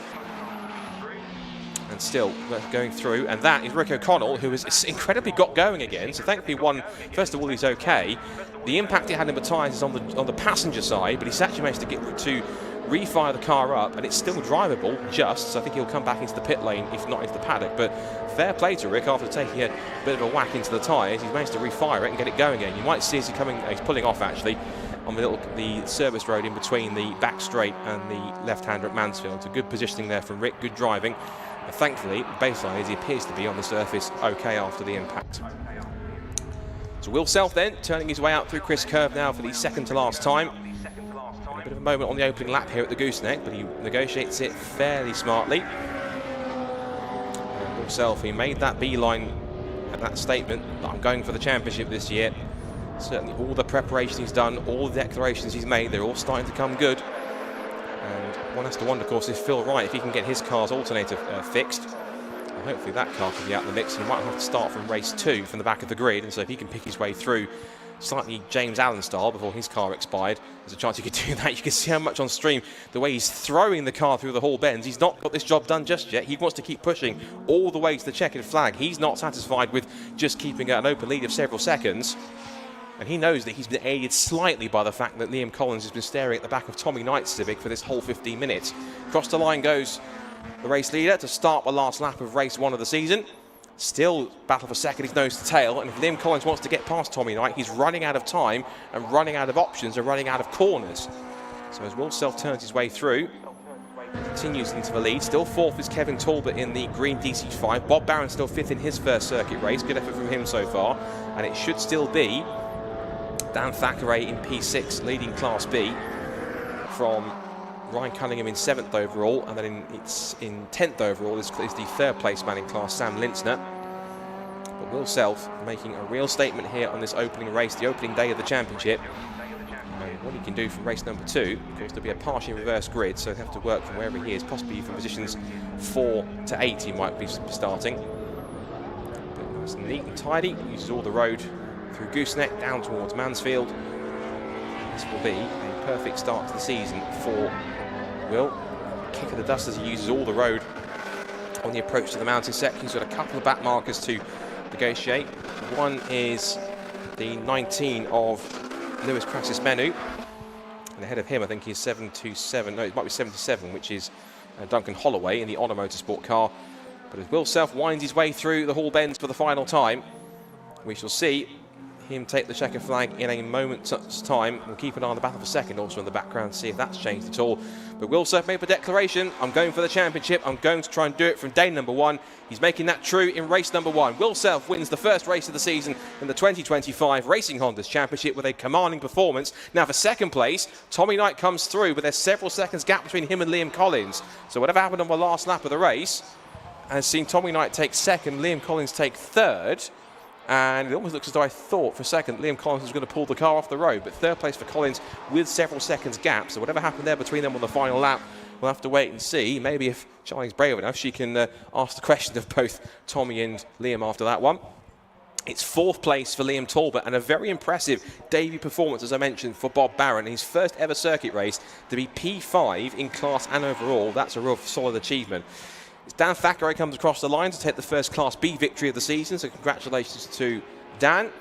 It'll be 7th place for James Alford and his EK Civic. 8th place goes to Ryan Cunningham on his Class B debut, the defending champion. So excellent performance from Ryan to take a top 10, and then it'll be Fraser McNeil on his debut in the championship, taking a P9, so a double top 10 for both the Kilty K-Swaps Honda Civics. They'll be happy having made the trip from Scotland. Sam Lintzner takes the final Class B podium finish. And it's the 66 of James Kembry coming across to give a solid 11th place for Honor Motorsport on their debut in the championship. Sammy Milam takes 12th, and Spencer Fortag 13th. Trevor McConnell, Adam Kruger takes 15th place. He's the other single round entry. And a bit of a disappointing run for Oliver Barsby, who I expected to be a little bit higher up, but maybe he's having some troubles or some problems with that number 10 machine, the FK8 Civic. I did anticipate that to be a bit higher up the order, but maybe he's having some teething troubles with 1 or 2 of the upgrades and not quite running as it should be. And a class-winning Class C goes to Matthew Rowling, so the M&D Racing EP3 Civic takes the win in the class, and that's ahead of Callum Houchin, who has also taken the flag also. So plenty of entertainment, plenty of stories, plenty of talking points that hopefully Charlie will be able to get her teeth into for race number 1. But here's the result then. So it's a victory in the first round of the season for Will Self and the Watson Gym Equipment Honda Civic EG. He wins by almost 10 seconds from Tommy Knight in second place, who, whatever happened on the last lap, separated the 2 cars by a few seconds. But Knight takes second, Liam Collins takes third, but it's Kevin Talbot fourth from the KC Imports in DC5 Integra. And Bob Barron, again, we keep saying it, but again, kudos to him on his first ever circuit race, taking a top 5 overall and class finish. Really good effort from Bob. Second 6 goes to the Class B winner, third Dan Thackeray from James Alford, and second in Class B, the defending champion Ryan Cunningham. Then Fraser McNeil on his debut in the championship takes 9th, and Sam Linster rounds out the Class B podium in 10th. Then it's James Kembry, Sammy Milam, Spencer Fortag and Trevor McConnell to round up the top 14. They're followed by Adam Kruger in 15th position, 16th for Oliver Barsby. He'll be slightly disappointed with that. Class C winner Matt Rowling takes 17th place overall for Harry Greenhill, Lewis Barker and Jackson White in the top 20. Then Luke Crassus-Menu, Duncan Holloway, Callum Houchin in Class C, and then Rick O'Connell we saw go off into the barriers and then retire on the slip road. James Allen also retiring with mechanical issues midway through the race after he'd been such a good performance, passing more than half the field, having started at the back of the field. So there is going to be a draw, which I think we're going to capture on camera, of the partially reversed grid. We have a representative from Liquimolly who is going to perform that. It'll be Nicole Crawford, Marketing Comms Executive of Lucas Oil, who I have to say a big thank you to, of course, for Lucas Oil for making this live stream possible. So thank you to them for all their efforts and allowing us to have Modified live here at Cadwell Park, live streaming all its glory for both the Time Attack sessions and, of course, the Racing Hondas. And be sure to head to the websites and on social media for both Time Attack and, of course, the Racing Hondas, and, of course, Lucas Oil too, for all their support as well. So the cars will be peeling into Parc Fermé, and then our intrepid pit lane reporter and presenter Charlie Harmon on her debut weekend, who's doing a fine job I must say, is going to be down there to have a chat to our drivers, I think at least in the overall top 3, if not possibly in class. And once we've done that, we hand the microphone back to Alexi, who will then be getting us set for our next group of sessions for Time Attack. So he'll be going through the Club and Pocket Rocket classes, then the Club and Club Sport classes, and then the Pro classes as well, before we then go to some more awards after that. And then our second Racing Hondas race is set to get underway, scheduled at least, for around about roughly 4:05. I think we're a little bit behind time at this point in time, so I'm certain we'll get that underway once the second lot of Attack 2 sessions are finished for Time Attack coming up very shortly. So plenty of stories to digest. It'll be intriguing to see how the partially reversed grid plays out when that gets drawn. But impressive drive from Will Self. Again, made the declaration that he was going to be on it from round number 1. And he has pretty much made that come true. The big overhanging question will certainly be is how different would that race have been had Phil Wright being able to actually hit the start, because they were only separating qualifying by less than 1/10 of a second on pace, so they would have been very evenly matched. It would have been a very interesting extra element into that race had he been in the mix, but hopefully, fingers crossed, the mechanical issues he's had, they'll get those fixed and he'll start race 2 from the back of the grid. If he can make a James Allen-style charge through the field and actually hope the car lasts the distance this time, then maybe he could be in contention for a strong set of Class A points. Remember that at the end of the season, you have to drop your 2 worst results and keep your best 14 results from the 16 races that you complete that have points on offer. And at the very least, Phil won't be pointless in the championship. He did get 4 points for getting second in class in qualifying. You get points for qualifying in the top 5 in each of your classes. So Will Self would have gone into that race as the championship leader with 5 points. And it's really nice to see, in particular,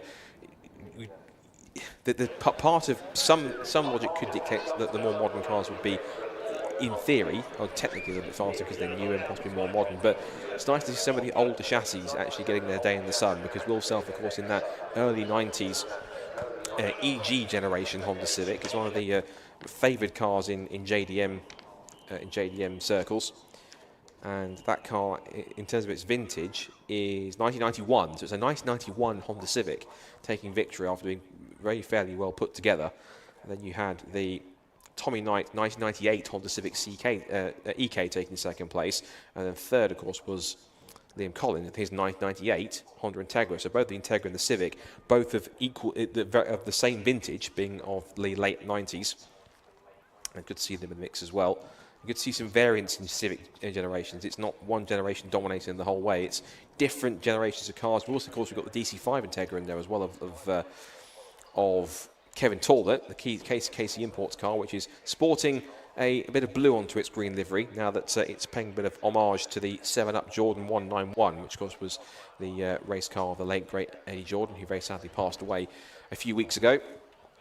So Kevin paying tribute to him in what is genuinely one of the prettiest F1 cars ever, I'm certain. We're just waiting for the signal to throw over to Charlie and Park Ferme, so we can have a chat to our podium finishers overall and in class. Overall for them in that class. For Class B, it was 6th place overall, 8th overall, and then our Class C, their fellow classmate in 23rd. So race 2 will come up shortly. As I mentioned, it will be a partially reverse grid because they will make the draw at the podium backdrop with the Lucas Oil branding. And we'll be sure that shortly, but not before we have our podium interview, so we can now throw over to Park Ferme for the first time in the season with our podium finishers and race winners for race 1 of Racing Hondas. They're up in the Park Ferme with Charlie Harmon. Fantastic. So we are here fresh off the track for race 1. I'm here with the Class A winner, Will. How was that race for you? It's quite good fun. It was nice to have a bit of clear track and see what the car would do. Didn't quite do what I thought it might or what I thought I could, but no, it was a good laugh. I had a sort of quite a good start and got a bit of a gap, and then I think the other guys were fighting, and I just sort of reined it in a bit and kept it steady and brought it home. Fantastic. Obviously, we didn't have second place. Obviously, Phil didn't manage to get out on the track today.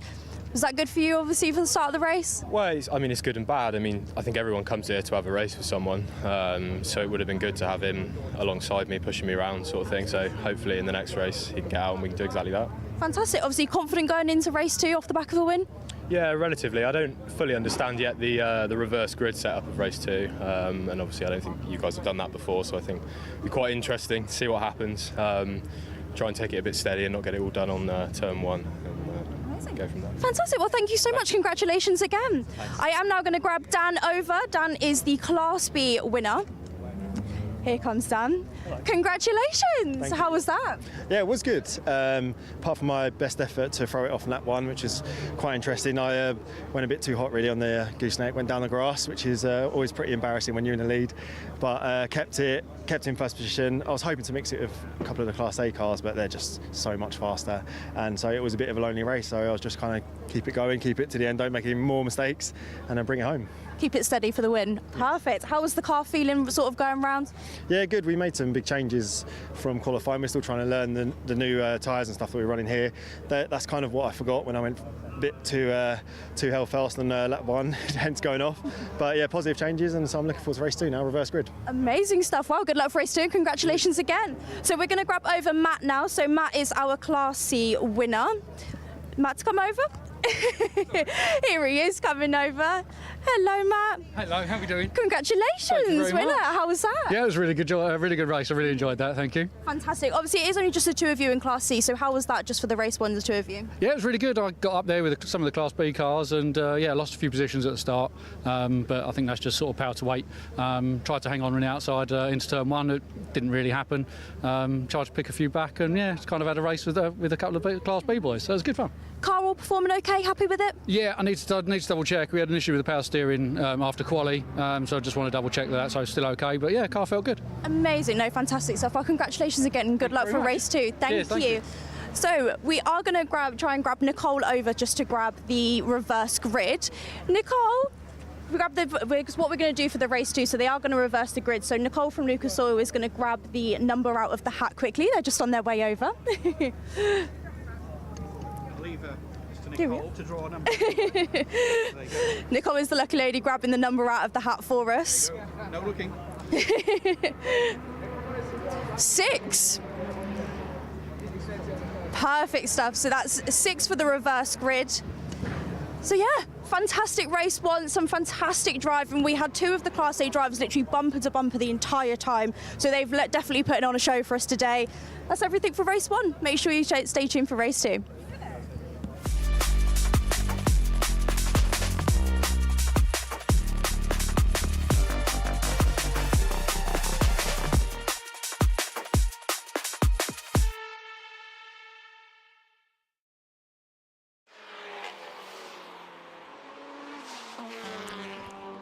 Time Attack 2 now underway. Our second timed session of the day.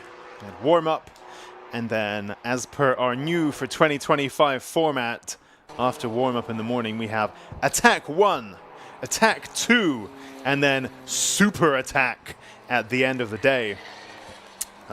So, Attack... Hang on, which one is it? It's Attack 2, yes. Attack 2 now has been getting underway during the Racing Honda Championship podium interviews. And so our drivers now up to speed, nicely warmed up, tires nice and hot and rubbery and gummy, just ready to bite into the road on our new for 2025 control tire, the Yokohama AO52. Now equipped on all of these cars.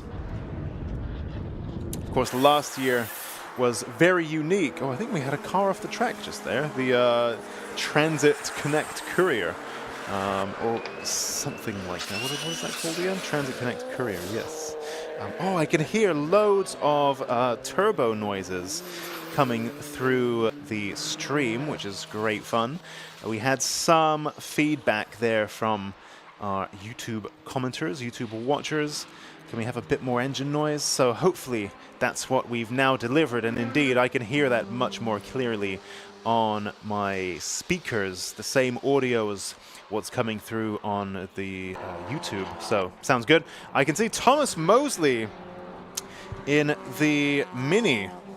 The Rover Mini seems to be stopped on track again. So he had a stoppage earlier today in warm-up, and he discussed with Susie he had a suspension component fail, and he was unable to catch a slide as a result, and collected the front. He then collected a tire wall with the front of his car, so to speak, and he put out a call for help on the stream if anyone has a spare that which was broken on his car. So put out a call for some spares, and now I see the car was back out on track, which means hopefully that he did find something, but I can see that he's stopped again, or at least so it seemed for a little while. Let's see, I can't see any yellow or red flags being waved, so perhaps either he's got going or it's not really in harm's way, so that's good to see.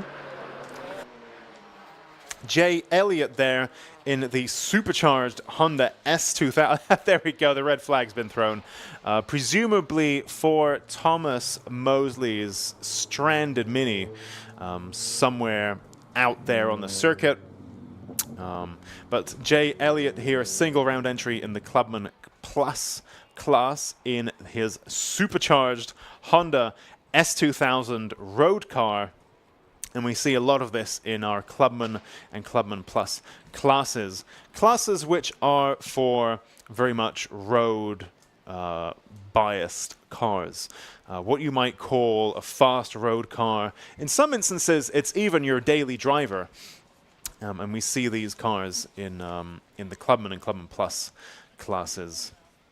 So this is for cars that are, maybe they've got coilovers, maybe they've got, I mean, the brakes are free, the suspension is free provided you use the original mounting points.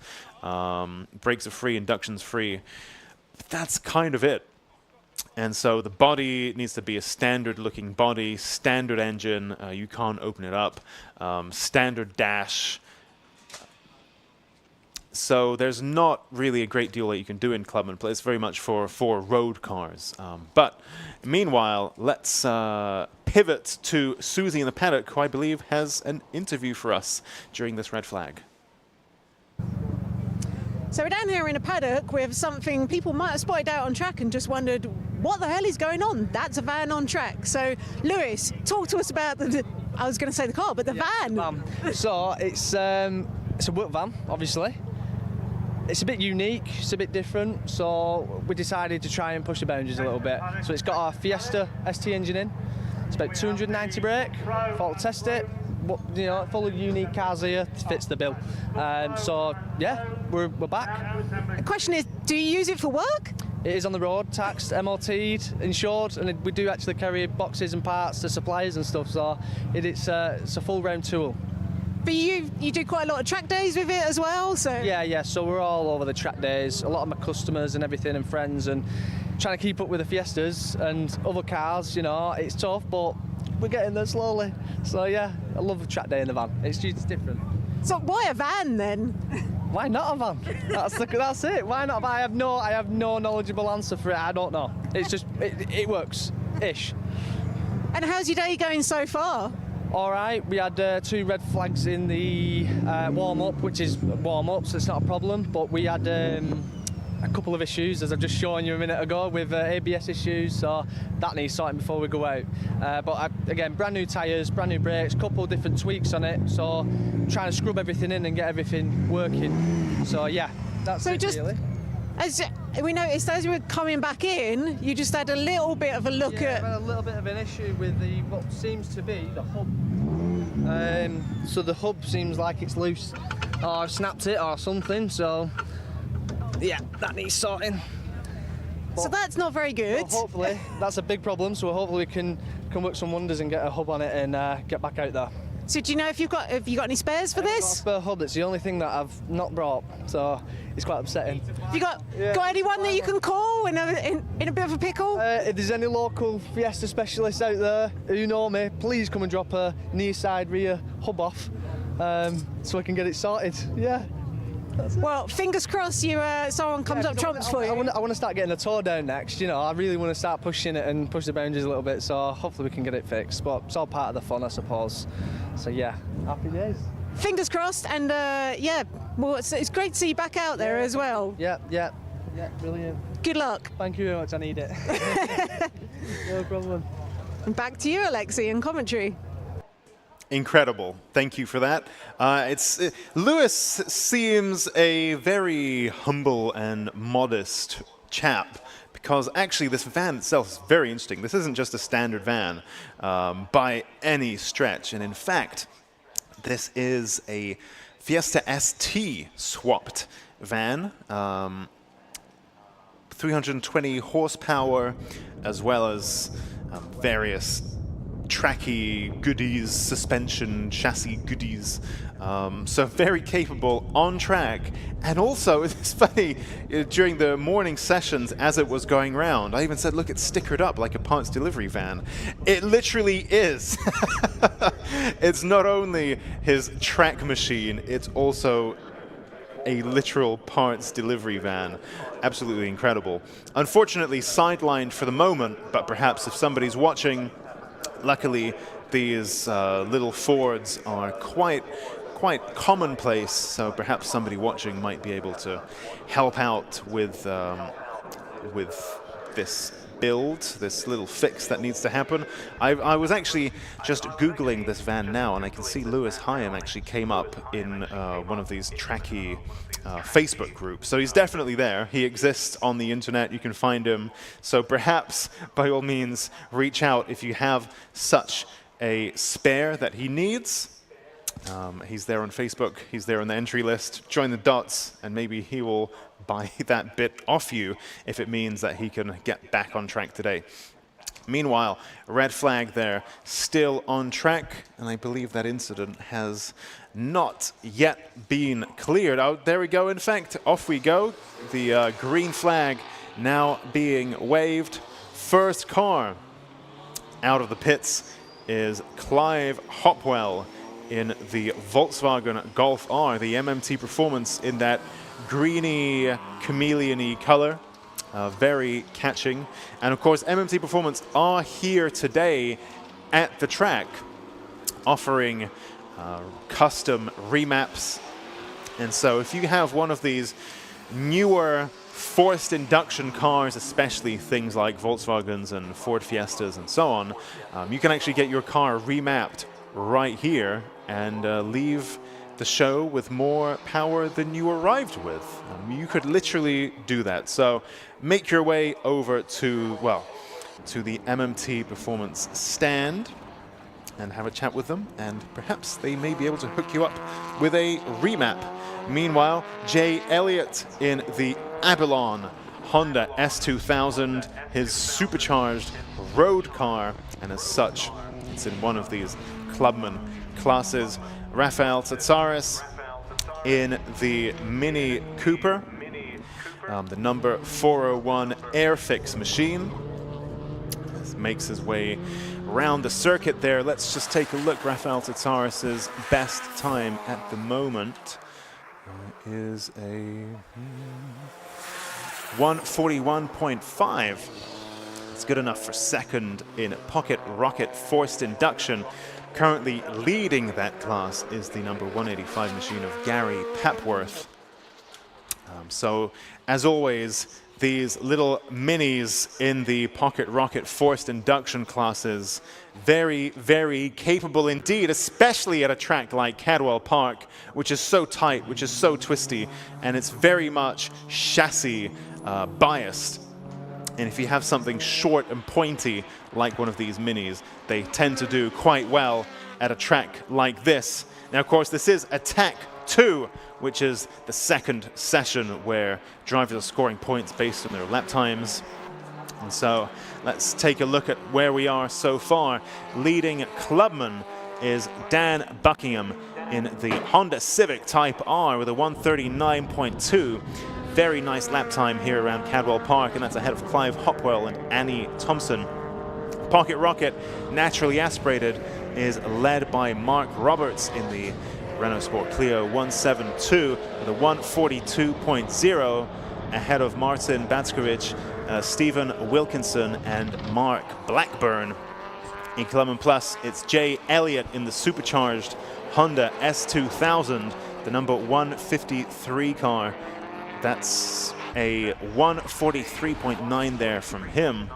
In Pocket Rocket Forced Induction, that class currently led by number 185 Gary Pepworth in the Norfolk Mini Cooper S, ahead of Rafael Tsatsaris, then the number 313 machine of Lewis Hyam and Stephen House. In Classic and Retro for the older chassis, Mark Donnelly sets a faster Sector 1 and 2 than anyone else on track right now. Let's just keep an eye on that. Mark Donnelly in the Ford Escort, who we saw spin in the previous session, and the Vauxhall VX220 of Dean Riley having to make some last-minute avoiding maneuvers. So Mark Donnelly in the Classic and Retro Ford Escort leaps to the top of the leaderboards with a 1:35.6, the fastest car on track. Meanwhile, Dan Buckingham is off the track, parked up against a fence somewhere, perhaps not in harm's way, which means that we can keep this session running. We have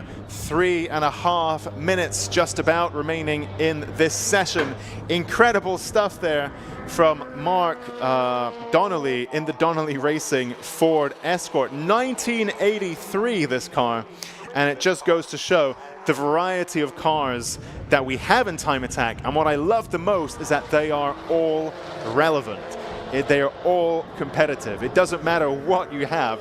The rule book is as such that you can still make anything fast.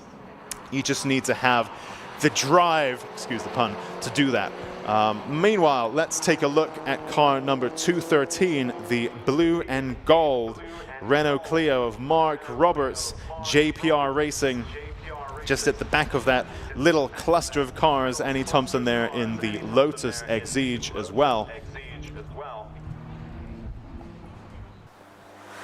Annie Thompson sets a personal best Sector 1, as does Stephen House and Lewis Hyam. Stephen House, in fact, sets a personal best Sectors 1 and 2, as does Jay Elliott. So with 2.5 minutes remaining in this session, our drivers still very much on the limit. Of course, every session counts now in Time Attack, the new for 2025 format, which means that drivers can't really afford to hang around and just put some lap times and put some miles on their freshly built engine. They need to really pretty much attack from the get-go. They have a little bit of warming up in the morning, but that's just now one session, and then Attack 1, Attack 2, then Super Attack. Our drivers are on it all day.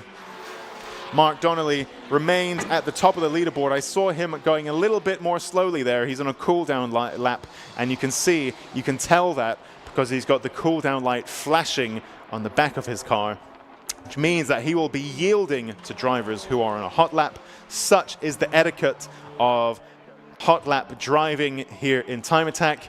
If you're on a hot lap, you can signal that by having your headlights on, and you have priority, and the cars who are on a cool down lap with the flashing light on the back of their car should spot you and move out of your way. That's how it works. That's the etiquette. We have 17 different programs, hot laps, cool down laps, more hot laps, more cool down laps. It's all mixed up. And so we have this etiquette for drivers to signal to each other and make it all work. It's a finely tuned system that's been in place now for 20 years. Of course, tweaks here and there, but this is the 20th year of Time Attack since our very first event in Rockingham in 2005.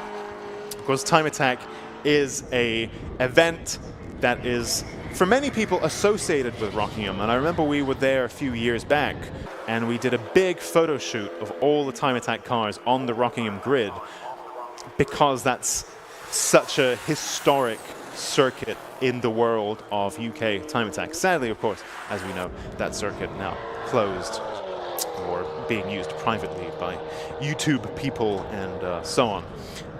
Meanwhile, Clive Hopwell in that Volkswagen Golf R. Clive Hopwell of MMT Performance.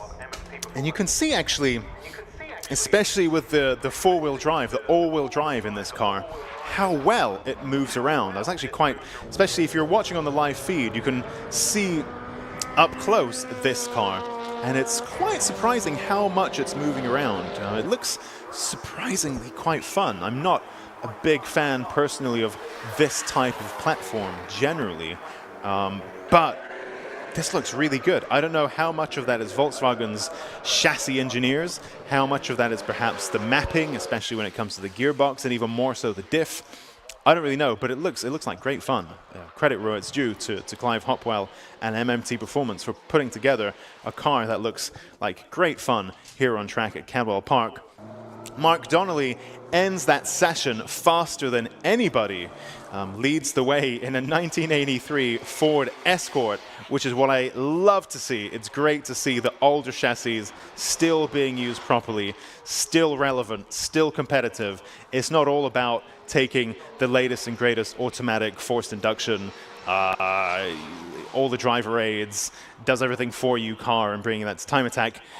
Everything still goes, everything still works, and everything can still be made competitive. Amazing stuff there from Mark Donnelly. Absolutely love to see that. And timing screen's now cleared, waffled on a bit too much. But in just a few moments, our club class Attack 2 will be underway in just a few moments.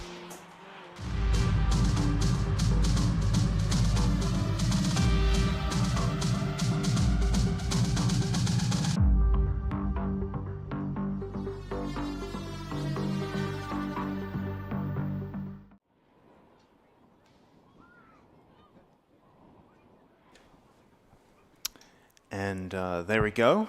The track is now cleared, as if by magic, and our club cars will be joining the track shortly.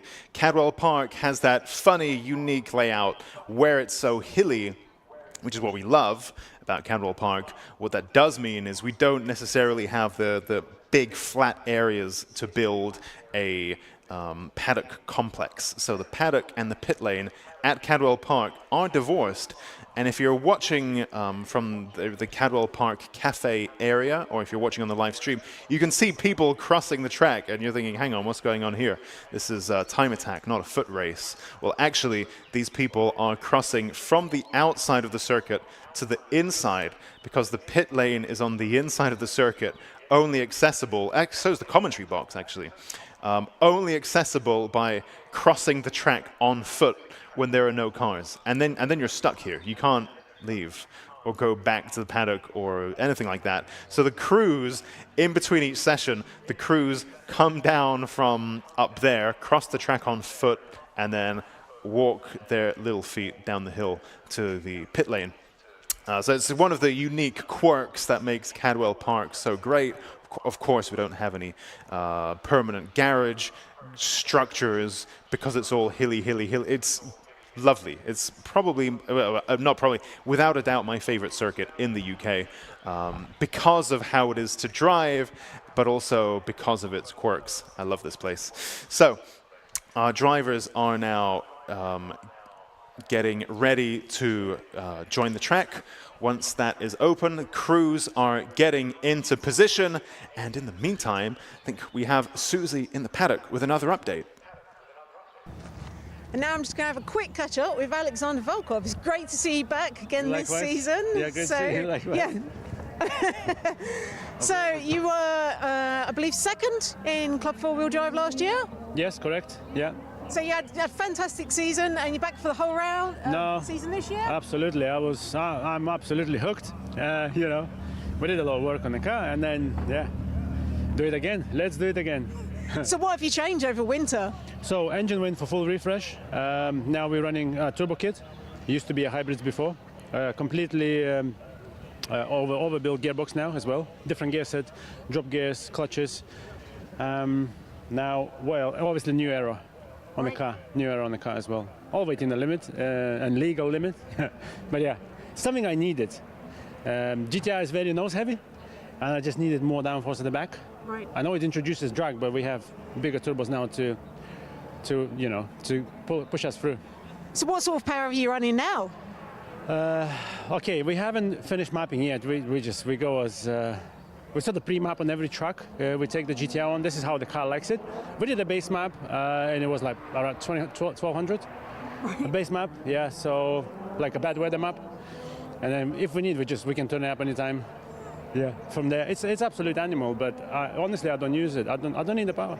But you know, car also does some drag events. So yeah, I was going to say Cadwell is also, it's a tight, twisty circuit. It's perhaps not really well suited to the GTR. Absolutely, absolutely. And also fueling. Let's mention the fueling improvements. We now carry the cell. FIA cell, because I found that carrying 65 liters of stock tanks that sit all on either side on the transmission, the fuel used to drop and flow into, say, left side. The pickup is in the right. So I always had starvation, and I had because it wasn't a foamed or baffled tanks, two tanks.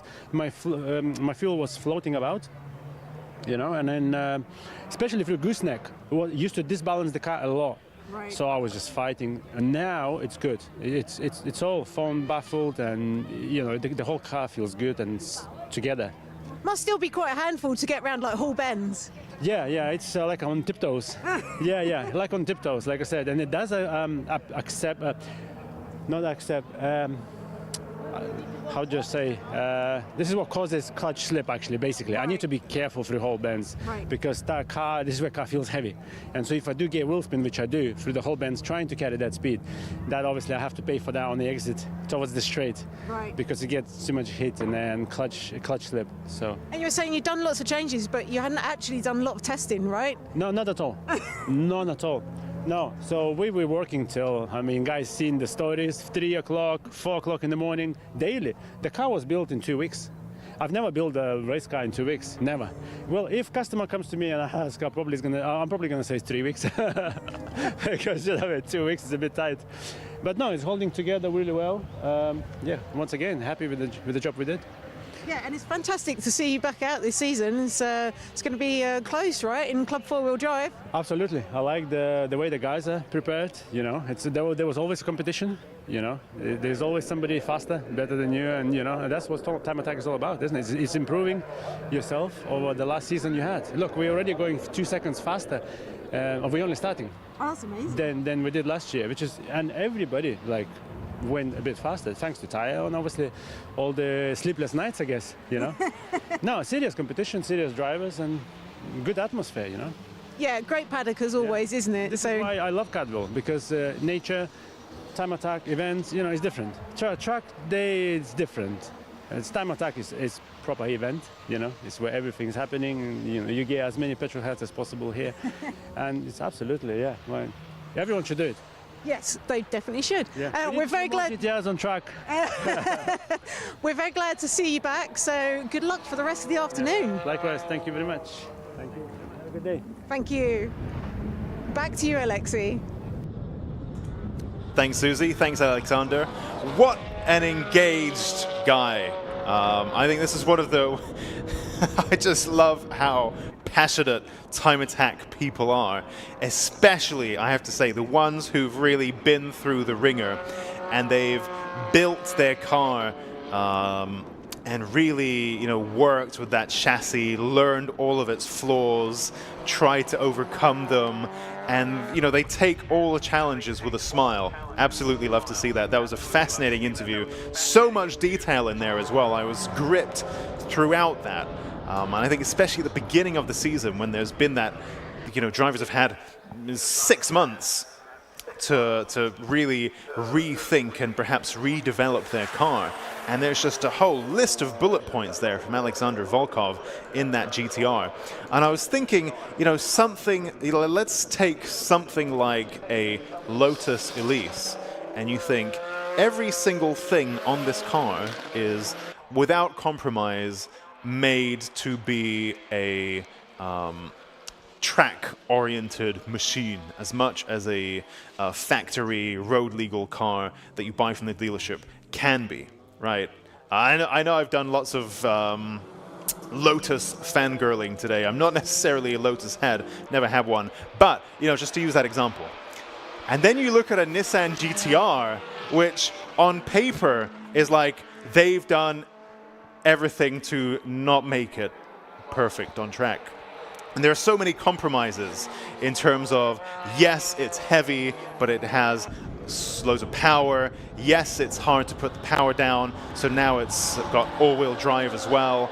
Yes, it's got all this power and the all-wheel drive and all that, all that stuff. So you think, well, now it's going to perhaps have that tendency towards understeering. So then you think, okay, so now we'll put in a super intelligent diff and all this other stuff, right? So it's a very interesting approach to building a performance car.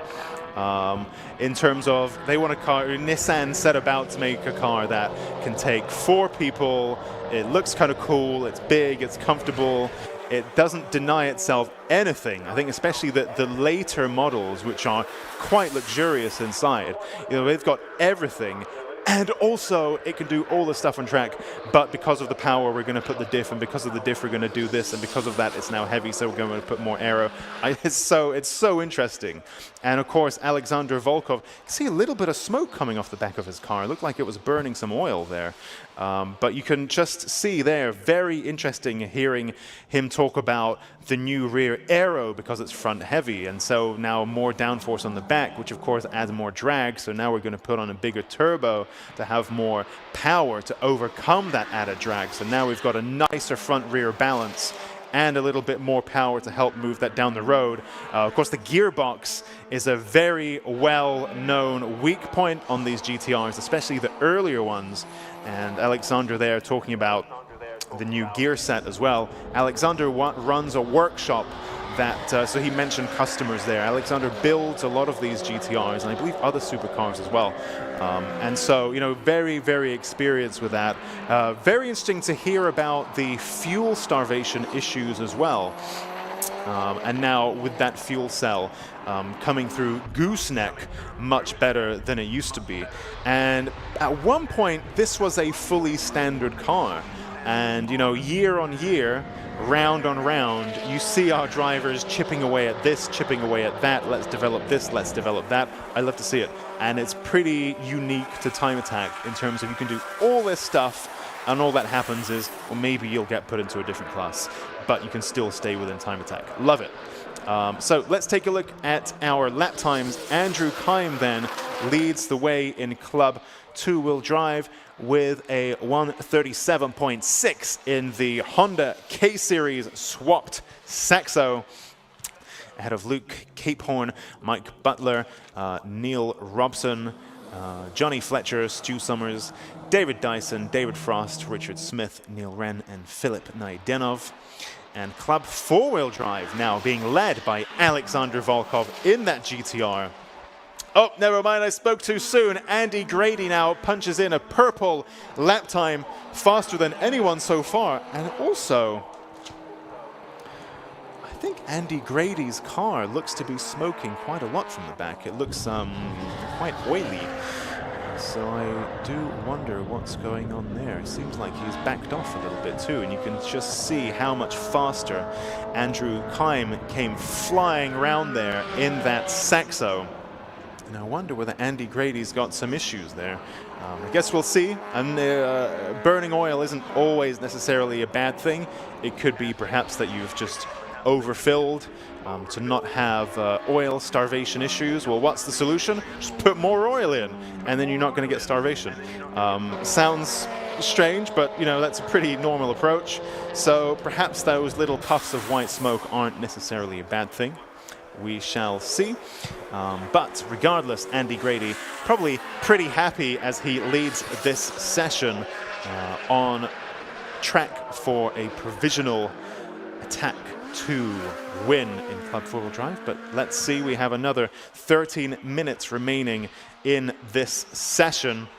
Andrew Keim there in the Honda-powered Citroen Saxo. Looked a little bit wobbly there, but I think that was perhaps the camera angle as he attacked those curbs coming through whole bends, and now downhill he comes. Let's see what kind of lap time Andrew Keim can put in. He put in a personal best sectors 1 and 2. And we have an improvement there, new personal best from Andrew Keim, 1:34.4. Meanwhile, Alexander Volkov goes even faster with a 1:34.1 in that GTR that he was just telling Susie about. Very interesting indeed. And in fact, he mentioned 2 seconds a lap faster than it was last year. And again, this isn't necessarily the track where you would expect that GTR to work especially well, and yet Alexander Volkov is really making it fly around here, currently faster than anybody else on track at this given moment, with 11.5 minutes remaining in this session. Of course, David Dyson, let's take a look at his lap in that white Porsche Cayman GT4 RS. David Dyson previously having campaigned 911 GT3. Now he's back in that Cayman GT4 RS. Mid-engined, of course, as opposed to the 911's very rearward weight balance with the engine over the rear axle. In the Cayman, it's nice and tight between the axles, what's known as mid-engined, of course. And some people, including myself, say that's the better way to balance a car. And you look at things like the Lotus Elise, you look at things like, there we go, Elise again. But, facts are facts. The Elise, the Cayman, the Alpine A110, I believe, has also got the engine right there in that sweet spot. Of course, that means that you compromise on your cabin space, which is why the 911 can be a 2+2, whereas that's impossible in the Cayman.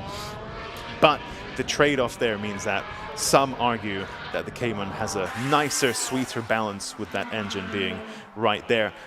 Let's see. It'd be curious to see what David thinks. Perhaps that's one for Susie to consider. How does the Cayman GT4 compare with the 911 GT3? I think that would be a pretty interesting one.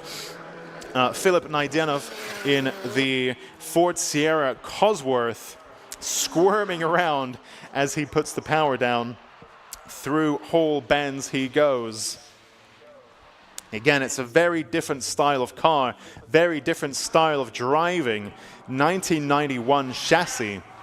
Of course, since then, modernized and refreshed and so on. But you can see how much the car rotates around itself. It's a very different approach to the grip-heavy point and squirt approach to cars that we often see in Time Attack. This is a car and a driver who likes to boogie, who likes to move the car around. Great stuff to see. And again, it's a point on the variety of the cars that we have here at Time Attack. We did just see the 1983 Ford Escort of Mark Donnelly be faster than anything in that previous session, including a Lotus Exige and so on. So you never know what you're going to get with Time Attack. These builds can hide all kinds of secrets and surprises. Neil Wren in the BMW 335i, the Me, Myself and I racing entry, the number 7 machine. You may recall this car from years gone by, now freshly wrapped in purple. I believe Neil did that wrap himself, which is one of the most fiddly jobs in the world of cars. But nonetheless, he persevered with that, and wrapped it, and it looks very, very nice indeed. Lots of, I just realized it looks quite M3-ish, doesn't it? With the vented fenders. I think it's got a different bumper as well. It looks quite M3-ish now. And of course the 335i at some point was being touted as the next Mark IV Supra for the aftermarket in terms of, well, I mean, the Mark V Supra had come out by that point, but you know, they're brand new, they're quite expensive. Whereas the 335i is nice 2+2, straight six, twin turbo, manual, kind of cheap. And so a lot of people thought, wow, is this going to be the next thing? As it turns out, this platform, so the internet says, I've not owned one, can struggle with temperature management and generally didn't actually become quite the thing people said it might be, at least in the world of track work. And so it's very interesting to see Neil Wren making this particular one work for him. And during the off-season, did lots of bits and bobs developing that car. Has some custom composite aero panels as well, which again, it goes back to that trend that I was discussing. Perhaps most obvious on Ilya Krylov's Haltech RWF Clio. He also laid his hand on Eden Young's Haltech K11 Micra, both of those Haltech machines benefiting from Ilya Krylov's custom composite work, and Neil Wren similarly getting his hands dirty and using trying to use composites to reduce the weight of that car. Very, very interesting stuff. Luke Capehorn in the 420 Vauxhall Astra Mark V. You can just see him creeping into shot in the classic Opel touring car color scheme, the white, yellow, and gray, just hot on the heels of Neil Wren's purple BMW M3 335i. For those of you watching the stream and wondering why am I calling out the cars by color, you can see on the stream what they are. Have I just learned what colors are? And it's a bit like Sesame Street, and I'm talking about the different colors. Not necessarily. It's for people who are watching from the track side, who perhaps, you know, we have a few BMWs and a few Astras and a few, you know, how do you differentiate from them as they're flying around the track? Well, color's a good way of identifying the different cars. Of course, new for this year, we have on the back of each car, we have a big square sticker, which identifies which class that car is in. So CP is Club Pro. Oh, we haven't got there yet. I'm curious, Mike Butler's, I mean, they're coming by too quickly. I can't actually see what they say. But you'll see on the rear window-ish area of each car, there's a square colored sticker with two letters on. And that's at a glance, you can tell what class that car is in. So another useful little identifier that's new for this year. And that's, of course, in addition to the race number, driver name, and so on. So hopefully making it a bit easier for you to follow your preferred driver. And let's take a look. That's Andy Grady now as he finishes his lap, coming through out of hairpin and into barn now. And down the hill, he will appear behind these trees any minute now. No. Perhaps I've got one eye on the stream and one eye on real life, and I think there's a little bit of a delay. So by the time I looked up from the stream, that car was long gone. David Dyson, that Cayman GT4 sounding really, really good. And let's just take a look. Where is he? 135.6. Stu Summers, meanwhile, in the supercharged Citroen Saxo. Where is he currently? 6th in class, 4.1 seconds adrift of the fastest time in class. 136.6 there for him. And the fastest at the moment, Andrew Kime, 1:34.5. Actually, I've just taken a look. The gap on the live stream in the top left, that gap is to the fastest overall lap time in the class. It's not by class, it's the gap to the fastest overall lap time in this session. So for example, Andrew Kime, +2, well, he's leading the class, right? It's +2 from the fastest overall car, which is currently Alexander Volkov. So that threw me off just for a second there, and you also might be wondering why that is. That's the gap to the fastest overall time. Johnny Fletcher in the Mark IV Astra GSI, he blasts across the line and begins his next flying lap. His current setting a personal best in the process, a 1:35.2 there for him. And sounded like someone went pretty quickly just then. In fact, we have quite a few personal bests being punched in as well. Luke Hayporn, 1:36.2. Stu Summers, 1:36.5. Mike Butler, 1:37.3 there from him. Neil Wren sets a new personal best, 1:41.8. So with 8 minutes remaining in this session, quite a few personal bests now being punched in. Of course, this session does award points. Attack 2 does award points for the drivers. It's a new format for this year. It's going to take a little bit of getting used to, but crucially now, most of the day's sessions do score points for their drivers, depending on how fast of a lap time they can set within their class. Also in the pit lane, I can see currently the car number 180. That's David Frost in the TBOM Racing Honda Civic. I believe that's an FK, which is the 2021 era Civic Type R. This one with quite a cool martini livery. I'm not quite sure. I can't see any work happening to that car, so I'm not entirely sure what's going on there. Stu Summers dips into the pits in that supercharged Saxo. And in fact, that's his tire pressures being checked, which is my favorite subject, as we know.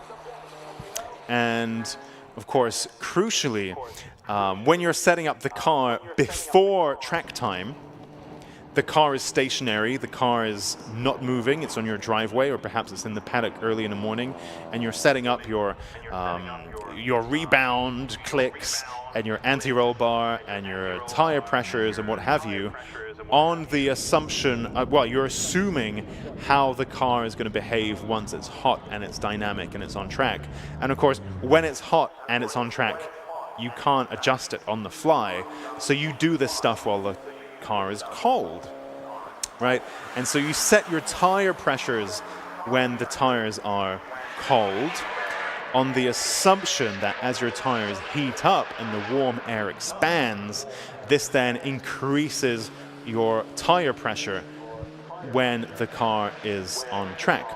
So you set your tire pressures thinking to be a couple of PSI lower than what you anticipate it's going to be when it's on track. So there's a little bit of guesswork there.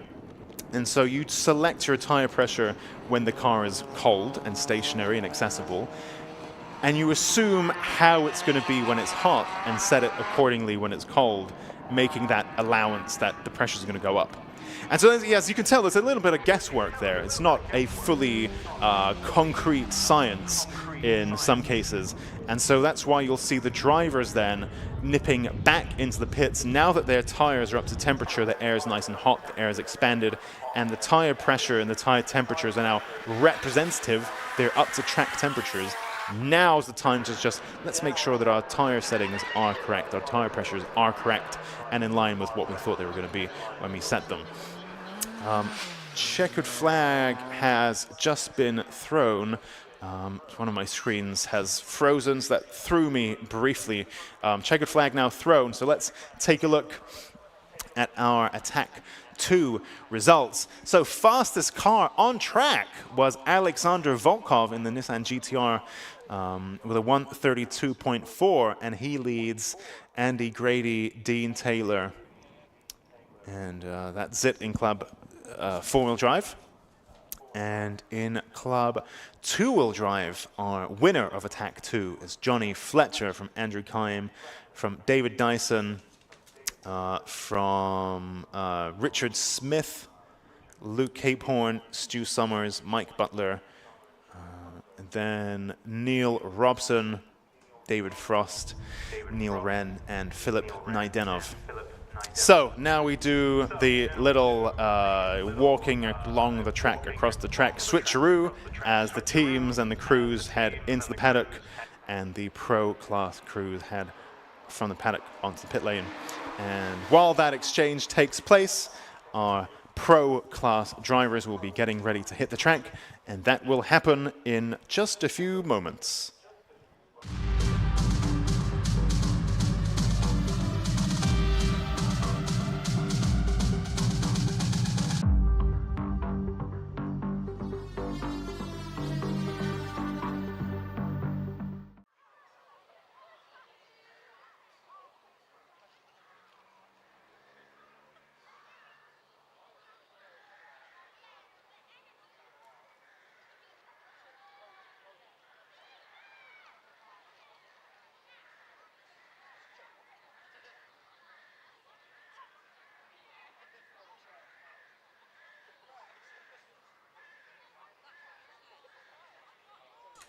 All right, so next up we have our Club Pro and Pro Class machinery hitting the track for their Attack 2.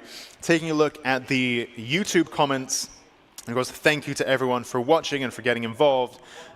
It's a two-way street, and I'm very interested to hear your thoughts about the cars, the drivers, the track, and so on. Of course, the commentary as well. If you have any feedback, please throw it my way. Try to be nice. So we've had Ross Hampson said that Volkov's time is a new lap record, which is very possible. And a lap record, if it still stands by the end of the day, will score the driver a point. So it'll be interesting to see how that develops. And in the meanwhile, I think we have Susie in the paddock with an update. So I have caught up with a familiar face, but we've not seen you around for a couple of years, Mr. Darren Spooner. How are you doing? I'm very good, thank you. I'm very good. It's nice to be back and at a sunny Cadwell Park. So for people who are not aware, and we've seen this car many times at Time Attack, but for people who are not aware, this Peugeot 205 is not your average Peugeot 205, so please tell us a bit of information about it. Okay, so I guess all the important bits, we're 840 kilos and between 500 and 600 horsepower. We're running a 1616 valve TU5 J4 engine from the 106 GTI with a whole host of custom trick developmental parts such as manifolds, sequential gearboxes, dry sump systems, tubular manifolds, turbochargers. You name it, we have tried to push the envelope and make this thing as quick as it possibly can be over the past 14 years of doing Time Attack on and off. So, yeah, in a nutshell, that's it, I guess. All the important bits covered. And obviously this the crazy bodywork as well. Yeah, so we've obviously, as the car gets faster and faster, the cars are notorious for moving about quite a lot. So, 150, 160 mile an hour, without the aero pack and the wide track, it would get very lively to the point where I really wasn't comfortable at places like Croft with big runoff and big speed. So, yeah, I don't know how many years ago now, 6, we set about creating an aero package to basically be able to use the horsepower, because back then you could only run 330-ish competitively. The rest of the time it would just wheel spin, and it wasn't a quick way to drive the car. Went back a couple of steps then, because I know nothing about aerodynamics. But gradually evolved to where it is today, which is pretty formidable, I think, as far as the four-wheel drive cars go. Nothing really ever challenges it as far as I've come across, and yeah, How much wider is it now then? What is it going to be now? About 4.5 inches wider at the front, and just slightly less, 4 inches at the back. Obviously all the front end's doing all the work, so putting the power down, turning the corners, the back wheels really just get dragged along. So that enables you to run a much wider setup at the front then? Well, yeah, I mean it does, but the front tyres get cooked really quickly because they're doing all the work, so the back tyres don't really do anything, so they're just getting dragged along. as I was saying before, but like we use the rear wing a hell of a lot to try and stabilise the back, because the back is very lively. But once you do get some heat into it, which takes 2 or 3 laps time, it does settle down and become a really neutral car. So that's just how I like it. I don't like it oversteery or understeery. If it slides, it's going to slide with all 4 wheels, which is really nice. So yeah, I mean, it's come a hell of a long way. It's not something that happened overnight, and I enjoy the development side of things, the testing and the prototyping as much as I enjoy the driving. So it's kind of a win-win for me, really, with the car.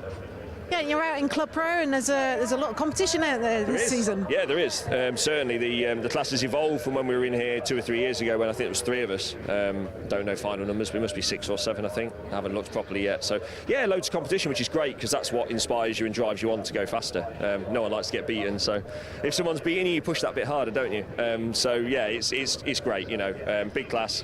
Car feels fantastic already. So really lucky to come back after 2 years, having changed so much, and it be sort of pretty quick straight out of the box, but always loads more to come, and with a proper driver even more, I think.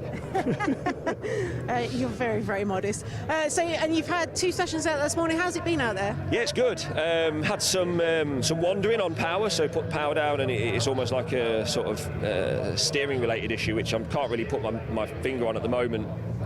Whether something's flexing and bending and causing the toe to change, that's kind of what it feels like. So we've been at like 40% throttle all day, with just little dabs here and there to try and isolate what it is. We haven't found anything yet, so that's a bit unnerving, certainly at the high speed stuff. But yeah, if you keep the throttle fairly neutral and don't use full power, you can just about muscle it round, but it is hard work. My back's killing me now, and my shoulders. But yeah, it's really good, and we're going to tear it down a bit now through lunch break. See if we can see what's wrong, get that fixed. I don't really carry many spares, so we haven't got a lot to do, but if we can just isolate it when we get back to shop for round 2, hopefully that's out of the way, and yeah, when we get back to using full throttle again, it should be pretty awesome. It should be awesome. So hopefully some more to come then. Yeah, yeah, literally, I'm really rusty. You know, I haven't driven it for a year or so, and Time Attack's a different format to some of the other stuff that I've been doing. You know, it kind of means something as a bit of a veteran of it. You want to come out fighting and show that you've still got it almost. But yeah, we've got plenty more in the tank. Just steady away at round 1. Brilliant. Well, it's so nice to have you back, and thanks for talking to us. All right. See you later. Take care. Bye bye. Thank you. Cheers. Thanks, and heading back to you, Alexi, on commentary. Thanks, Susie. Thanks, Darren. That was another very interesting, very technical interview. And I think the fact that we have these builder drivers in Time Attack, it makes the conversations so fascinating, because there's not only the driving aspect to reflect on, but also the story of their car and how they got to this point, especially early on in the season when all that development happened. We haven't seen Darren for, well, I don't think we've seen him at all last year. Saw him at some other events, but not in Time Attack. And so much has happened in that time. 500 to 600 horsepower from that 106 GTI engine. Interesting there how it's moving around at the moment. So he's only on 40% throttle or thereabouts, which is, of course, you know, you're having to tippy-toe and put your foot perhaps in an unnatural position, and it all starts getting a bit achy and uncomfortable to drive. But you know, the flip side to that is that the behavior of the car itself is then more manageable. Absolutely fascinating stuff. I really, really enjoyed that. Meanwhile, we did have one stricken car getting recovered from the track, which is why this session hasn't yet begun. But from what I understand, that will be happening any moment now. And in fact, indeed, Dan Kelly in the DJK Automotive Caterham 620R is the first out of the queue and onto the track. And then we have Darren Spooner there, who we just listened to in that Spooks Peugeot 205. Luke Senjakowski behind in the Tegawa Racing Honda NSX. So our drivers now making their way onto the track. As Darren said there, these tires can take 2 to 3 laps to get up to temperature. Of course, for a lot of drivers, this is a new tire. In Time Attack specifically, drivers have had the unusual luxury last year of choosing whatever tire they want. Typically, Time Attack is a control tire championship, and 2024 was a bit of a glitch. But this year, we welcome the new control tire to Time Attack, the Yokohama AO52, which to some drivers will be a new tire. Others might have been already using that, especially last year where there was a free tire choice anyway. Some drivers may already know and love this tire, and to others it may be a new challenge to get to grips with, excuse the pun, at Cadwell Park today. So Darren there saying it takes 2 to 3 laps to switch these tires on, at which point his Spooks Peugeot 205 balances out nicely. Of course, like he said, the rear end of the car very light, which means it can be quite difficult to get that scrubbing and that heat into the rear tires, which of course means that if your front's gripped up and the rear isn't, well then the rear is going to move around even more than before. But he's got the aero, luckily, to help try to push that rear down and warm up the rears with the fronts, and then the car gets nice and balanced. Very interesting stuff. Great interview. Really enjoyed that. Thank you, Susie. So there he goes. Darren Spooner now is on your screens. Well, there's a few seconds here or there, but you know, you can give me some leeway with that as he begins his next flying lap. We have 3 hot laps set so far. Luke Senjakovsky, a 137.8. Then we have Darren Spooner, 145.9. Then we have the car number 88, Andrew Barber, 145.9. Dan Kelly, 147.7. Josh Barrett, 149.5. So our drivers now getting up to speed and beginning to punch in some timed laps, some flying laps. And we can see there Luke Senjakovsky flicking his lights on and off. Not entirely sure, but trying something out. You can just see Dan Kelly there in the fluorescent green Caterham, just behind 2 very different cars, and yet all here together on track in Time Attack. And so Luke and Dan there coming up and over the mountain in their very different cars. Of course, Luke's NSX has so much downforce, it's trying to push it into the ground, and many people aim to get air coming up and over the mountain. Easily done, well, I say that, but you know, it's doable on a superbike, and this circuit is very popular with superbike owners.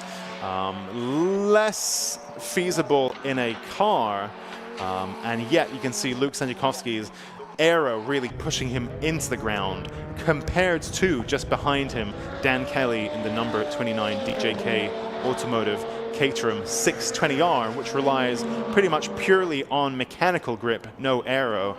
And if any car would be getting air over the mountain, that would be him, with that mechanical grip, lightweight but still quite fast.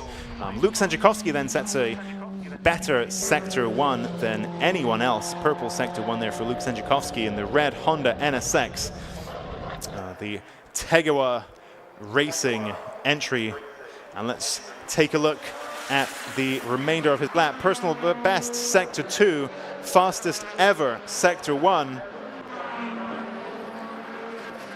And now he comes up and over the mountain, through Hall Bends. Does Luke Senjakovsky. Is he on course to set a purple lap time? Currently, Andrew Barber is faster than anyone on track in that Mitsubishi Evo. Let's see what the Tegawa NSX has to offer. And a faster Sector 3 than anybody else. He is now the fastest car on track right now in that K-swapped NSX. Lovingly nicknamed Suki, and you can see that illustration of Suki there on the side of the car. Not entirely sure what the lore there is. But nonetheless, that is the nickname of this car. And most importantly, it is faster than anything else on track right now. Andrew Barber in the number 88 Mitsubishi Evo 9 GT is just over a second adrift.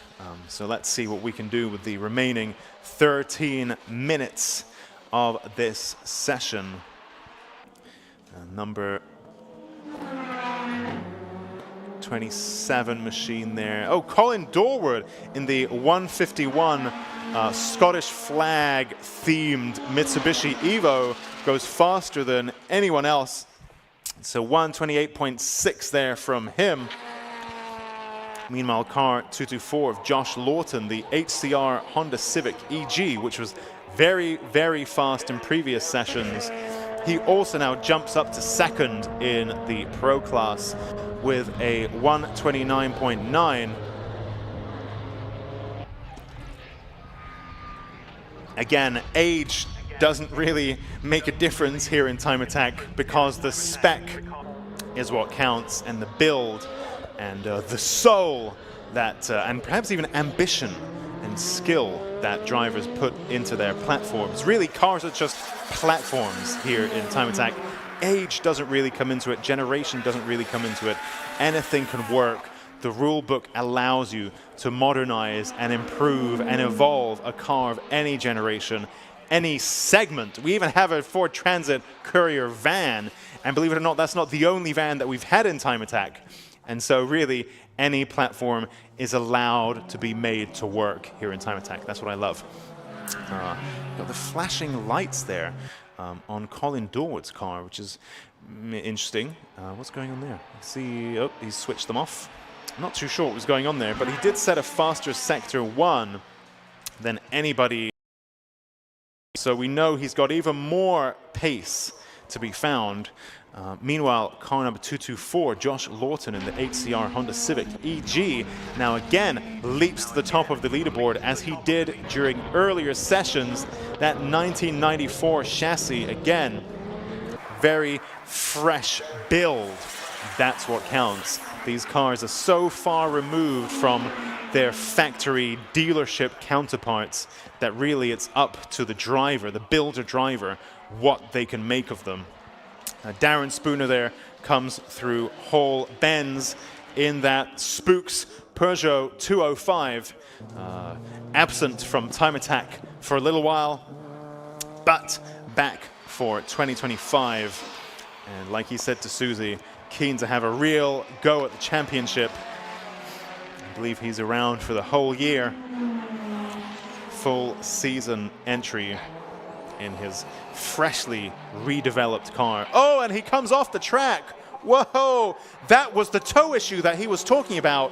You can see his right wheel suddenly let go and started jiggling around, and that was exactly the toe issue, I think, that he was telling Susie about, has made itself known.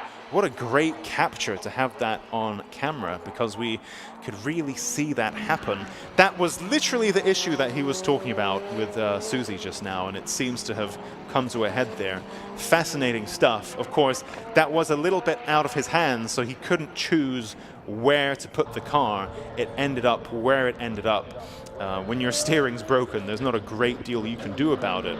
And I wonder if that's going to bring out a red flag.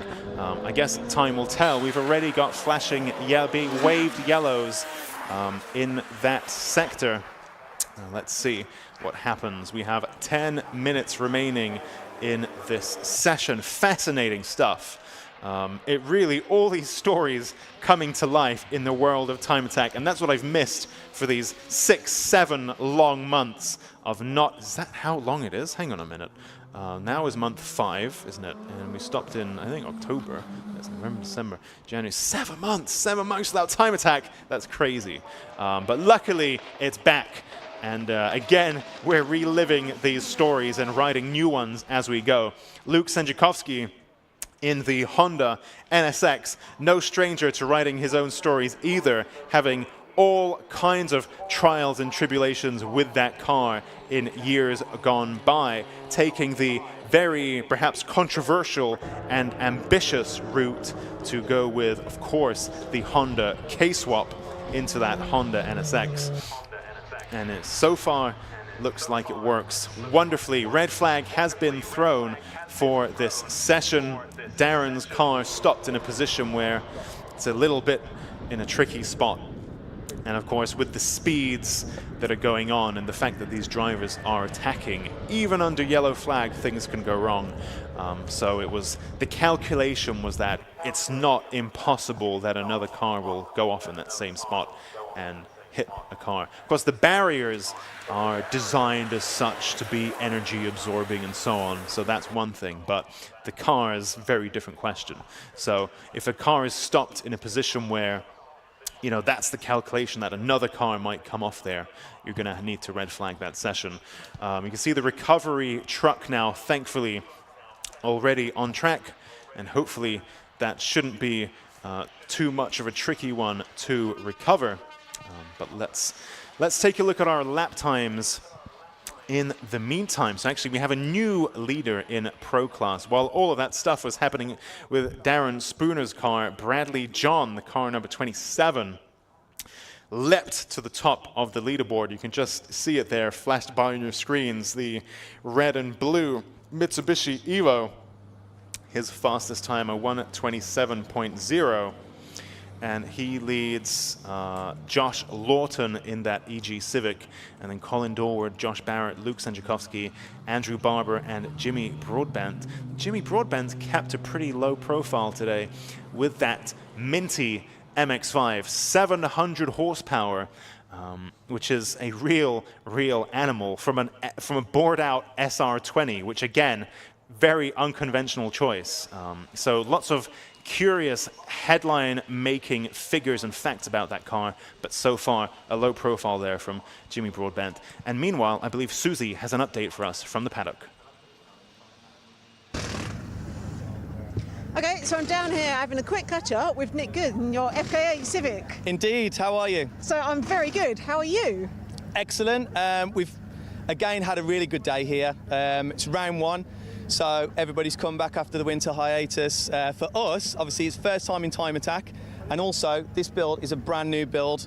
So we've actually built this in a matter of months, right? And it's gone from an almost standard FK8, like right. you would buy from the dealership, yep. And now we are pretty much full race car.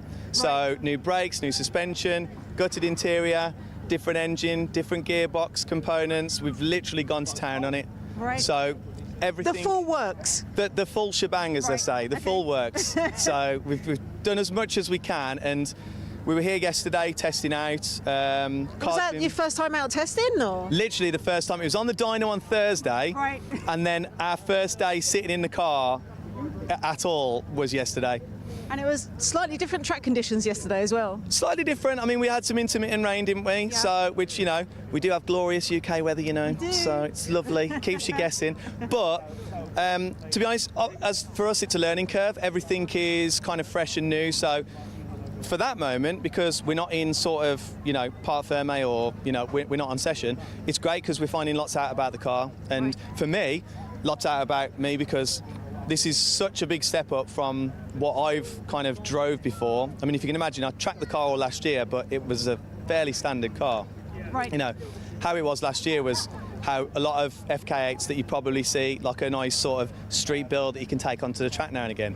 So what sort of power are you running now? So now, we're actually running maximum power's about 500 brake. Right. The engine's built pretty sturdily, so the engine itself went over to America, had a lot of work done, so it's been reinforced, built bottom ends, nice flowed heads, fancy new Garrett turbo, G25 660. Nice. And then in conjunction with that, we're running Cyvex ECU software and standalone ECU, so it gives us a lot of different options for things like flat foot shifting and all sorts of cool sort of things like that. We've got obviously the cool steering wheel, which you might want to have a look at. So a Zestec steering wheel. So Racing Honda's queuing up at the moment. It is very loud, isn't it? But yeah, so ZX steering also gives us lots of functions so that while we're out there we can have like rolling anti-lag and we can change settings on it. We can switch between maps because obviously here, unlike some of the big tracks like Donington, it's not really horsepower dependent, it's massively dependent on chassis setup, so we can actually reduce the power a bit. So we actually haven't been running 500 today, we've been running probably about 420. Right. It'll come in handy at Donington. Well, yeah, I think at Donington, nice big track, open, so we can let her eat then. Excellent. So, and how's your day going today? Everything going well? Right, well, no. Right, let's get into that. Right, so basically, session 1 was great. Ran it on sort of the lowest boost setting, kind of get into feels of it. We're going to make some minor adjustments on chassis. We've got Nitron 3-ways on here, so there's lots to learn about that because there's lots of technical things, and obviously Nick doesn't know very much about technical things yet, so it's all a big learning curve. So session 1, great. Coming into session 2, good. We had a bit of a wear on the gearbox, so what we think we've actually done is we've bent a gear fork. So the actual fork that helps select the gear that we need to be in, we've actually bent it. So it's a problem that a lot of higher power FK8s have come into sort of contact with at some point, because believe it or not, there's actually not that many of these that are in that kind of higher horsepower, highly developed level. Obviously the company that sponsored me, Dream Automotive, they specialise in the FK platform, and so for us it's more of a fact find. It's not so much, yes, I do want to win and I'd love some trophies, but it's also a massive development thing. So we're really trying to push the platform and find out why people haven't been able to push them. Like obviously, you know, you see EP3s and lots of the older Civics and you can do madness and marvelous, you know, but nobody's really had a chance to, you know, develop this platform yet. So that's why we're here. We're looking to push the boundaries and find out new stuff so we can really push the FK, because I believe it's a great platform and I think there's a lot of potential to come out of it. Brilliant. But we ran some good numbers. I think we got 37.1, 1 minute 37.1, which was the fastest one that I did, and that was, again, not particularly running at best and running on low boost. So I think there's loads more to come out of the car, and I think we've got some fantastic data from this, like from Cadwell and from the last 2 days. So we're definitely going to be coming back to Donington with an eye opener. I think we're gonna have it dialed in by then, and hopefully some more gearbox components. So. Well, brilliant. Well, we'll see you back at Donington then. Indeed, indeed. Look forward to seeing you again. Thank you very much. No worries. You take care. Bye. Incredible. Another great watch. I've got to say, I'm enjoying this stream so much. A big thank you to Lucas Oil for making this live stream possible. Absolutely such a fascinating watch. Not only hearing from the drivers, but also seeing them and their cars and giving them the time to really talk about the build. Such fascinating stuff. And I'm sure we'll have another opportunity to look at that and listen to that and speak to more people and have more lap times in the super attack. But for now, we have had the checkered flag thrown as that recovery of Darren Spooner's car perhaps needing a bit more time than we have scheduled for. So the session now being green flagged, and soon we will get, well, what is next actually? What is next? So next we have Racing Honda's Championship Race 2 shortly, but we do need a bit of time to clear up this session. But for now, that's it, and we will see you shortly for the Racing Honda's Championship Race 2.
Right, we are back down in Parc Fermé ahead of race 2 for the Racing Hondas Championship. Now, as you see from race 1, we have got behind us Tommy Knight and also Liam Collins in the Class A. So these two had an incredible bumper-to-bumper race the entire time. Tommy did sustain a little bit of damage, so I'm just going to go see if I can grab him to ask some questions. Tommy, I'm going to come in and interrupt your conversation. I'm so sorry.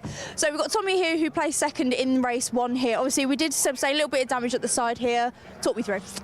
Little bit of a last lap lunge, but it's racing. It's what we sign up for, I suppose. The car's all right. It's not. It's just cosmetic, so it should be all right. Yeah, absolutely. Obviously, you sort of batted it back into place a little bit there. We're going to be doing any repair work sort of behind the scenes after today. Yeah. I can't. You know, the car looks pristine, so I want it looking good again. So yeah, we'll be back repairing it. Absolutely. Obviously, we're running a reverse grid this time around. How do you feel about that going into race 2? I don't know. I'm not sure if a lot of this is going to be happening again, or if it's going to be clean racing. But I suppose we'll find out in about 10 minutes. Absolutely. No, definitely. Well, good luck for race 2. Hopefully, we come out on top. Perfect. Going to head over here and see if we can grab Liam. Hello. Liam, place 3 in race 1. How are we feeling going into race 2? Yeah, good. Just wanted to try and keep my nose clean this time, kind of thing. I've found a lot more pace in the car from testing and qualifying. I think there's a bit left in it, but it's just so hard to pass here, you know. You really are relying on somebody being quite polite in front of you. Absolutely. I thought Tommy was being a bit too polite, left the door open, tried to fill a space that was always going to close. So no more of that, hopefully. Well, see, we watched the race. It was bumper to bumper. It was an incredible race, and yeah, it really was. I'm looking forward to seeing it back on the live stream. I think it'll be a good one to watch. Yeah, so. no, definitely. And obviously going into race 2, we are running the reverse grid this time around. Happy with that? Happy with that. I think so long as people are mindful of the fact that it's a small amount of track and a large amount of grass, but I think we'll be all right. I don't think anybody's going to be too hot-headed. We'll see how we get on. Fantastic. Well, good luck with race 2. Amazing. Right, we're going to head over this way now. So we've got the race 1 winner from the Class B in Dan in the 29. The problem is now Aidan drives. Hello guys. Am I right to grab Dan? Hello. You are a race 1 winner. Dan. Oh, sorry. Dan. Get used to everyone's Dan. Hello. Sorry. Sorry, Dan. We thought you had a haircut between race 1 and now. Fantastic. Obviously, you are a race 1 winner for Class B. How are we feeling going into race 2? Yeah, interesting. I mean, a lot further back on the grid now, so I'm wondering, getting through at Cadwell is notoriously pretty tricky. So, yeah, it's hard to plan that much because I feel like plans go out the window around here. Hopefully get a good start and get a couple of paces forward and then just try and gently make my way forward if possible. And I mean, I don't know what it's going to be like with some of the Class A cars in front as well, but I think it's going to be an interesting one. No, definitely. I was like, so with the reverse grid, it is always an interesting race. So feeling confident with that? Yeah, I think so. I mean, as always, you just want to try and stay out of the mess on kind of lap 1, and I think as long as you get through lap 1, you should then just get in rhythm and start trying to make your way forward. But obviously, I've got Ryan in front of me, which I don't know how that's going to go because he's fast as well. So yeah, it's going to be interesting. Good race. Yeah, definitely fantastic stuff. Well, good luck for race 2. Amazing. We are going to head over to Ryan. Hello. We're heading into the car. We'll grab you for 2 seconds. Amazing. So.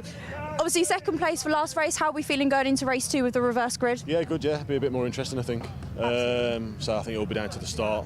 Hopefully, the boys we can all keep it clean and tidy. Absolutely. And get out the other end. Yeah. Still confident and happy with the car as well, running right? Yeah, we've happened this morning. We're still trying to teething issues to get it where we need to be. We're running different bushes and spherical this side, but we've had to use what we can to get it out. So big shout out to Motion.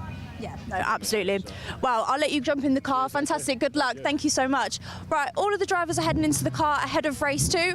Reverse grid, who knows what's going to happen. Let's hope for some clean and good racing. Back to you guys.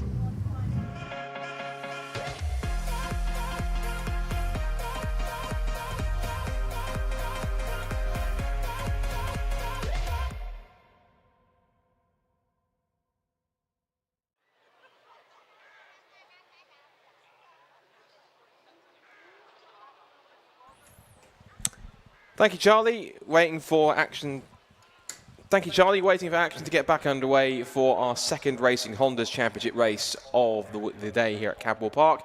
And the sun started to grace us with its presence. It's peeking through the clouds. It's been a little bit overcast at points. We ended race 1 with sunshine. There is some cloud around, some ominous-looking darker clouds overhead around the pit straight, and the massive spectator bank, which if you come here on British Superbike weekend, I've seen pictures of, is you can't see a blade of grass on that particular bank. It is absolutely rammed full of people here. Good amount of people still here watching after some of our main sessions that we've had out here this weekend.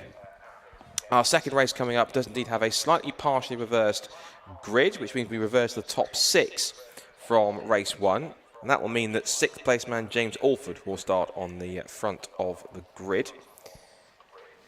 Now, the grid I had in front of me had all the Class A cars together, then Class B and then Class C. But race 1 that we had did have a staggered grid, and everyone was together where they qualified originally in the overall standing. We're just waiting, I think, for a bit of clear up because we have got one of the drift cars that's been out on the circuit just now between the time attack sessions and the start of our Racing Honda's race. Just being recovered on the low loader, so that's happening on there. Quick recap for those who didn't watch race 1. If you want to watch back on the stream, you can scroll back through later on to see what happened in race 1. We were due to have a front row battle between Will Self and Phil Wright, but sadly an alternator, or mechanical issue, I believe it was the alternator, that caused Phil Wright to have to miss race 1. Now, fingers crossed he's on the grid for race 2, because it would be great to see if he can pick his way through. Now, if he is, he'll be starting effectively from the back of the grid because he didn't start race 1. So he can pick his way through the order and do something similar to that which James Allen did in race 1, which was he picked up half the field in the first lap alone. And James was on course for a solid top 10 finish before he sadly had a mechanical issue that forced him out of the race around about mid-distance. So coming into this second race, then of course the point scoring started way back in the qualifying session, for those who might have missed any action earlier on, because qualifying does throw up points. You get points for qualifying in the first 5 positions in your class, 5 points for qualifying on pole in class, 4 points for second quickest, then 3, 2, 1, all the way down to 1 point for 5th fastest, and so on and so forth. And then in terms of actual class points that you score per class, it's 15 points for a win in your class in Racing Hondas. It's then 12 for second, 10 for third, 8 for fourth, 6 for fifth, and then 5, 4, 3, 2, 1, along with a point for the fastest, setting the fastest lap on top of that too. Just a reminder also that the drivers have to drop their 2 worst scores. Only the best 14 out of 16 scores count in the championship, and not only can you win your class in terms of the championship, if you score enough points within your class, you can also become overall champion. Case in point, Ryan Cunningham, who was Class C last season, has graduated to Class B for 2025. He scored more victories and more points than anyone else, not only in his class, but also anyone else in total in terms of his scoring points respectively within his class. That means he was crowned 2024 Racing Honda's champion. Because a reminder, a little bit similar to those with longer memories, the old school 80s style of BTCC point scoring, so you'd have 4 classes previously, but the actual class champion came in many cases from Class D, way further back, when the faster Class A cars were the ones out there dominating at the front.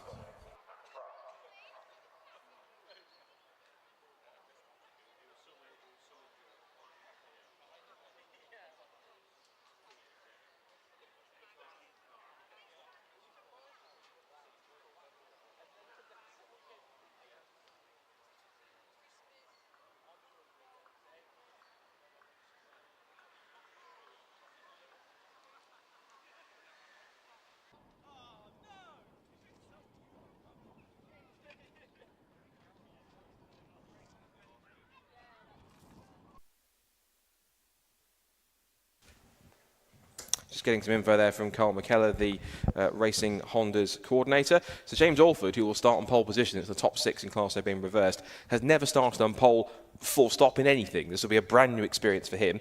If you're watching on the live stream, you can see the fleet of Racing Hondas parked up in the assembly area here at Cadwell Park, ready to go.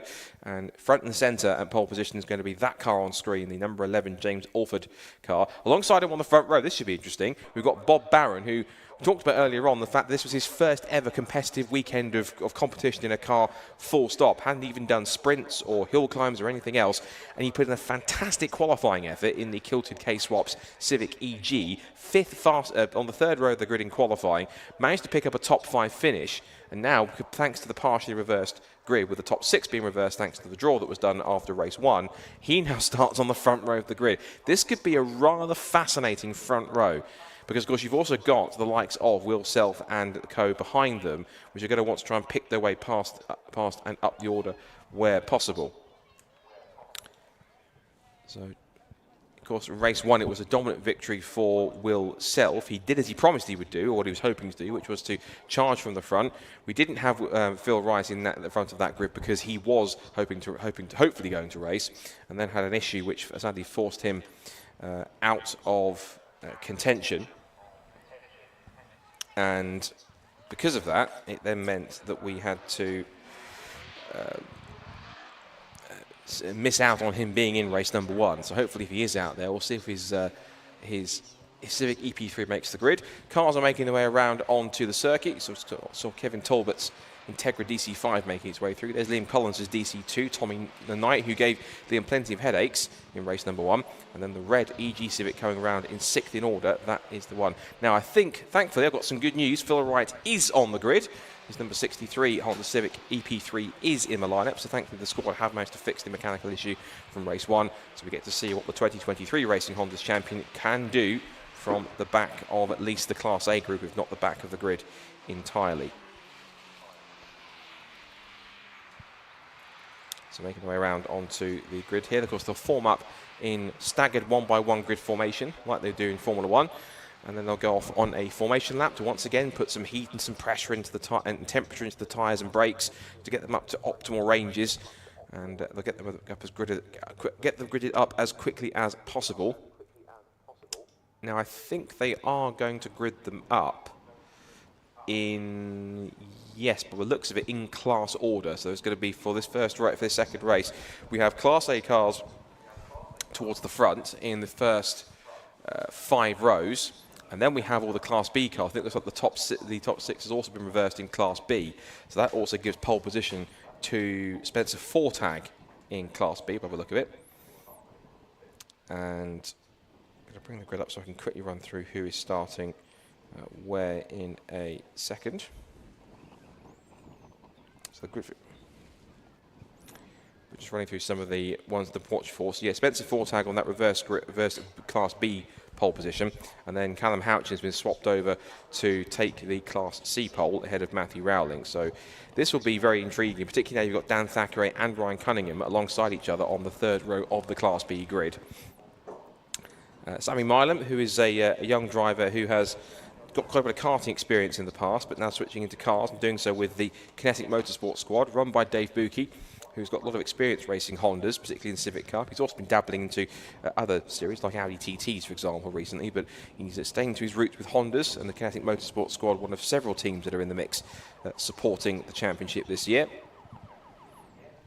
And so the 1 minute and 30 second board's going up. It's usually, back in the past, it was usually an initial 30 seconds or 1 minute, but it's these days in motorsport a sort of a token the board to 1 minute and 30 seconds, and the cars will set off on their formation lap in the next few seconds. Green flag in the air on top of the gantry, and James Alford, the man on pole position after having drawn it on it with a reverse grid draw, will go away for race number 2. So here's the grid then, thanks to the reverse grid draw based on the results of race 1. James Alford starts on pole position for the first time ever in his life. Let's see what he can do from the front row, alongside one of the newcomers, Bob Barron, from the front row for the first time in second place. Then it's Kevin Talbot and Liam Collins on the second row of the grid. Collins will hopefully try and keep himself ahead of Tommy Knight this time. He starts on the 3rd row of the grid, and race 1 winner Will Self back in 6th. Fraser McNeil starts 7th in his EG Civic, in the second of the Kilter K-Swaps cars. Next comes Oliver Barsby in the Honda Civic FK2 with Ben Sharp Racing. Then the last of the Class A cars, Philip Wright, after he missed race 1, he gets redemption in race number 2. Then a rose gap back to the Class B runners, headed up by Spencer Fortag, as their top 6 was also reversed in class. He's alongside Sammy Milam on that row of the grid. Then it's James Kembry and Sam Linsner from Ryan Cunningham, the reigning defending champion, in his first weekend in Class B after graduating from C. Then race 1 winner Dan Thackeray comes next, followed by Trevor McConnell, and that roundabout closes off the first part of the Class B grid. Then followed by Trevor McCollum, you have Adam Kruger, who's one of 2 single race entries this season, so he's not this weekend, not scoring points in that courtesy, being a guest effectively. Then it's Harry Greenhill and Lewis Barker coming next from Jackson White and Luke Crassus-Menu, and Duncan Holloway rounds off the Class B runners. Then Class C, we've swapped them around, so Callum Houchin starts ahead of the race 1 winner Matthew Rowling to round off what is set to be a 24-car grid. There's a couple of non-starters, one of which sadly appears to be James Allen, after he also came off the road. I think the other one we're probably also missing is Rick O'Connell, after he had a bit of excursion exiting the right-hander at Charlie's and went off the road and clipped the tyres. I think he managed to get it going again, but pulled it off towards the end of the race, and that car sadly not able to make it back out again. So once again, on the formation, that keeping the tyres, temperatures and pressures up to optimal range. The weather conditions are certainly going to help out, being a little brighter out there as well. And of course, as the day's gone on, the circuit will have been getting quicker and quicker, because we've had 3 sets of time attack sessions. We've also had practice and 2 attack 1, attack 2 sessions. Plus also we've had 4 sessions worth of drifting. So plenty of rubber's been laid down. And of course, all the sessions the Racing Honda cars have done too. That means that these cars should be ultimately, the circuit should be at about its fastest now, with all the rubber being laid down. Of course, they'll lay even more for when the time attack boys and girls go out for their super attacks at the end of the day to try and figure out who can be top of the times in that respect. And I mentioned it before, but it really is lovely to see, particularly towards the front of the Class A field here, a different variety of generations of Civics and Integras. I mean, it's not a full grid of as great a car as it is, and they're readily available and quite popular. You usually get lots of EP3s in the mix, but you've got EGs, EKs, you've got a couple of newer ones in there as well. You've got FKs and FNs in there in the mix. Plus, you've got DC2 and DC5 generation Integras. Really nice to see a massive variety of mix of cars, particularly in Class A, which are dubbing essentially more like a silhouette / prototype class. This is pretty much the fastest of the fastest Hondas that you'll find in the field, being in the top class. But these cars, certainly, as you can tell from the wings and the splitters and everything else that's on there, that's proven to be much more powerful, much more aerodynamic. These cars are far from standard, I can tell you that now. So the Class A field heads up the grid. Of course, there's a rose gap back to Class B. But James Alford then will have eyes forward to the lighting gantry to watch those red lights go out for the first time ever in his career in pole position. And one of the sensations of the weekend, Bob Barron, what can he do from the front row? Can he even possibly leapfrog James? He was ahead of him in the race earlier on in 5th. If he gets a clean start, he's got a pretty clear run on the outside line towards turn 1. That could be a possibility. But of course, watch for the cars that finished on the podium in race 1 earlier on, of course, which is Liam Collins, Tommy Knight, and race 1 winner Will Self. Do not count out also Phil Wright. He was less than a 10th away from Will Self in qualifying. What can he do? It's all calm and quiet until the VTEC kicks in. 5 seconds to go, and race number 2 of Racing Hondas 2025 at Cadwell Park is all set to go. We're lights out and underway. It's a clean start from the first couple of rows. Collins gets a good second phase to start. Alford misses a gear and can't get it going. He's dropped 2, 3, 4 spots already. And Bob Barrow gets through. And Will Self, the race winner, is off into the road. He got onto the grass. Off he goes. Also into the barriers. Tommy Knight, 2 cars off before Coppice. Everyone else just about avoids them. But the 2 of the top cars in the race 1 earlier on, off the road already, including race 1 winner Will Self. Off into the barriers at Coppice and off at the road. That's a shame. We never want to see that, but those 2 have had a very premature end to their race. They sadly, at least to Will Self, possibly could be out of it. The leaders, though, charging up the hill. It's now James Alford, who is, I think, in 2nd place, under attack from Phil Wright and also from Fraser McNeil. Up the hill they go towards the right-hander at Park Corner. And the yellow flags are already out. We might be going with the safety cars off the road. Goes Fraser McNeil.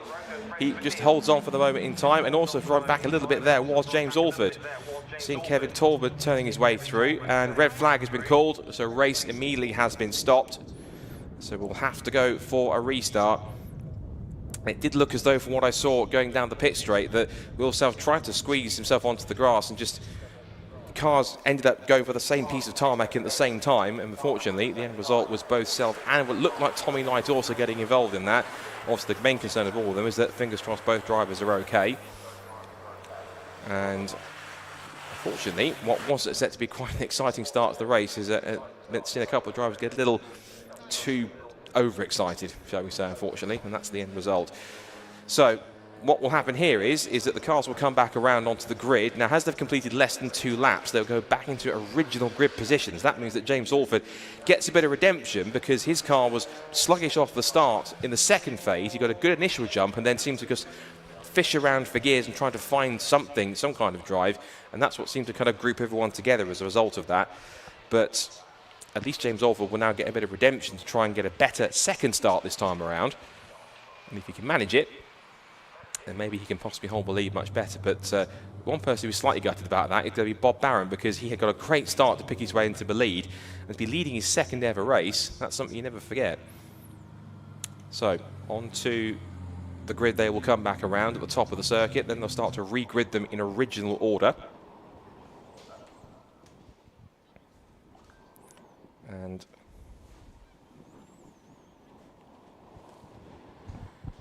now a chance for everyone else to just take a breather and just to reset and go again once more once they have recovered and sorted out the two cars that went off.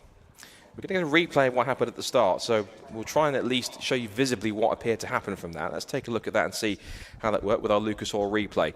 So James Alford gets a decent initial start, but then from the second phase, it looks like he misses a gear or something, doesn't get away clean. So he drops back. As they all move around, it looks as though you see there, it's, without going into too much analysis, just the three cars going into one doesn't really work. Knight hits the barrier on the inside. Suf goes spinning across. He hits one barrier on the side on the left, then again on the right and pings across, then ends up on the grass on the outside at Coppice. But it looked as though simply that it was James Alford trying to find a gear somewhere or trying to find some drive. Both Knight and Will Self tried to go either side of them and completely caught him off guard. And then you saw the end result as a consequence of that. And so the marshals now are going to very quickly grid everyone up back in that original order. The circuit response vehicle going out there purely as a precaution, just to make sure that everything is A-OK. But it's kind of a tale of two races for Will Self. He was dominant and putting on a fantastic display in race 1 to take the victory, as he promised he would. He said he was going to go for a championship charge, but it's taken something of a nosedive in race number 2 before barely even getting to turn 1, which is very unfortunate. But unfortunately, he'll have to watch the rest of this race from the sidelines when it gets back underway. So what does this mean in terms of anyone else in the race? Well, we don't know what the status of Tommy Knight is yet. His car doesn't appear to have come back around. I'm looking out the commentary box window, and I can't see it at the end of the queue, at the back of the queue of cars that have parked on the exit of Barn Corner. So it looks like, unfortunately, his car has not gone any further after that, because his car also went into the inside barrier on the approach towards Coppice. Now the marshals are now moving cars into position. So Bob Barron will take his place back on what will be I think de facto pole position, because if James Alford is in there, and he did slow up a little bit halfway around the opening lap before they threw the red flags, so whether or not he was caught up in anything or he possibly got grazed by either Will Self or Tommy Knight in the approach towards Coppice Corner, his car didn't appear to be in the queue either. There's one or two that also have got to be a little further around the circuit. So Bob Barron has been manoeuvred back into position. Now also so has Kevin Talbot. We also have Liam Collins, but there are gaps in there, of course, where we are missing cars that have been there before. They have successfully regridded Phil Wright. They've also in the process of regridding Ollie Barsby, and on top of that, Fraser McNeil. So the gaps that we'll have are the cars that should have been starting, it looks like, at least on pole, but also the entire third row will be absent also, unfortunately.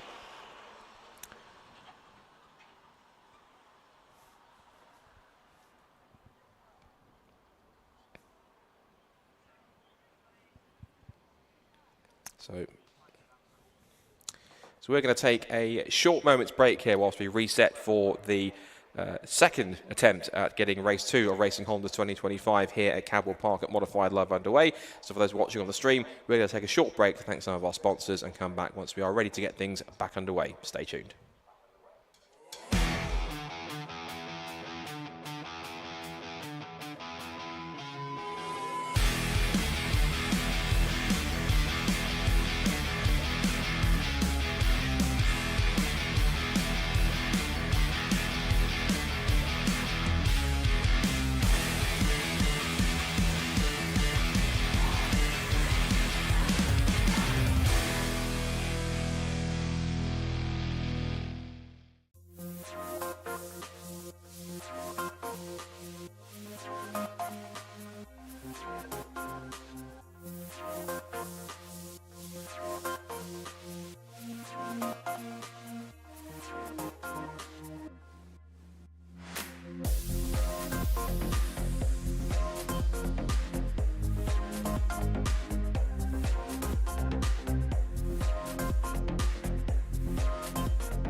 Welcome back to those watching on the stream and also around the circuit. Very short break whilst we got things a bit more in place for our restart for the Racing Hondas Championship race number 2 here at Modified Live at Cadwell Park. And just a quick thanks to our the people that made this stream possible, people at Lucas Oil. We saw an advert there for them, so thank you to them. And of course to all the sponsors for the Racing Hondas Championship as well. And of course we couldn't do it without them also.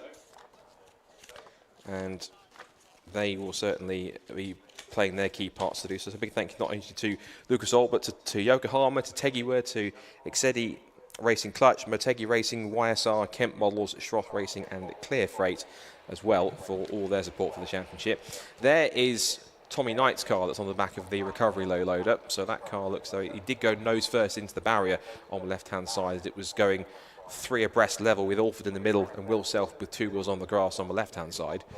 So that car is going to be back through once again. And shame to see, because Tommy had been one of the stars of race number 1, being such a quick peddler. He was holding back Liam Collins for just about the entire race, and there was a little bit of a gap towards the end for them, right at the end of the race, but between them have done quite a good job. But Tommy, who has previously raced in the Civic Cup, one of a few drivers that's raced there, and did race an EP3 last year in 2024, but he's one of those drivers that's also brought in a different variety of Honda Civic. Again, as I mentioned, it could have been very easy that a lot of drivers could have brought along an EP3. It's one of the more readily available cars in terms of parts, but it's nice to see some different variation in models that you have here. Like I said, EGs, EKs, the newer cars as well on top of that, and even just not the same model of Integra all the time. It's DC2s and DC5s, which is nice to see. A nice blend of cars, and fingers crossed we'll see some different models in the mix. I'd like to see a CRX or an S2000 or even an NSX thrown in here, or different models in there too. Honda Jazz, they've been known for being pretty prominent over in Japan. I've seen 1 or 2 spoon-tuned ones before. It's usually a bit of a humorous car you might find in Gran Turismo somewhere, but they exist and they're can be pretty prominent race cars when they get tuned by the right factory. But just talking about Tommy Knight, he of course has done plenty, and he has also raced for He's done quite a bit in previous years. He's got a lot of front-wheel drive experience. Raced in the likes of VW Cup and also in Brit Car and a Ginetta rear-wheel drive. So lots of front-wheel drive, and been racing for quite a long time actually. Good to see Tommy on the grid and to bringing a car of that ilk. Hopefully he'll be patched up and ready to go once again for the next rounds in a few weeks' time at Donington Park. And as for Will Self, new to the championship, but built this EG9 for it, and he spent previous years racing with another quite a prominent retro hot hatch, a Peugeot 205 back at Castle Combe. Has a little bit of racing with 750, and he came into the season with the aim to be champion in his first attempt, and he certainly set the benchmark initially with that superb performance at the front of the field.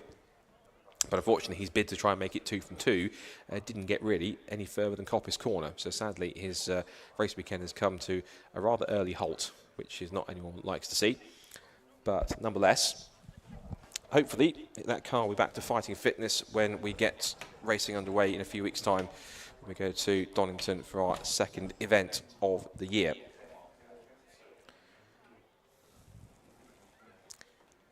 So as you mentioned, just for those who are possibly just joining or possibly around the circuit and just get themselves into position, under red flag conditions after an incident at the first corner, on the run to the first corner in race 2, and it was coming together which involved Tommy Knight and Will Self, second and winner respectively in the first race. And Tommy's car has been recovered. Will Self's car, I think, is probably in the process of being recovered. And then once we're underway once again, we shall be all sorted and good to go once more. I'd love to be have a penny for Bob Barron's thoughts, because as I mentioned, coming this weekend, had never ever raced at all before, anything competitive, no sprints, no hill climbs, anything on that side. And now he finds himself effectively now on de facto pole position for his second ever car race. And he was on the front row anyway, thanks to the partially reversed grid draw, which reversed the top 6 results from race 1 for all 3 classes. And now finds himself with quite a clear bit of track on the left-hand side, but likewise also so is Liam Talbot. Liam, who's sporting the Integra DC5, he has quite a clear run down towards turn 1. If he can get a good start, put himself alongside, there's every chance he could definitely make that work. They did have quite a decent kind of on and off battle in race number 1, and now the fact that it is Barron with the track position, it's going to be key to see if he can get away cleanly. There's also quite a gap where we would have had now that sort of Rose gap is where Tommy Knight and Will Self would have been if they were taking the restart, but that now gives an opportunity for the other of the kilted K-Swaps cars, which is Fraser McNeil, which is, you want to spot which one it is the bright yellow machine that's essentially now fourth on the grid, if you like. It's a chance for him to get a nice clean run. So a couple of cars will get a good drag race here as the green flag goes once again. So now that the incident up at Coppice has been cleared, we are now on another warm-up lap, and so once again the sequence starts once more. Off they go, they lay a bit of rubber down, they start to weave from side to side, get some heat and pressure into the brakes, the temperature into the tyres, get them into those optimal ranges, get the brakes nice and grippy, the tyres nice and sticky, get them all ready to go, so that then when they can get off the line, it will be key to do so. So let's remind you then of what the grid was going to be then for race number 2. Again, of course, we're missing a few cars after that incident. So it will be James Orford. Well, James Orford would have started on pole, but he's now absent, which means Bob Barron is effectively de facto pole sitter for race number 2. And he will now have, just behind him on the second row of the grid, technically alongside him, is Kevin Talbot in the green and blue Jordan 191 inspired livery of the Integra DC5. Then it's Liam Collins who'll start now what was now technically fourth on the grid. Nobody on row 3 because Tommy Knight and Will Self will not take the restart. So we go back to row 4 in the Class A cars where we find Fraser McNeil and Oliver Barsby, and then Philip Wright, 2023 Racing Hondas champion, won the first ever race of Racing Hondas, which took place here at Cadwell Park, and was fastest in every single session also, so he knows his place at the back of his hand. And he was planning to go into Class B, as we talked about earlier on, but there is Phil. Decided he wanted to stick in Class A, but if he had gone to Class B, we could have seen a bit of a grudge match between him and the current defending Racing Hondas champion, Ryan Cullingham, who certainly had some dramas in qualifying in practice this morning when he had a suspension failure, went off the road on the exit of the Gooseneck and down the hill towards Mansfield, got the car fixed, got it qualified well, and he was able to pick himself up into second place in Class B, which was quite a good effort for the Class C champion in his first race in the higher up class. That's the Class A group. Then we have a Rose gap for this race, and then we go back to Spencer Fortag, who starts once again on the Class B pole position in his FN2 Civic. He's alongside Sammy Milam in car number 9. Then we have James Kembury and Sam Linsner on the second row of Class B, followed by Ryan Cullingham and race-1 winner Dan Thackeray. Trevor McConnell and Adam Kruger, who is a single race entry, so doesn't score points. They're back on the 4th row of the class, followed by Harry Greenhill and Lewis Barker. Jackson White, Luke Crassus-Menu and Duncan Holloway round out the Class B contenders. And there's even been a switch around for Class C, so Callum Houchin will start ahead of Matthew Rowling, who won race 1 in Class C earlier on this afternoon. So the bright sunshine is now giving way to, there's some little peaks of blue cloud around, as you can possibly see, but there's now a lot more grey. So still a little bit warm and humid, but the overcast clouds might possibly cool temperatures a tiny bit around the circuit here. And the race distance hasn't been reduced either, so we're going to get the full 15-minute restart here. And so I think Bob Brown's got to be very careful here, because of course he's got to be put into exactly the right position, because he'll start technically in what's still the front row of the grid, but with no one around him, in the sense of no James Orford alongside, means that he now gets the chance to potentially have a few moments of glory. He did get a good when the James Orford Civic did kind of fish around for gears and didn't quite get as much drive as he wanted in the second phase of the start. Barron took full advantage and shot past to take the lead, and he was leading on the road before the red flag came out. So the Class A cars are now all in position. Class B and C cars just perching up at the back of the grid. So watch for the marshal at the rear of the field in orange, who will fly the green flag. And then the 5-second ball will go up and we will get going once again. So as we say, it's all calm and quiet until the VTEC kicks in. It's about to now. So race 2, take 2 for Racing Hondas 2025 is go. And it's a strong start initially again for Barron, but a better second phase of start does try to pull Kevin Talbot alongside in the Integra, but he slots in for second place, and it will be Bob Barron who'll lead the way in towards Coppice for the first time. It's Liam Collins in 3rd place. Up to 4th has gone Fraser McNeil, and straight away into 5th has now gone Philip Wright after he started trying to get back around the Oliver Barsby Civic.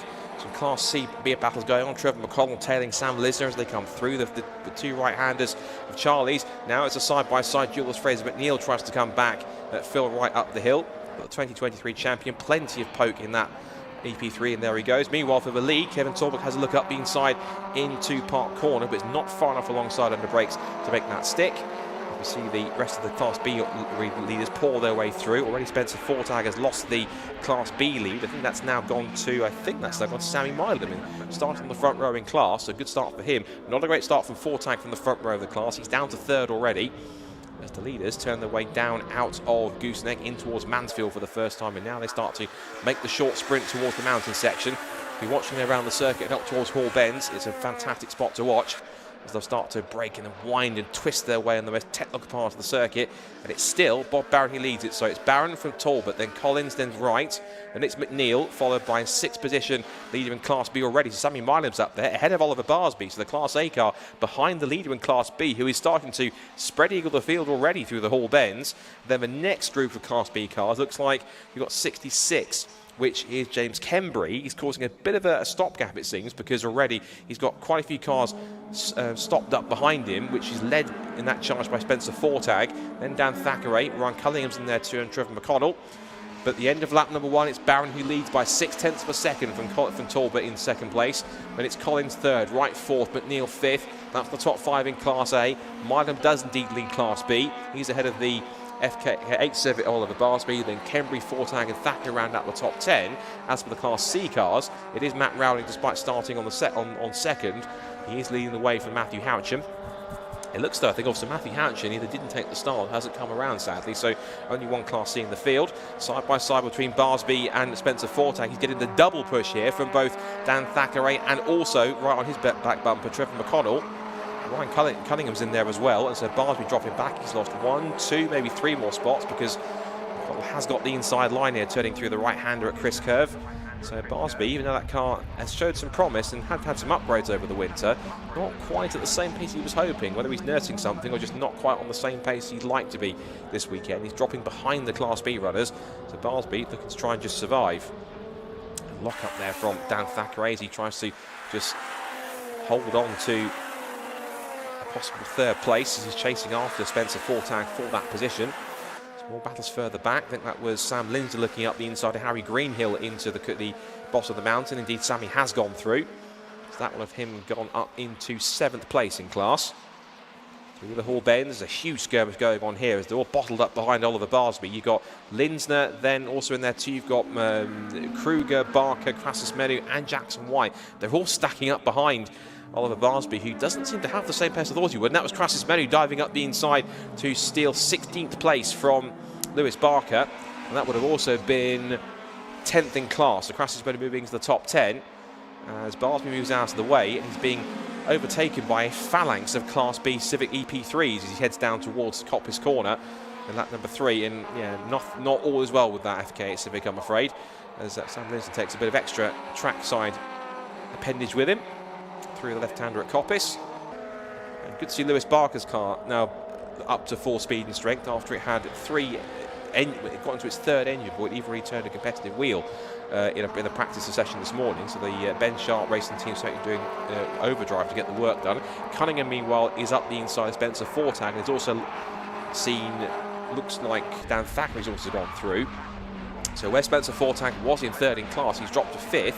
He might well be 6th in a moment because Trevor McDonnell is trying to squeeze past him as well as they go through the gooseneck. A little further back, we've got this next group of cars headed by Sammy Linsner. And then it's Greenhill, Kruger, who, remember, Kruger doesn't score any points in this race. He's a single race entry, so he is effectively a guest. He turns his way out of Mansfield. In case anyone wondered if they're watching New to Racing anymore, because the time attack is, oh, that's off the road, James Kembry. Kembry off the road with damage to the front end, pulling off to the side of the road. Now, that's looks like it's happened out of our sight of our cameras, either going up or at the bottom of the mountain before they go over the crest. But poor James Kembry, who was running so strong in 2nd place in Class B, will not see the flag and out of this race, barely a 3rd of the way into it. So the Honor Motorsport squad have got some work to do at the end of their first race weekend in the championship.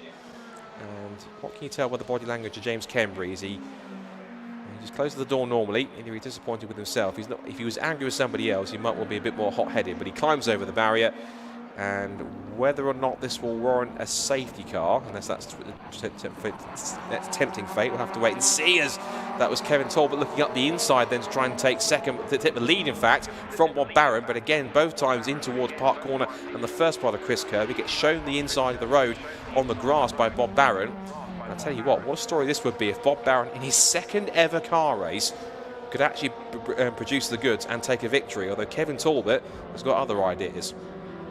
Out of Mansfield. And anyway, I was about to say, anyone wondering, it might be new to racing here, but more versed to time attack or drifting on this venue here at Modified Live. The yellow square with the black cross, that designates novice, that you've done less than 6 races in your racing careers. This is only the first race meeting and the second ever race that Bob Barron has done. But he's now got 3 very hungry, experienced racers stacking up behind him. He's got Kevin Talbot in the green and blue Integra. He then has the silver and fluorescent yellow, so almost kind of BTC kind of touring car looking style Phil Wright Honda Civic, and then you've got the DC2 Integra of Liam Collins. This is over 1st, 2nd, 3rd and 4th, and Wright's actually taken 3rd place on that lap, so he's moved up ahead of Collins.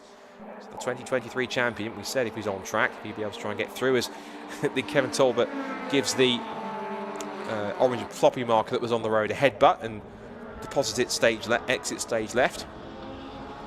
The back straight, Phil Wright pushing hard and running wide on the exit of Charlie's. That's going to lose him momentum, and it might bring Liam Collins back into play, but it's lost him a couple of car lengths, and now he's going to have to try and rebuild that gap all over again in the next few corners, as Talbot keeps his focus squarely on the rear end of that silver EG Civic right in front of him. Bob Barron, who you would, I know I've mentioned it several times, but you would never tell it's his second ever car race. He's driving like he's been doing this for ages. Grand job for Bob. If there was such a thing as complete driver of the day, I think he'd certainly get a vote for it, because considering his performance he's had all the way through in this weekend up to this point. Half distance reached in race 2 here at Cadwell Park in the 2025 Racing Hondas Championship. And it's certainly put on plenty of entertainment, as this leading quartet are putting on quite a fantastic show for all the spectators here and also those of you watching on the stream. So Barron, Talbot, Wright, Collins, that's the top 4. EG Civic from DC5 Integra, from EP3 Civic from DC2 Integra. 4 literally different generations of machine, and as close as you like through hall bends and through the hairpin. Wind their way through, tiny bit wide off the apex there for Talbot, but right now just possibly having to split his focus here. One eye forward to try and catch Talbot, one eye behind to try and catch keep Collins at bay. And all of this, I've said it before, the harder this lot fight each other, the easier it is for Barron to make a break in what is completely clear air. There's a 3/4 of a second lead across the line. Top 4 covered by just a fraction under 1.5 seconds. Might be worth possibly checking quickly, maybe, or giving a nod to the Class B runners. It's now still Sammy Myler leading the way from Dan Thackeray and Ryan Cunningham. So Cunningham possibly on course for his 2nd class podium with as many races, as Collins is trying to come back at Phil Wright here. He's going defensive on the inside, but has the line covered. Car firmly parked in the middle of the road. Collins with nowhere to go, and he's quite slow off the exit, deliberately trying to hold him up. But again, the more he keeps on trying to defend from 3rd place, he might well see the top 2 go plain out of sight. He's trying to chase after him, and how much would Phil Wright like to redeem himself from not getting any start in race 1 to be able to possibly go for victory in race 2? But whether he's just trying to work his tyres a little better, or possibly trying to hold him up a little bit. Either way, it's not quite the pace he was hoping for, but maybe in this second part of the race, he might start coming back towards him. So Bob Barron, again, doing a fantastic job leading the way in this race. Talbot pressuring all the way at this point through the hall bends. They go past the stricken number 66 of James Kembry. I think some remnants of his front bumper were just in the foreground of the camera on the grass at the top of the verge at the mountain. Just note on Class C, Matthew Rowling still in 17th overall. We've got a clear advantage. He's thinking he is the only. He is the only Class C car running, because the other car of Sandcliffe, Callum Houchin, didn't take the restart, unfortunately. So he's the only. So he will go on and take Class C honours. 5 minutes to go. Top 4 all together. So close you could almost throw a blanket over them. 2 seconds is the margin from Barron all the way back to Collins in 4th. There they are all in shot, but together. And you get to this point now where he's a bit of a tiny bit of a lull. There's a bit of a stalemate between these 4. You look at lap times, fairly evenly matched. Though Barron has just set pretty fast lap of the race. That's not going to help Bob at all. A big lock up in towards Park Corner, but he managed to gather it up. And usually when you get a big slide in these front-wheel drive cars, the strategy is just boot the throttle and wait for it to come back around. And getting under brakes there, just snatched the rears a little more, and he just about held on to it under brakes. He just about got it anchored up for the corner enough. Oh, and he's lost it. He's gone to gooseneck completely sideways. Off onto the grass goes right. Collins takes avoiding action, and through all of it, Kevin Talbot goes through. So whether it was something that was possibly a problem for maybe it's a problem for Bob Barron. That's 3 corners he's done that now. That was at Park Corner, into the gooseneck and into Mansfield. The car getting very sideways. So either it's something on the brakes or it can't be cold tyres. There's something that's going on. Something is not right with that one. But unfortunately, Bob Barron will not win his first race on his second go. Kevin Talbot takes the lead. Very lucky to get away with that. I'm intrigued to see a replay of that whole sequence because that was very close for all of them. So what it now means is Kevin Talbot leads the way. Collins is up to second place now in the black DC2 Integra. It's now third place for the recovering Barron, who, after his car going sideways all that time, whether it's dirt on his tyres or something that got on there, he is back to full speed and now has Phil Wright handing him down in 4th position. So a dramatic lap on that time by. Lap 7 was not the lap for Bob Barron at all, but it was for Kevin Talbot. And Collins in that whole process, despite checking up, set a personal best, set the fastest first sector of anyone else in that lap 2. He comes right, looking up the inside of Barron. You might well give him the space. A little wide, headlights ablaze for the 2023 champion. Now tries to pull himself alongside, but the punch off the corner of that EG Civic is much, much stronger than the EP3. But in the second phase on the acceleration part, they're much more evenly matched. And again, Wright just darting out a little bit, having a look, darting to the outside line, trying to force the switch back here for Barron. That's possibly inexperience coming in here, because Phil Wright's been in the championship pretty much since it started. Won the very first race that was ever held in the championship right here at Cadwell Park. He's got good history here. And again, Barron just that car not looking comfortable through the gooseneck. He's just locking up and twitching around a little more. It's more stable than it was a lap ago. You just sense that not always quite fully right with that. Again, wide again, and sweeps across it to almost get into the way of Wright. He falls himself alongside. He's going to try and squeeze into the edge of the road, but Wright's got momentum and track position. He locks up into the first part of the mountain before they crest the rise, and a bit of a slightly forceful move, but making his point. Phil Wright does get the job done. Barron, I think that's possibly was very keen to try and keep his place, but unfortunately, experience gets the better part of gets the better of Barron, and it's Phil Wright up into 3rd position. Barron does still have the fastest lap of the race though, so that's a token gesture he'll take away. It'll be a bonus point for him if he holds on to that. Again, checking with the Class B runners, still Dan Thackeray leading, Cunningham 2nd, Milan 3rd, then McConnell and Listener in the top 5. Also, we had a bit of a lull here, even though Collins is chasing after Toll. It'd be good to possibly check in with our Class B runners to see how they're getting on. It is 1.4 seconds between Thackeray and Cunningham at the front of that class. And there's a further 1.2 back to Milan. And that's for our Class C leader, Matt Rowling, 16th overall. Leaders in Class B have just swept past the pits. And there's roughly round about a couple of seconds between the top 2. Here are some of our Class B contenders. There they are. There goes Thackeray. There goes Cunningham. Proudly showing with number 1 with the Kemp Models logo emblazoned on the side. The defending champion adjusting to life in Class B and seeming to take it up with aplomb. And they're closing in on Fraser McNeil in the second of those kilted K-Swaps cars that come all the way from Scotland. Great to have them in the championship, travelling all the way. They have some 4 or 5 hours trek from them from across the border. And I spoke too soon, didn't I? Because he's now run wide on the exit of Park Corner and also relinquished overall places now to both Thackeray and Cunningham. Meanwhile, at the front, with now the last lap looming imminently, it's now nose to tail for the lead. It's Integras at dawn here. DC5 versus DC2. Talbot versus Collins. That's not 3/4 of a second anymore, and Collins is on the prowl here. He's senses blood in the water. He's got his tail up and definitely looking to try and pick up a victory here. On to the last tour of the Cadwell Park circuit. Just the remaining 2.1 miles or so to go here at Cadwell Park. 2.176 miles left to run, and who is going to pick up victory in race number 2? Is it Talbot or is it Collins? We'll find out in a few moments' time. So on to the last lap of the race they go then. Collins taking a tighter run through the second apex of Charlie's. A little wide and possibly touching the grass there for Talbot. Collins will have the slipstream up the hill.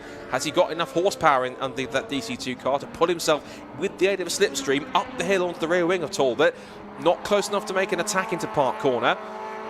Fairly sensible line taker from both drivers. Collins trying to close up a little bit more. There's grass and dirt on the outside of the circuit where a couple of the cars have gone wide. That might be where Fraser McNeil was a couple of laps ago. That's the remnants of his brief excursion. Through the gooseneck, closing back in is Collins. He's getting close here, a little away with there, not as quick a run into the gooseneck as Talbot wanted. He went defensive into Mansfield.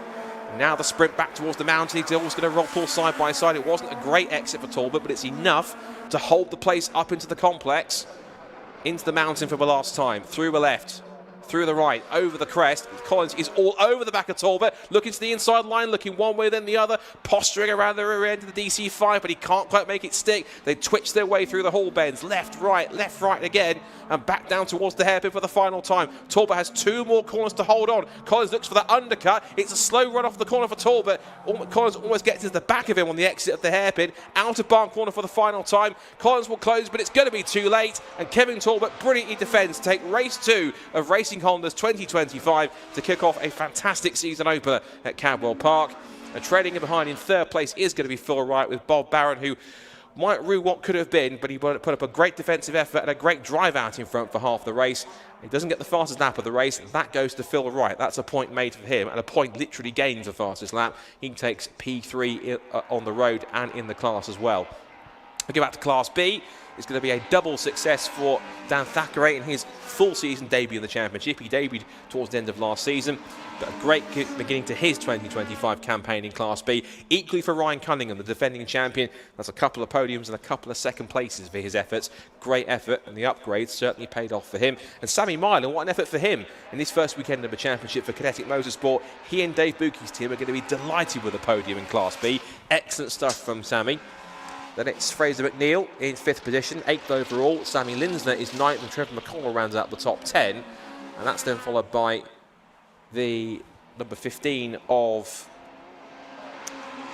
Lewis Barker. Good to see that car get up. That's the ex-Jake Hewlett car that's taken a few wins and victories and pole positions. Then it's the rest of the field come streaming through. And I think we can confidently say that's 2 down, 14 to go, and I think they're all like this. So I'm sure to be tuning in for the next couple of rounds, and also if you're going to be at the next Time Attack event at Donington Park in a few weeks' time, definitely check out the Racing Hondas, because that's certainly served up quite a nice aperitif for the rest of the season. So despite pressure later on in the race, Kevin Talbot takes his first victory of the season in the DC5 Integra. He wins race 2 of Racing Honda's championship here at Cadwell Park. Liam Collins was barely half a second away, but just missed out to take 2nd place. Philip Wright, just started despite missing out on race 1, ends his weekend with a silver lining. He takes 3rd place and a podium overall and in class. Bob Barron possibly Crawley missed out, but of course had that big twitch, that huge moment on the middle of the race that cost him the win, even cost him a podium place, but a very impressive drive nonetheless to take 4th, and he can be very proud of his first race weekend in cars, certainly on circuit racing. Well done to Bob. 5th place and Class B victory goes to Dan Thackeray, 2 for 2 for him this weekend. A pair of seconds also go to Ryan Cunningham, the defending champion. He finishes 6th ahead of a first podium in class for Sammy Mylan in 3rd in Class B and 7th overall. Fraser McNeil is 8th, and Sammy Linsner and Trevor McConnell rounding out the top 10 overall.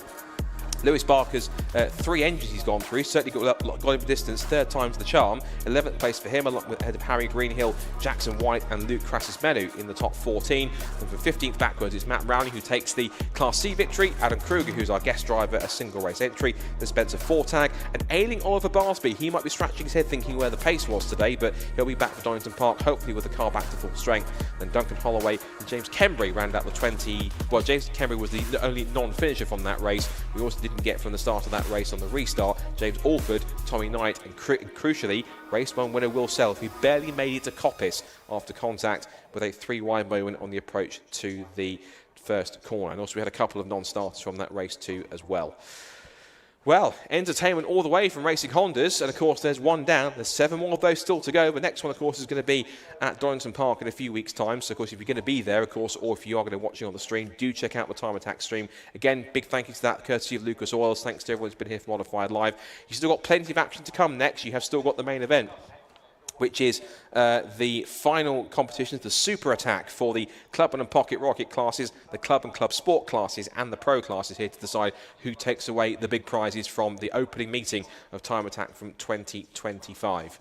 I have to say it's my first experience of the championship. Gets a big thumbs up from me. Really good close racing. Nice variety in the field through all 3 classes. And I'm certain as the series goes on, we'll see more and more different Hondas, more cars join in. It was a roaring success last year, one of the biggest average grids in club motorsport that we had in 2024, into its 3rd season. And I have a feeling this championship is only going to keep on going from strength to strength as this season and beyond goes on throughout the seasons. So we'll hear shortly, once I get the cue in my ears, from our intrepid pit lane reporter and presenter, Charlie Harmon. I have to say, shout out to Charlie. It's her first weekend presenting. From what I've seen, damn good job she's done this weekend, and hopefully you agree too. And this is only her first event. She's only going to get better from here, I'm sure. And it's been a pleasure for me to be part of the Racing Hondas Championship, and I will be doing so for the full season. So you'll hear my hopefully dulcet tones, if you deem that worthy, at Donington Park for the next rounds. There's a bit of clear-up going on because, of course, we're going to retrieve James Kembury's car, plus also the other cars that will possibly be kept in situ before they get retrieved at the end of the event, before we go into our final time attack sessions of the weekend.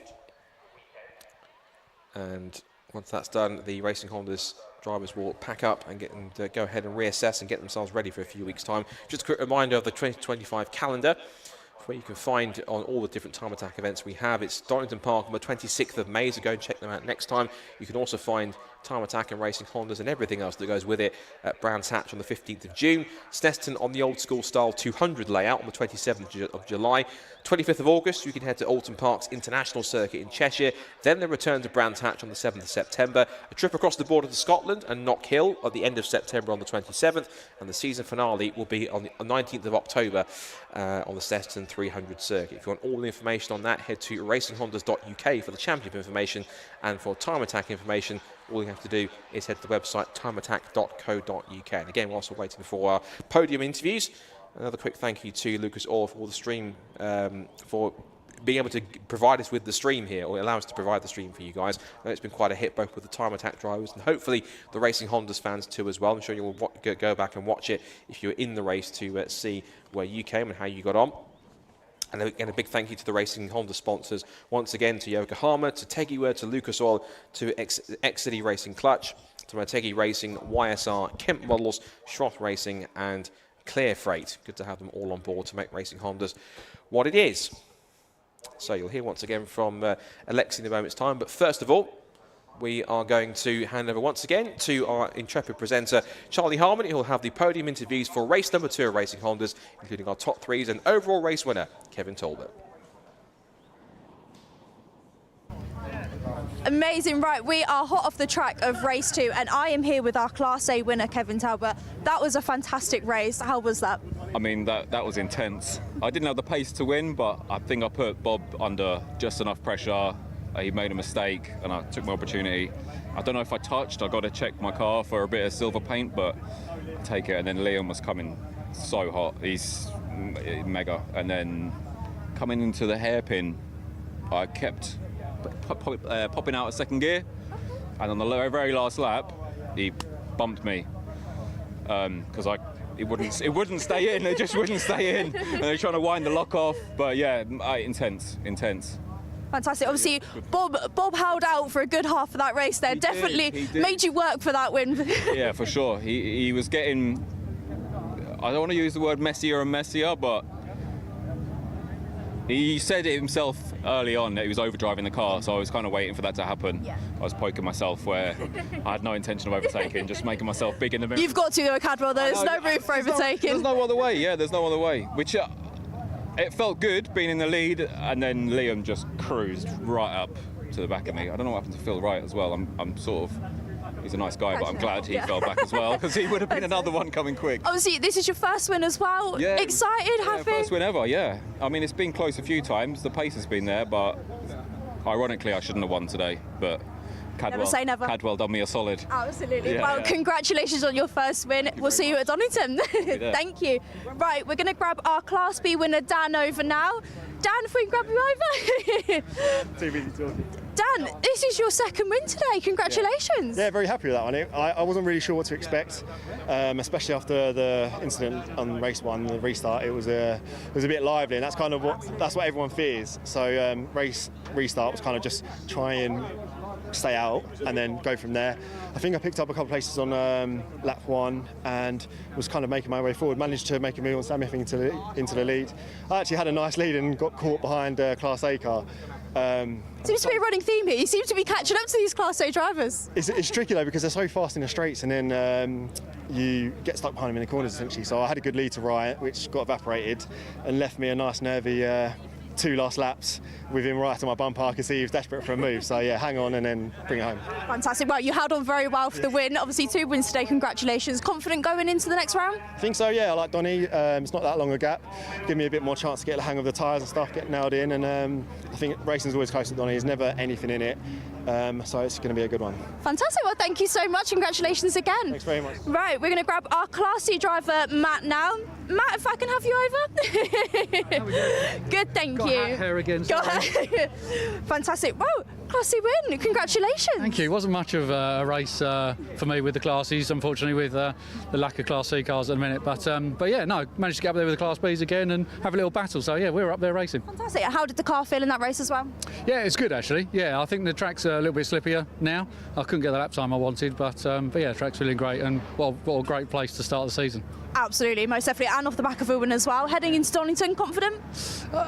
This has given me some confidence now. Yeah, yeah, I've committed to the full season this year. So yeah, we're learning a lot with the car. So yeah, we just build on what we've got. But this has been a good start. So yeah. Fantastic, amazing. Well, congratulations again on the win, and we'll see you at Donington. Cheers. Amazing. Wow, fantastic race. We had restarts, cars coming off, but clean racing from all the team. It was fantastic. So Time Attack are on track at the moment. We're going to head over to them.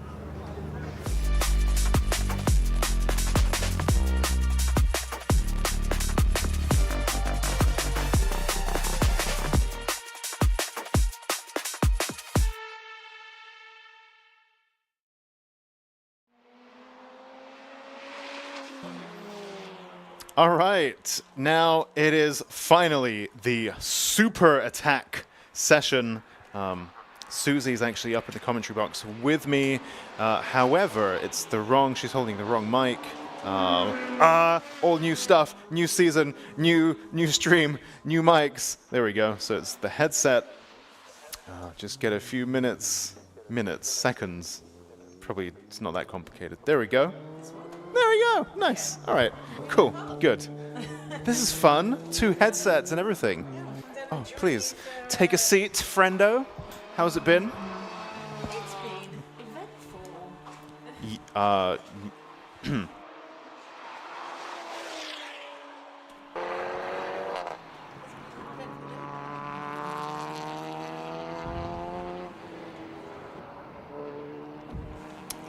So sorry, Susie, you were saying we're just trying to tweak the mics here, dear viewers.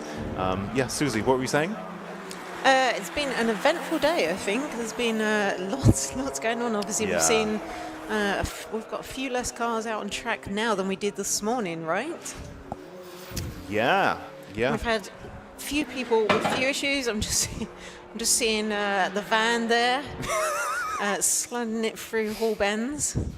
So actually, one thing that struck me is now I can see Eden Young in the Micra in the pits now, in the freshly Honda K-Series powered Haltech Micra.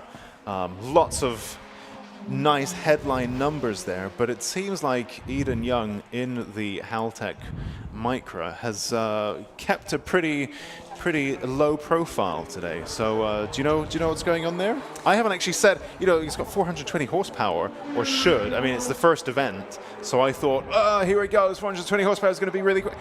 And yet, what's going on? I think he's having some issues. I think both Eden and Ilya are both having issues where they're saying car's not exactly going in a straight line. And so, so they've been checking geometry, I think both of them out there today, but we're not sure. It might be kind of like diff, who knows. So, we can see Eden has pulled over in the pit lane here now. So, not going quite according to plan for him. I can see for the live stream viewers, there's a little QR code to vote for your Lucas Oil top driver. So definitely take a look at that if you're watching on the live stream. It just caught my eye there as a new little thing that popped up on the screen. Interesting. So I would have thought any issues would be related to the new engine in Eden's car, but no, I believe his engine is good. Wow. Yeah, so I think obviously what you want is the car to go where you place it. Yeah. And so obviously that is going to be an issue, and I think that is the issue we're struggling with today. How interesting. Okay, well, at least that feels like one of those things that maybe fixable. It's curious in terms of an easy fix, perhaps. If it was a case of let's go and build a whole new K20 to put in, that's different. But hopefully then that should perhaps be not too difficult of a fix. Curious how, I guess it's just a coincidence how that happened with the new engine, but I would also anticipate that there's a lot of re-engineering stuff that might have had to have happened. The engine perhaps sits slightly differently than the much smaller micro engine that was in there before.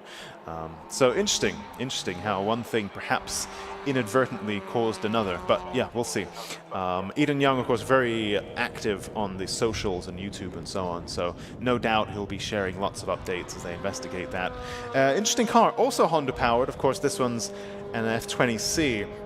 Jay Elliott in the Abilon Honda S2000, supercharged, which is why... See the back end getting a little bit light there. On the braking. These are such racy chassis, aren't they? These are really, really...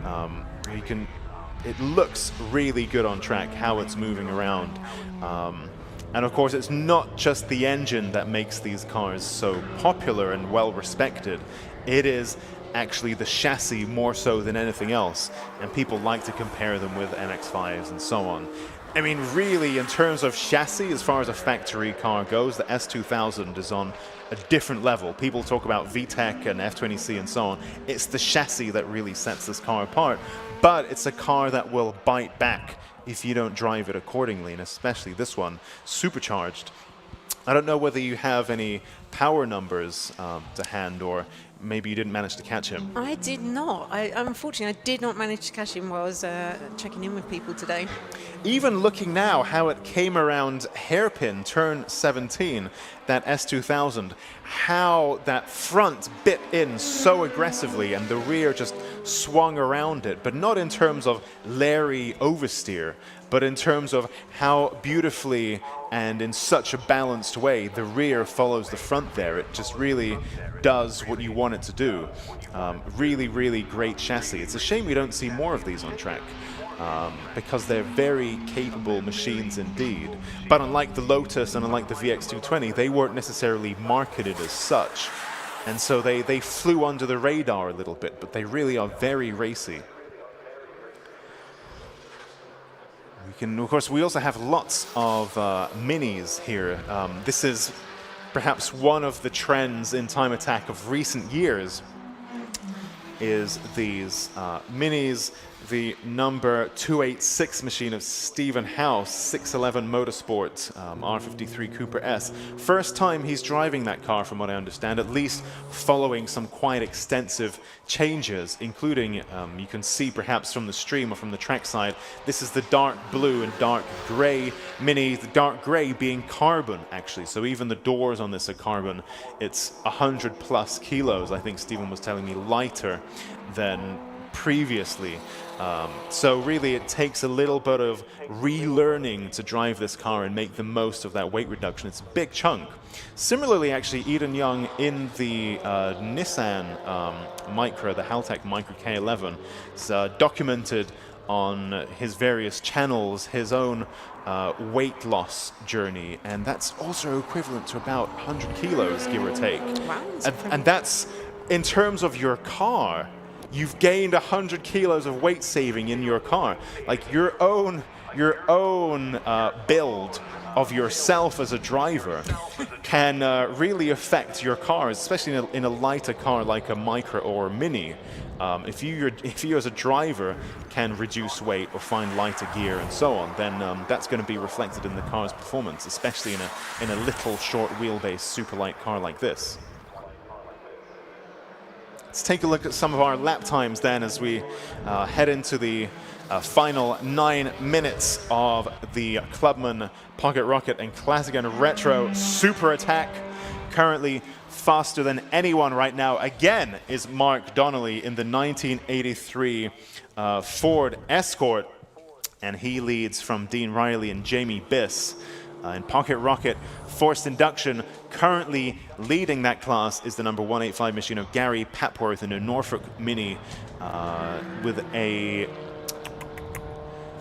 1:38.6, and he leads Stephen House, Lewis Hyam, and Rafael Tsaris. Clubman Plus, currently with a Honda S2000 supercharged. The only entrant in this class as a single round entry is Jay Elliott with a lap time of 1:41.6. Pocket Rocket, naturally aspirated, currently led by Mark Roberts in the JPR Racing Renault Clio, ahead of Stephen Wilkinson, Marcin Bashkovich, and Mark Blackburn. And meanwhile, Clubman then currently led by Dan Buckingham in that fluorescent yellow and white Honda Civic Type R, ahead of Clive Hopwell and Annie Thompson. Susie, you might remember, we have some K-swapped Renaults here as well, or do we not anymore? Oh gosh. Okay, that's a tough question. Okay, well, we'll come back to that one. We have lots of K-swaps. Just thinking. I don't think we have as many as last year. I think we had loads last year. We do have a few less this year. But we've also picked them up in, obviously Eden is this year. Yeah, so we've gained a few. True, yeah, we've exactly. also gained a few. Interesting what you were saying. Sorry, go on. I was just going to say, for Classic and Retro, Mark Donnelly, who's got the fastest time at the moment, I do actually know, and I'm not sure if this beats his time in the last round, but that was a lap record as well. So that is a lap record for Classic and Retro out there. We were comparing that against the Classic and Retro has once been divided into Pro as well. Yeah. And I think maybe I was egging Mark on a little bit earlier, so he's got a target out there. But yeah, an amazing time being set by Mark out there. Yeah, well, there are points up for grabs if you set a lap record. Whoever by the end, sometimes we've seen a lap record be set and then get beaten by someone else in the same day.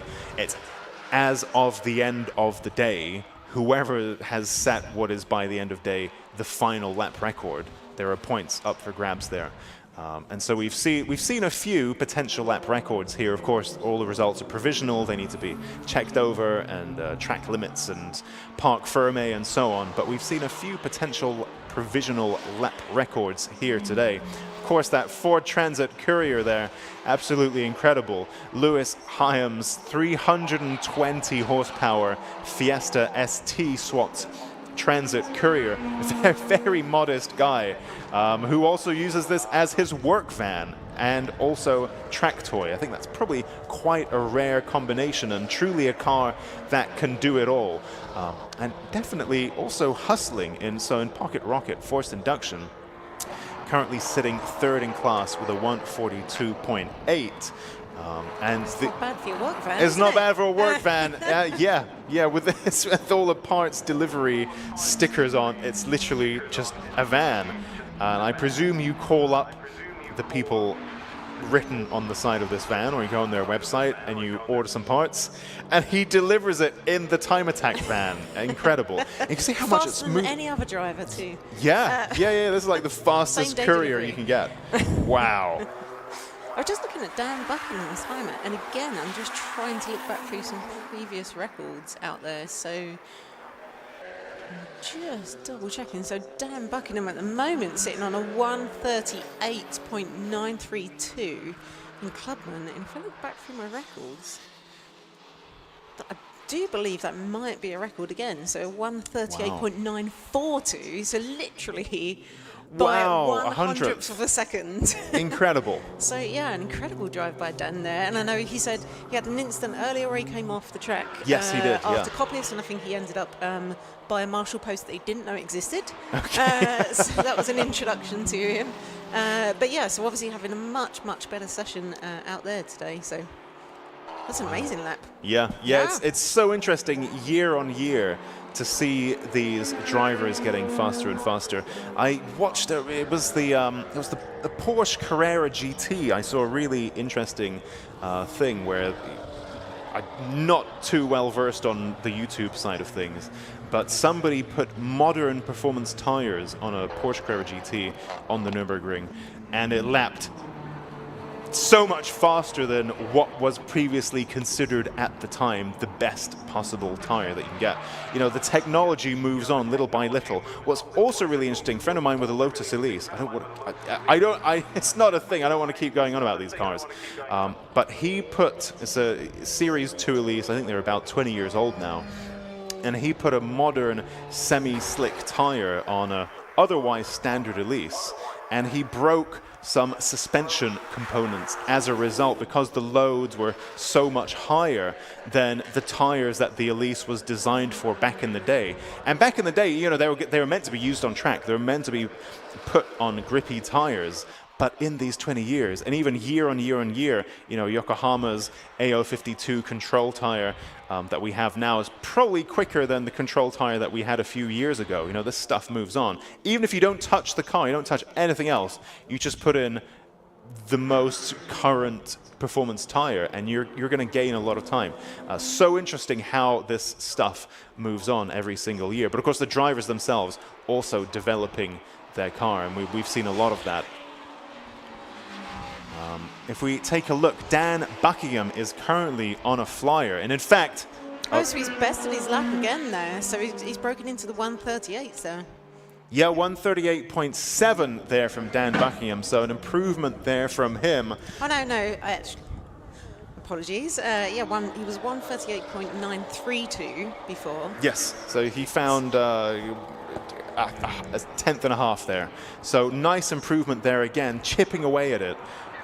Likewise, Mark Donnelly also now with a new session best time of 135.7 in that classic and retro Ford Escort. Not the first time that we've seen classic and retro cars top the leaderboard, which just goes to show that you can't really dismiss a chassis based on its age. It's much more about the build and the builder and the driver, and in fact, any chassis probably from the last 40 years can be made extremely competitive and comparable to a modern performance car. Great stuff there. Really, really love to see the variety of cars that we have at Time Attack today. And in fact, it's not just today, it's for years that's always been the case. Great stuff. I just realized that car in the pits, the red and blue Clio, is indeed Mark Blackburn's machine. I don't think it used to look like that. I guess it's maybe he's had a knock somewhere and put different colored panels on. I think it used to be all red, maybe. And now it's a bit of both. Who knows? Maybe. Something sounded supercharged there going past the camera. I didn't manage to grab what that was. So, is it Dean Riley in the VX220 has actually just set the fastest Sector 2 time. So he must be on a bit of a flyer there as well. So keep an eye out and see how he finishes the lap up. Yeah, he's currently 1.3 seconds adrift of the fastest time set by Mark Donnelly. Both of these drivers in Classic and Retro. In fact, two Classic and Retro cars currently overall fastest on track. Doesn't quite manage to go faster than Mark Donnelly, but still set a faster Sector 2 than anybody else.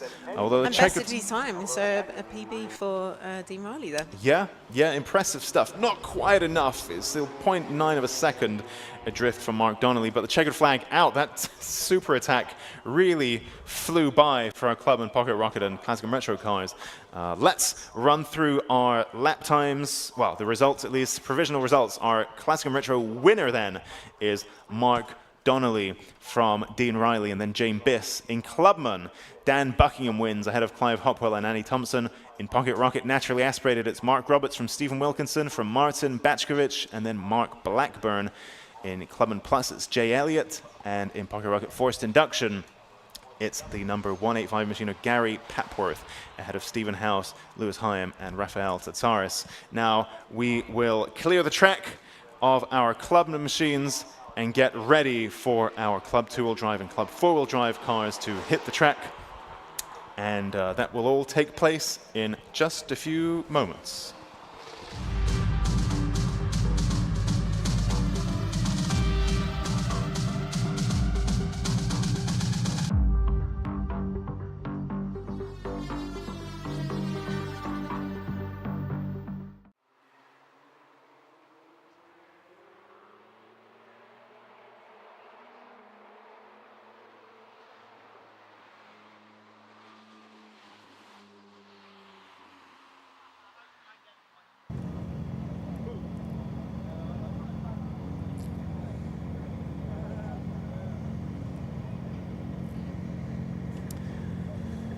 Now we head into the Club 2-wheel drive and Club 4-wheel drive Super Attack, our new format for 2025. Sessions now called something slightly different, and all sessions now scoring points for our drivers in some way or another, awarding them and incentivizing reliability and getting out in every single session. Of course, the final session of the day, Super Attack, is where it counts the most. Luke Capehorn's machine there in the Opel touring car colors with the mustard yellow and the gray on the white backdrop. Quite iconic livery from a few years gone by. David Dyson in the Cayman GT4 RS there. Let's now peer into the cabin of the 218 machine of Neil Robson, the BIB Performance BMW 135i. Very well regarded driver's machine. So that is his replacement car today. Oh, is that why it looks like a 1M? Is it a 1M? It's not a 1M. Oh, okay, just okay. It's not a 1M. It does have the proper 1M rear arches though, which apparently are not very cheap. Okay.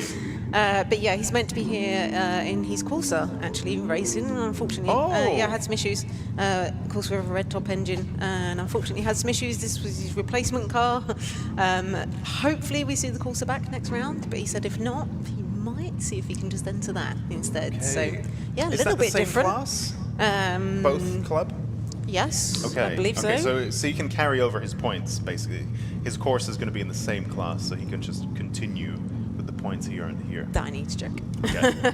I mean, probably. Well, you never know. It could be Pocket Rocket or something, couldn't it? Interesting. Right. Well, we won't know till we see. So this I'm just seeing Civic's an interesting one, isn't it? Yeah. So I was just going to talk about Dean in the Blue Evo. So just as we're going around them, because I know Dean has had his fair share of issues today. So let me check back through my notes. Check notes. Yeah, I've been talking to a lot of people today. So where are we? So yeah, so Dean, that's right. It was the compressor wheel for his turbo was touching the housing this morning. So when they looked at that, so I had to get that fixed. And then, what did they have? I didn't expect to see Dean back on track today. So yeah, the gear shift cable came apart, got stuck in gear, had some issues with power steering, and then the last time I see them, I think they come back and was recovered back off track. So it's actually really good to see him back out on the circuit again. Yeah, that's true. He did end the last session being recovered, so whatever they did has worked. Well, hopefully, and the car is at least, it got to the assembly area, and hopefully we'll see it complete this Super Attack.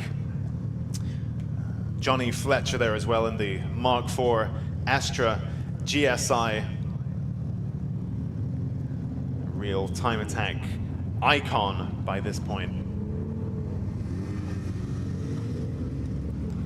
There they are, leaving to go out on track now. Here we go. So, there we go. Our cars now heading out of the assembly area and dropping into Hall Bends. The very fast, deceptively difficult flick-flack, snick-snack, left-right as you come through that sequence of corners.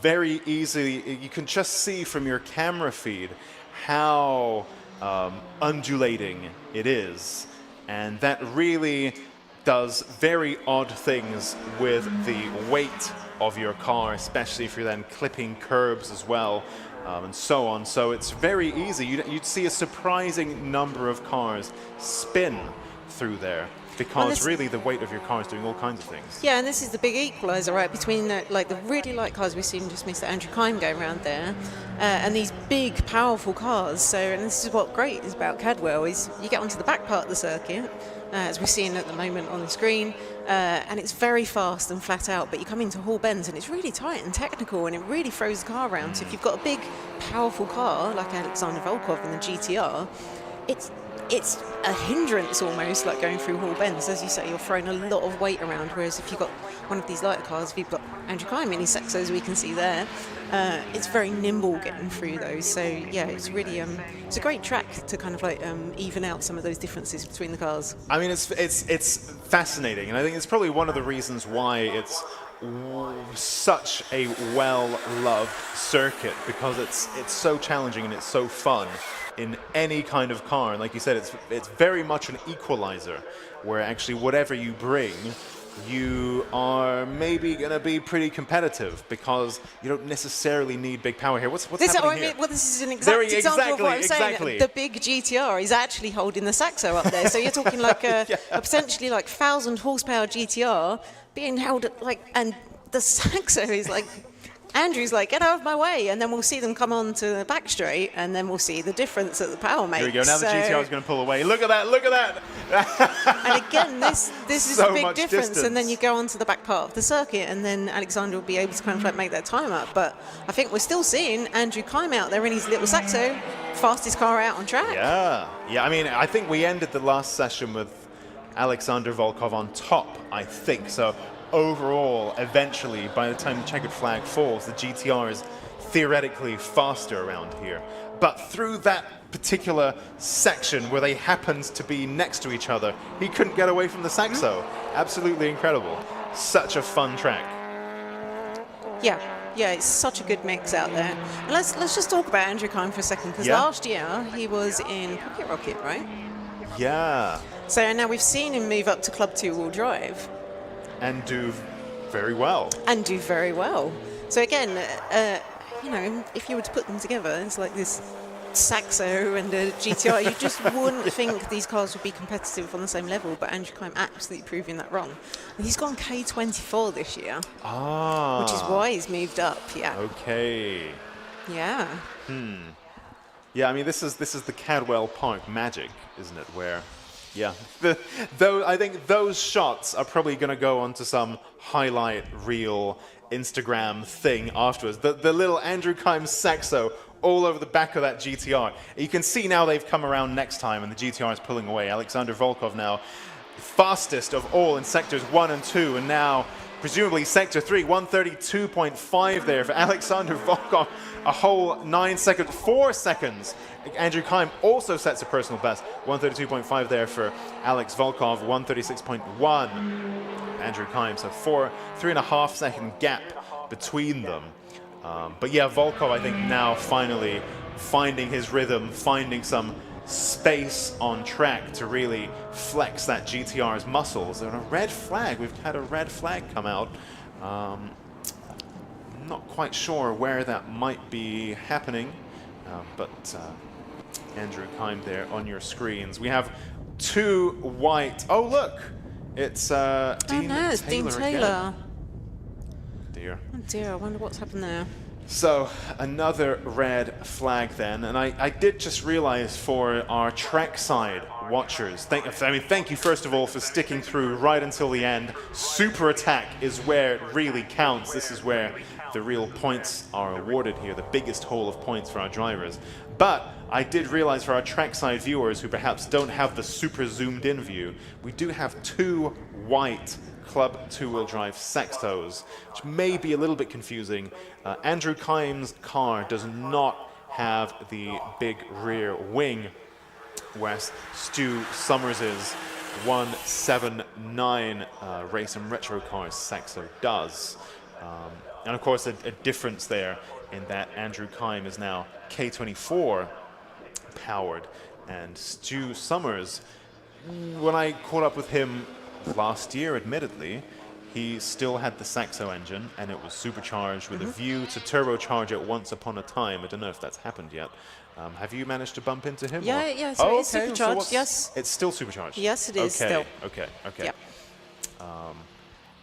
Yeah, and Stu Summers also has moved to this class from Pocket Rocket. He did that move a little bit earlier. Yep. But he's moved around as well. It's really great to see drivers developing the platform.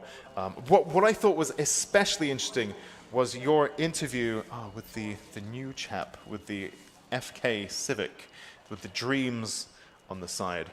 I thought Nick that Good. that's perhaps the one. Nicholas Good, yes, Good with an E on the end. There we go, I remember that. 500 horsepower on Nitron suspension, Cyvex ECU.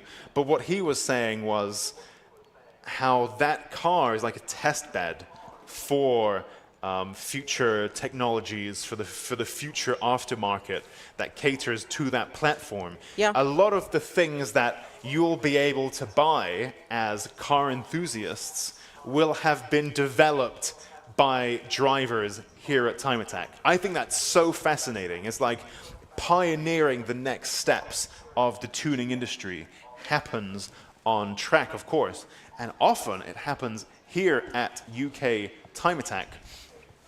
So I'm just looking at our circuit map. Actually, that's not correct.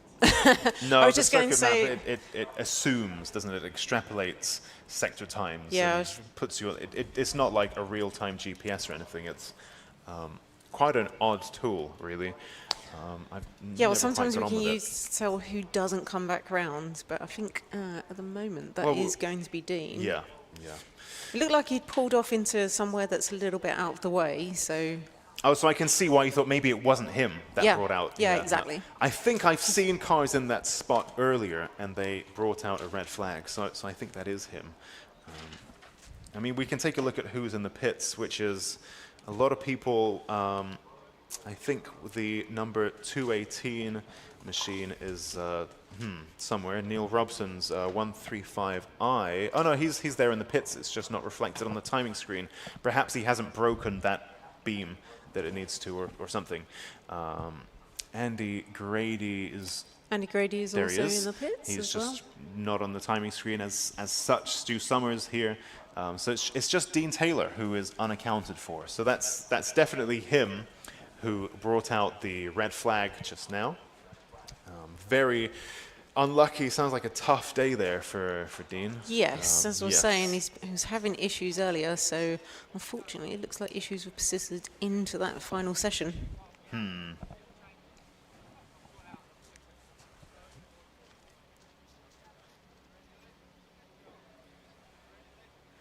Johnny Fletcher there at the front of the queue. And what we also see, talking to Johnny Fletcher there, are a couple of ex-time attackers as well. Oh my goodness, both Do we of them, recognise yeah. both of those faces? I think we do. I think we recognise Mr. Andy Gray and Mr. Dave Ward down there having a chat with Johnny Fletcher. So some of our competitors from past seasons.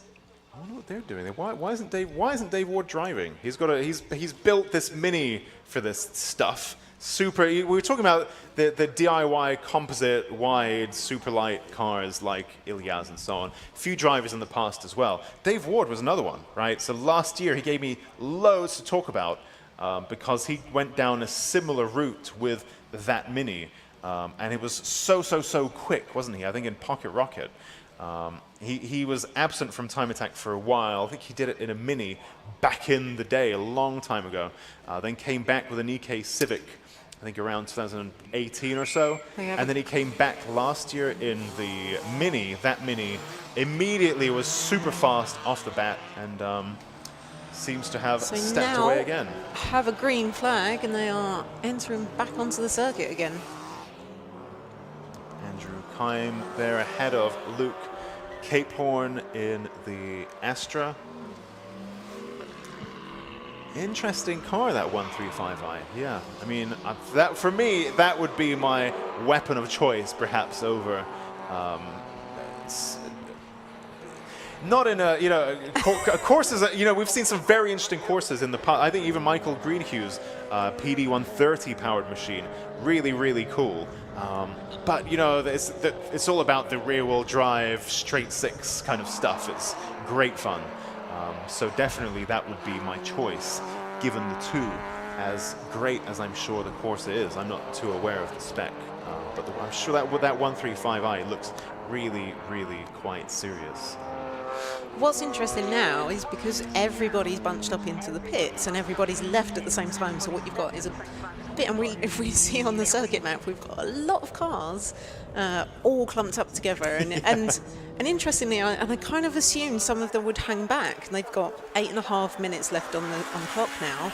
But I assume some of them will hang back just for that chance at a clear circuit, because what they're going to do is start encountering traffic, right? And that's going to be a bit of a problem for some people. So, yeah, we'll see how that goes. They might have to work through that traffic, or they might kind of like have traffic coming up behind them. So, yeah. I mean, it's lots of action all in the same place at the same time. Yeah. It's definitely a key skill of time attack compared to sprinting or rallying or other categories that are judged by lap time. Oh dear, Stu Summers is off. Stu Summers. There's I'm guessing. Quite zoomed in. Yeah, let's just see where that now.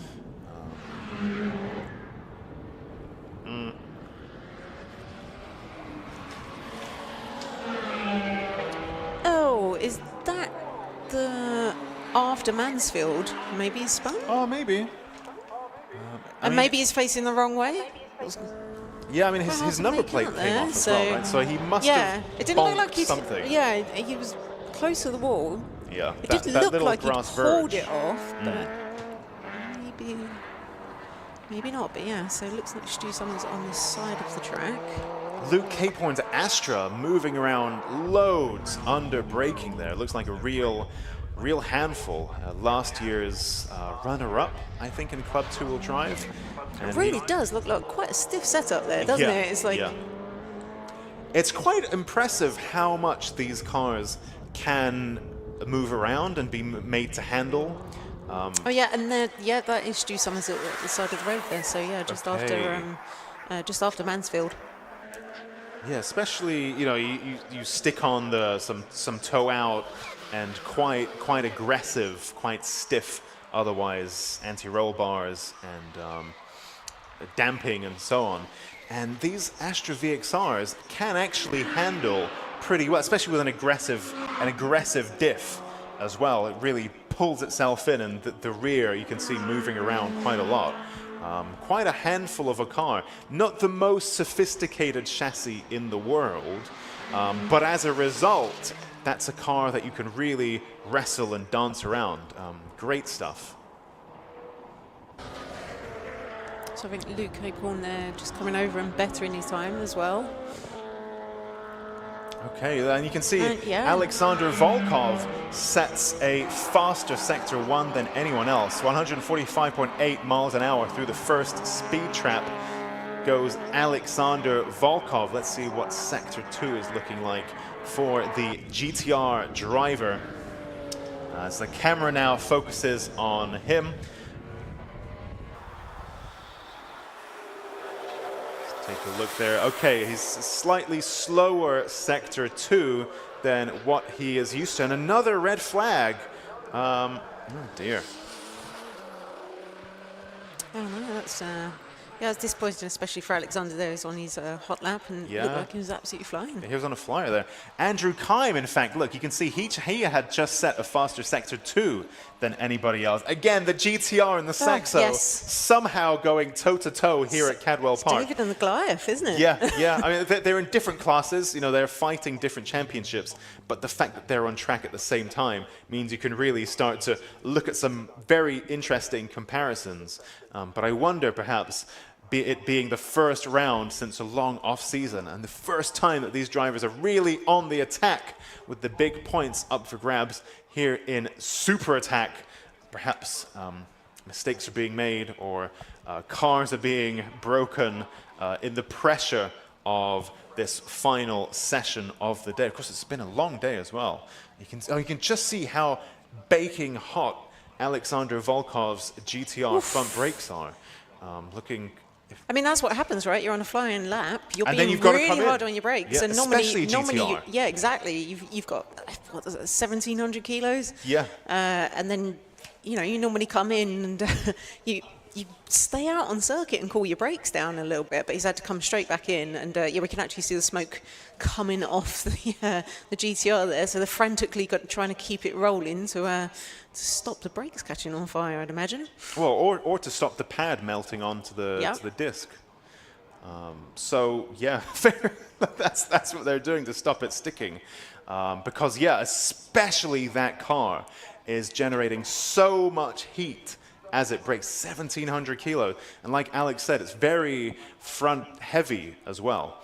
And usually you'd take laps, cool down laps, to bring everything back to spec. And even after a cool down lap, you're still moving. And now it goes to fully stationary. I mean, it's pretty unconventional what they are doing. But there's Seems a to be necessity working. there, because otherwise the brakes might melt on. Which is, you know, yeah, when you have a car like a GTR and brakes that massive and a car so heavy, that's a problem that you're going to need to consider. I don't think brakes are probably terribly cheap for these cars either. No, definitely not. Nothing is in the world of GTRs. So, yeah, it's quite amusing. What else is happening? We can see Luke Capehorn's car being inspected. It's got the funny golf ball dimples on the underside of the bonnet. I remember that used to tickle me on my car. I'm not sure why that's the design they went with. But yeah, definitely quite amusing. Nice little dimple pattern.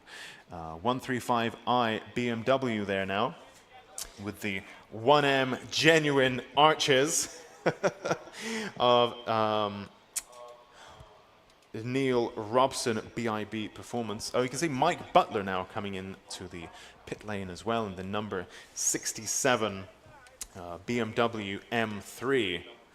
So again, though, we're playing this process of elimination to try and figure out what the issue is here. So we've got, who else is not in the pits? So Right, so Dean Taylor, we know about Dean Taylor. Fine. yeah, so Andy Grady, who had just actually it's set Stu the Summers, isn't it? It's Stu Summers. But Andy Grady there had set the second fastest time, and he is not in the pits. Yeah, that's what it look at Stu Summers. So for those Where's of you Andy wondering, Grady then? we in the commentary box can't see that bit. So that's why we have to look at the pit lane and deduce. So there's not enough time. You know, we've got a curfew to consider and so on. So not enough time to re-extend this session. And They sadly, did only have a minute and a half left. Is that what it so was? yeah, Right, so that's and it. which is a lap anyway. And by the time you have an out lap, so yeah, unfortunately they've. So that is a checkered flag for that session. Interesting that that I would have thought with a minute and a half left, it would have been checkered flagged immediately. But I guess there was still some kind of judgment call to be made there. But that's it for our Club 2-wheel drive and Club 4-wheel drive super attack. Let's take a look at these lap times. Alexander Volkov, then the fastest driver on track with a 132.5, ahead of Andy Grady and Dean Taylor. And Andrew Kime, then our provisional Club 2-wheel drive winner, ahead of Luke Capehorn, Johnny Fletcher, Neil Robson, Neil Wren, Dave Dyson, Dave Frost, Philip Найденов, Stu Summers, and Mike Butler. So now we're going to take a few minutes to recover this car, and then after that, we will be ready for our pro class super attack in just a few moments.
So we're just getting ready for our pro class super attack. Just taking a look through some of these comments here. Ross Hampson, I have to say, you've been so incredibly helpful for us throughout the day. A time attack competitor with a Subaru Impreza. We've seen him on track in the past, and yeah, very keen observer of time attack lore. So very helpful tips there about, you know, what's a lap record here, what's a lap record there. And indeed, Ross Hampson calling it there, Volkov has beaten Sam Pickering for the lap record for Club 4-wheel drive, and indeed that does seem to be the case. So very interesting. So another lap record then today. Another lap record for the list of lap records. MG Ward Racing says Wilco in the 334 Clio is a K-swap. There we go. So let's... One of our many... How did I forget Wilco? How indeed. So that's K-swap, exactly. So quite a few K-swaps here in Time Attack. S18 RSG, who is, it's funny on YouTube, people are all using funny names. Honda Enjoyer 12, and stuff like that. Fish. So S18 RSG is one of my buddies from the GR Supra Owners Club, although we've both moved on since then, but he says, you love a Civic, Alexi, don't lie. It's true, especially these newer, I never quite got on with the EP, never driven an FN. They look, I think it would be quite cool, but the new FKs, is that what the new one is called? I'm not sure, because I think the FK might have been around for... I think maybe the FK is the one before, not the most recent one. Maybe I'm wrong. Who knows? Who knows? But this new shape, they look so impressive, and really quite a really good all-rounder, I think, in terms of it's a car that can really do a lot of things. And Russ has one of those newer type Civics and says it's really quite exceptional. Actually saw a really interesting build. There's a guy in America with a NA1 NSX, and he swapped in all Honda Civic Type R boosted K20 stuff into it with the sequential gearbox automatic. Really interesting. Anyway, so I think that's a platform to keep an eye on, especially in the coming years. Really good stuff. That's the kind of Civic I can get behind. Faux show. Meanwhile then, our pro cars have now begun their super attack. Like Darren mentioned in his interview with Susie, our cars, our tires need 2 or 3 laps to switch on. This Yokohama AO52, which is new for Time Attack. Well, drivers could choose to run such a tire, I guess, last year if they wanted to. But it's newly the control tire in Time Attack from this year. We've had control tires for quite a long time, since I think 2017 or so. That's when they were introduced, and then unusually last year we didn't have a control tire, and then from this year it's the Yokohama AO52, which drivers seem, from the conversations I've had, seem pretty positive about. Darren Spooner there saying they need 2 to 3 laps to switch on. I would imagine that perhaps depends on ambient temperature, track as well. And he mentioned in his Peugeot 205 with the rear end being so light, that car also needs work put into it to heat up the rear tires because it's skipping along the ground, whereas the fronts are super gripped up. It's front-heavy car. I mean, relatively speaking, it's still a Peugeot 205, but it heats the fronts much easier than the backs, putting a lot more energy through the front tires than the rears. And what happens is you switch the fronts on and not yet the backs, and that makes the handling even more tricky. But when it's all nice and warm and switched on, so what's happening? What is happening Luke Sedrikowski just actually has gone straight out onto a flyer, and so he set the fastest lap out there. But just watching all of the sparks coming off his car from the huge error that we see out there on this Honda NSX, and just literally, as you see, look, When he reaches a certain speed, it's just pushing the car down. Oh, I don't know if there's a bit more movement in the front splitter there, but it's just where it's all of this downforce is kind of like pushing the car into the ground, and so I think they might have kind of like titanium sliders or something kind of like underneath to. But yeah, there's quite a lot of movement around there, isn't there? You see the car kind of like moving around. I don't seem to remember it doing that in the previous sessions to the same degree. I wonder whether perhaps they've lowered it just a touch.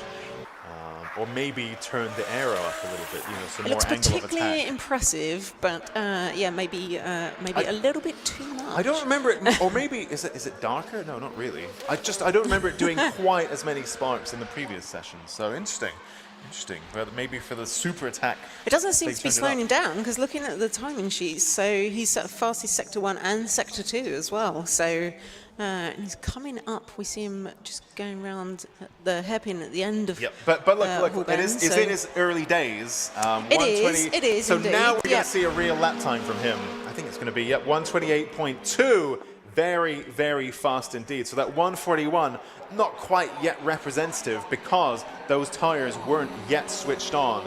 And that aero making all of those sparks, putting loads of aerodynamic load through those tires. Look at how it dwarfs the Caterham there. Wow.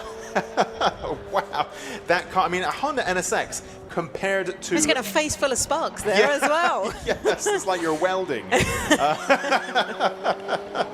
That is not a particularly big car, really, the Honda NSX, compared to but cars big today. aero on it. But the aero. Yes, exactly. And compared to that little Caterham, it looks absolutely... It's like the old memes from the Le Mans series with the BMW M6 GTE, which was made really, really, really big on with Photoshop compared to everything else. It kind of reminded me of that a little bit. That NSX looking gigantic with all that aero. So we've got Jeremy Broadbent here. So Jimmy was saying he was running into an issue with the car hitting the bump stops, and I was looking, particularly looks quite high at the front there. So it does, yeah. I think where they must have had to raise the front of the car to avoid that issue there, because you can see the little MX-5 there is actually looks. You can see the front end looks quite high. Yeah. Again, because he was hitting these issues with hitting the bump stops. So they've had if to you look raise at the car to tyre, try and reduce it. It looks like the tyre is still tucking. It Yeah? doesn't look that high.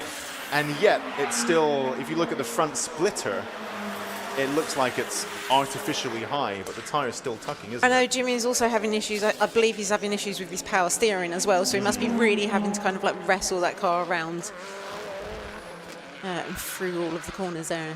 Being chased down by Bradley John going into Hall Bend. Up and over the mountain, through Hall Bends. And that is a Personal place best you really do want your power steering to work. Well, actually, it's there coming into the hairpin. Yes. Where I've been off before. Yeah, that's the bit where if you go straight on, well, that's it. The track stops there. There's no more track, just wall.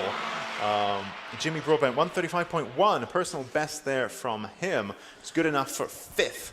Just looking at the timing screens though, again we've got fastest Sector 1 and Sector 2 for Colin Dorwood as he goes across the line. Oh! Yes, straight into a 128.086. Wow. So taking the fastest time of the session so far. And you could see he had lit up the Section 1 and Section 2, so... We're seeing them lighting up everywhere now. So yeah, everyone kind of going out and really starting to push on now. I think people are beginning to find their flow, their tire temperatures are getting into that window that they need to be in. Brake temperatures, of course, very important as well. Performance brakes, they just don't work when they're cold. They just don't brake. They've got to be in that operating window. Luke Sedgwickowski taking that number 1 spot back from Colin Dorwood as he goes across the line there with a 127.32. So everyone out on an absolute flyer at the moment. Interesting. Sometimes in the past, I think we've split the Pro class into Pro 2-wheel drive, Pro 4-wheel drive. It's cool when we do see them all together, the NSX and the Evo and the Caterham and the MX-5, all of them together in the same club. Very interesting to see Luke Sedgwickowski's Honda NSX up against Bradley John and Colin Dorwood. Really, really cool stuff. And at a circuit like Cadwell, so far, Of course, Luke Senjakovsky, very experienced driver in terms of even circuit racing and so on. So really working that NSX. Yeah, it's paying dividends here. 127.3, which is very, very fast indeed. Bradley John at 127.6. Colin Dorward at 128.0. So really... But all swapping the fastest sector times between them as I'm watching it. They're just, it's literally Luke, Bradley John and Colin Dorward all just swapping. Every time I look up, they're stealing these fastest sector times off each other. So yeah, Colin Dorward there, fastest sector 2 of anyone. Yeah, so Bradley John had just come around and I believe taken the fastest sector 1 as well. So you see Luke going down there with his lights full of blaze. Again, still lots of sparks coming from that, just on one side. So yeah, I wonder if the front splitter is a little bit loose maybe on one side and just touching with the ground. Makes for a good fireworks show anyway. Incredible. it looks very cool. Yeah, hopefully it's meant to do that, and it's the little titanium bits, which I think, from what I understand, some circuits look at that differently. They don't really want bits rubbing on the track surface, especially the titanium's going to win. And so, yeah, that's an interesting one. But it does make very nice sparks, that's for sure. Yeah, we'll watch that one. Meanwhile, Andrew Barber there, 130.2 there for him. Yeah, so obviously only slow down lap there, but obviously great to see that. Absolutely, it's always immaculate, that car, whenever I see it. Yeah. So hard to keep a black car looking that good, but it always literally looks like it's just come out of a showroom. And it's immaculate inside, under the bonnet, everywhere. It's a very, very nice car. 149.7 miles per hour there through Speed Trap 1. So personal best there for him. Very, very respectable speed. I think Pro Class really starts to make these speeds seem very normalized, where you think, 149.7 miles per hour. Luke Senjakovsky, there we go, speaking of which, 127.3, so again, goes faster than anyone else. We have a car stopped on track. Oh, that is Andrew Barber. That is Andrew. Do you know, he was going quite slowly We thought he last was time. just like on a call-off lap then. Yeah. That looks like that's the Park Straight. That is the Park Straight, yeah. So I'm guessing he's trying to get that started because he's just rolling back down a little bit. Double waved yellow, so that means be extremely cautious. And like in this instance, the car is on the track, not even slightly off it. So double waved yellows there. While race control deliberates. Oh, is that him moving again? I think I'm sure. There he goes. Yeah, he is. Yeah. Okay, so he is moving again.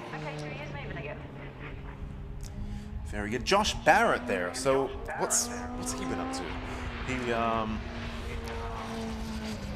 He's back this year with the Caterham 620R, and of course, unlike the other Caterham 620R of Dan Kelly, this one equipped with lots of extra aero, which is not something that you're used to seeing on a Caterham. And I think those were additions during the course of last year. There was a great battle between him and Alfie Threlfall in the aerial Atom, but doesn't seem to be here today. So instead, Josh Barrett now in the fight with the other pro class entrants. This is currently a 129.0 is his best lap time. That's good enough for overall fourth in the pro class. Luke Senjakovsky now coming into the pits. Again, there's no refueling allowed in the pits in Time Attack, so drivers are coming in to have little tweaks applied to their car, perhaps a fix if needed, but no refueling allowed. Colin Dorward looking pretty racy there on the screen. Currently, well, he set quite a slow lap there, a 2-minute lap, so conceivably a cool down lap there for him. But let's take a look as he comes through Sector 1. It's funny how his lights flash. It's like they should be on permanently when he's on a hot lap, but on Colin Dorward's machine they flash for some reason. I absolutely love this car. I'm not biased at all. Oh, okay, go on. It's not the fact that it's a black Evo. Right. Is your Evo black? It might be. Oh, really? Okay.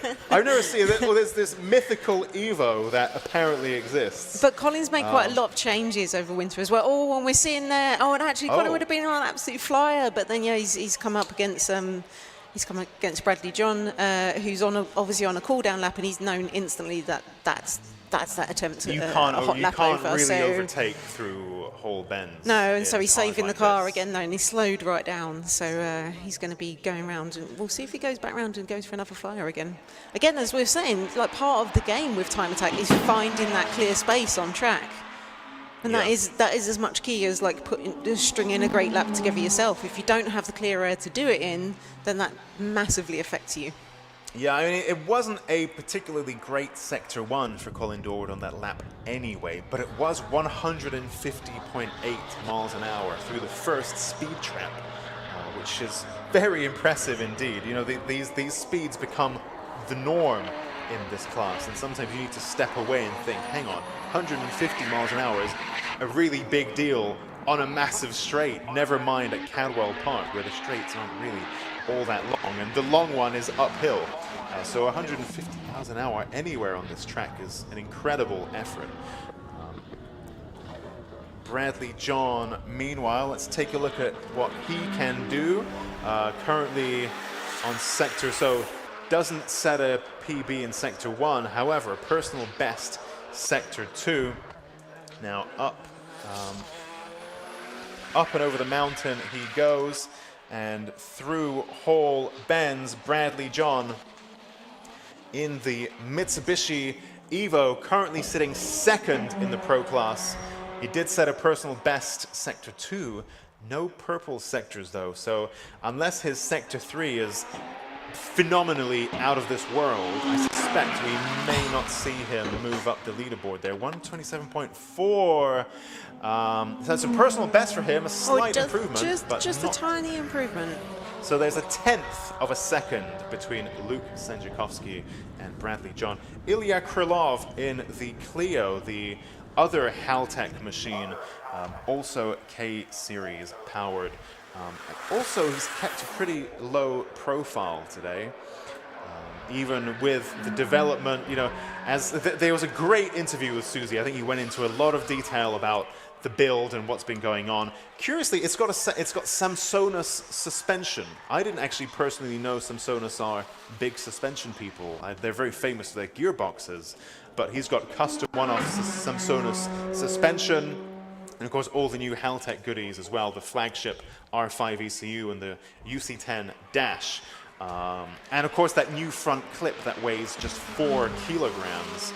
But despite all of this, he's kept a pretty low profile today, hasn't he? Apparently, some handling issues or something like that. Is that right? Yeah, so again, I think both Ilya and Eden have been having some weird kind of handling issues where they're saying the car isn't kind of like going where they want it to. So yeah, not quite sure what that is, but they will be tracking that down, I'm sure, and we'll see them back for Donington with improvements. I mean, another red flag and checker flag.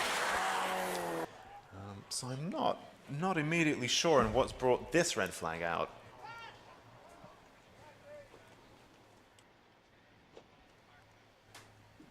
I think perhaps you might have had a car on fire somewhere on the track. Can't quite see that spot on the stream, but hopefully that's, I mean, that's never hugely fun, but hopefully one that isn't too bad. Fingers crossed for that one. But that does conclude our session, and that is, I think, one of the trickier incidents to recover. So the checkered flag is thrown at this point, which means let's run through the provisional results. So the fastest car on track and winner of Pro Class is Luke Senjakovsky in the Honda NSX. And he leads Bradley John, Colin Dorward, Josh Barrett, Andrew Barber, and Jimmy Broadbent. And actually, there we go, one driver who didn't really make much of an appearance is the number 224 machine of Josh Lawton in the HCR Honda Civic. Yeah, I'm just watching them in the pits. I know they had issues earlier. I think they had problems with the exhaust manifold. And they had managed to get that repaired. They had managed to get that repaired and get back onto track earlier. And I know he was still setting some blistering times in previous sessions, but it looks like, obviously, as you're saying, not. We've seen him in the pits a lot in this session. So, yeah, he's only actually turned in one lap. So, unfortunately, it does look like that issue has plagued him again. And meanwhile, in Club Pro, then, the fastest driver was, let's have a look, where is that? Club Pro. Eric Holmes in the Mitsubishi Evo 6 RS, ahead of Dan Kelly, then the number 39, Richard Goodall. Then we had Danny McLeod, who isn't on the entry list, but he's on the timing screen, Ilya Krylov, and Mick Porter. Those are provisional results, which are, of course, TBC following Parc Fermé and all that good stuff. And that does conclude today's first Time Attack of 2025. I hope you've enjoyed the live stream, which has made a comeback thanks to Lucas Oil. Hope you've enjoyed that. We certainly have. Especially the interviews. I thought that was great fun. Thank you to Susie for joining in the commentary box today. Thanks for having me, Alexei. As always, a pleasure. And we are back in 3 weeks for only Donington. 3 weeks. Incredible, incredible. We are so lucky. 2 time attacks in May. So lucky. Nice, nice, nice. Oh, look, the Civic's got going. Oh, nice. Okay, nice, nice. Just in time to go home. Well, drive safe, everyone. Thank you for coming to Modified Live. And thank you to our marshals and to the Time Attack team, and of course, all the drivers and everyone who could be here today. And we will see you next time. Thank you. We'll see you in 3 weeks.